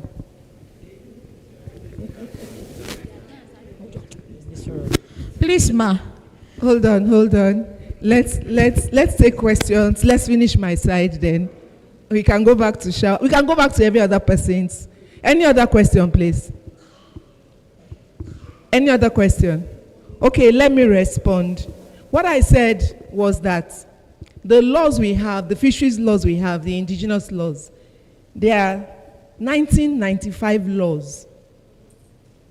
And what I said was that they were trying to amend. The draft I saw was in 2016. 1995 to today is how many years? 30? I'll be 20 years. How many years? 30 years. 30 years. They are old. We need to amend. When you change a law, you do an amendment. That's what the word that is used for it. They are already old. They actually started working on it, but the law is not yet gazetted. It's still in the draft form. The amendment is still in a draft. And the draft I saw was in 2016. 2016 is 9 years away, and it's already too old. Even that law, if it comes out today, is already obsolete. Because laws must be regularly reviewed and updated. There are new things coming from the laboratories, new experiences from what we are talking about food, and people's reactions to food matter, and they change with time. Our lifestyle is changing, so also our responses to food that we eat. So it's important that In fact, the shortest period we should have for review should be like 3 years. Our laws must continually change and be improved upon. So the law is already too old. Now, on the issue of localizing Nigerian laws, the laws are written in English language, but the factory laws and some of the laws, they just have what we call a provision, a statement in the law just says that this thing should be written in any selected Nigerian language. But it's like just a line. Even on food packaging, we have labeling regulations, and the labeling regulation can tell you, specify something. All our labels must be in English language, because in Nigeria, whether we like it or not, our lingua franca is English. It's important that we find a way to disseminate information. All these years, I've been doing more work with industrial fisheries, but I started, even this week on Monday, I was in Lagos State Fisheries. I started thinking about going to the artisanal sector, because we have a lot of problems there. And that is where we do indigenization. We localize our laws. The bad part of it is that before you go to the indigenous, the artisanal sector, you must go through the controlling people who are the Lagos State Fisheries body. You can't just go there. They are the ones that you must work with. And they don't even have enough personnel. They don't have inspectors.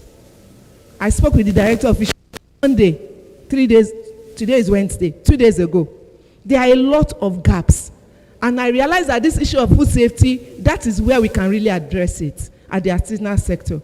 So when we start working, I actually started talking with her, and we are looking for how we can bring in people and do a collaborative work and go to the fisher folks, starting from there and going through the value chain, because there is a lot of work. About 80% of our food comes from this sector. So if we don't correct the yields there are a lot of problems. I even learned that they use pure water sachet to smoke fish. I learned that they use petrol to make their fire. Tire. Okay, I'm hearing that for the first time. Sorry? To make it more compostable. But you are sending in a lot of petrochemical products to people. And the truth of the matter is... oh, okay, sorry. The issue is in... Thank you very much.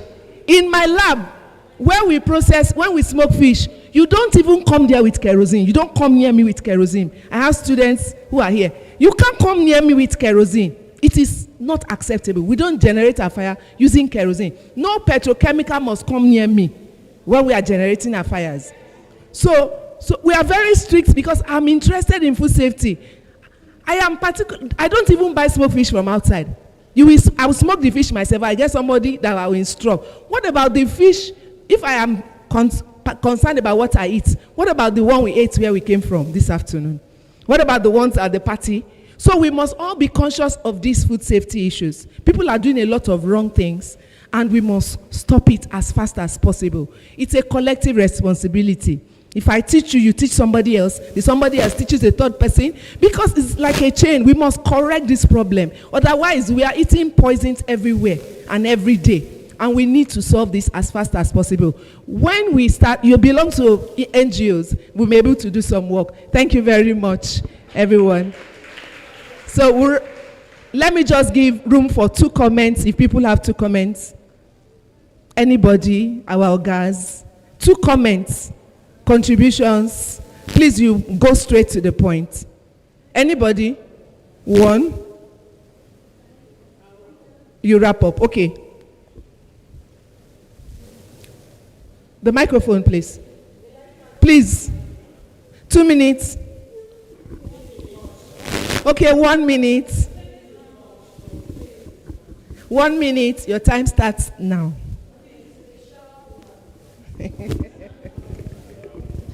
Please, ma, have you tried to compare the way they process it in other states to Ogun State?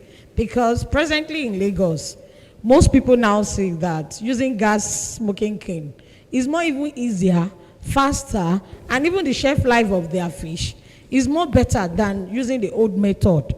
So in my advice, ma, maybe you should do comparison of maybe 2 other states or 2 other areas within the Ogun State and compare to other states so that we can further narrow or further more that research, because I don't think that research should stop there. Thank you very much.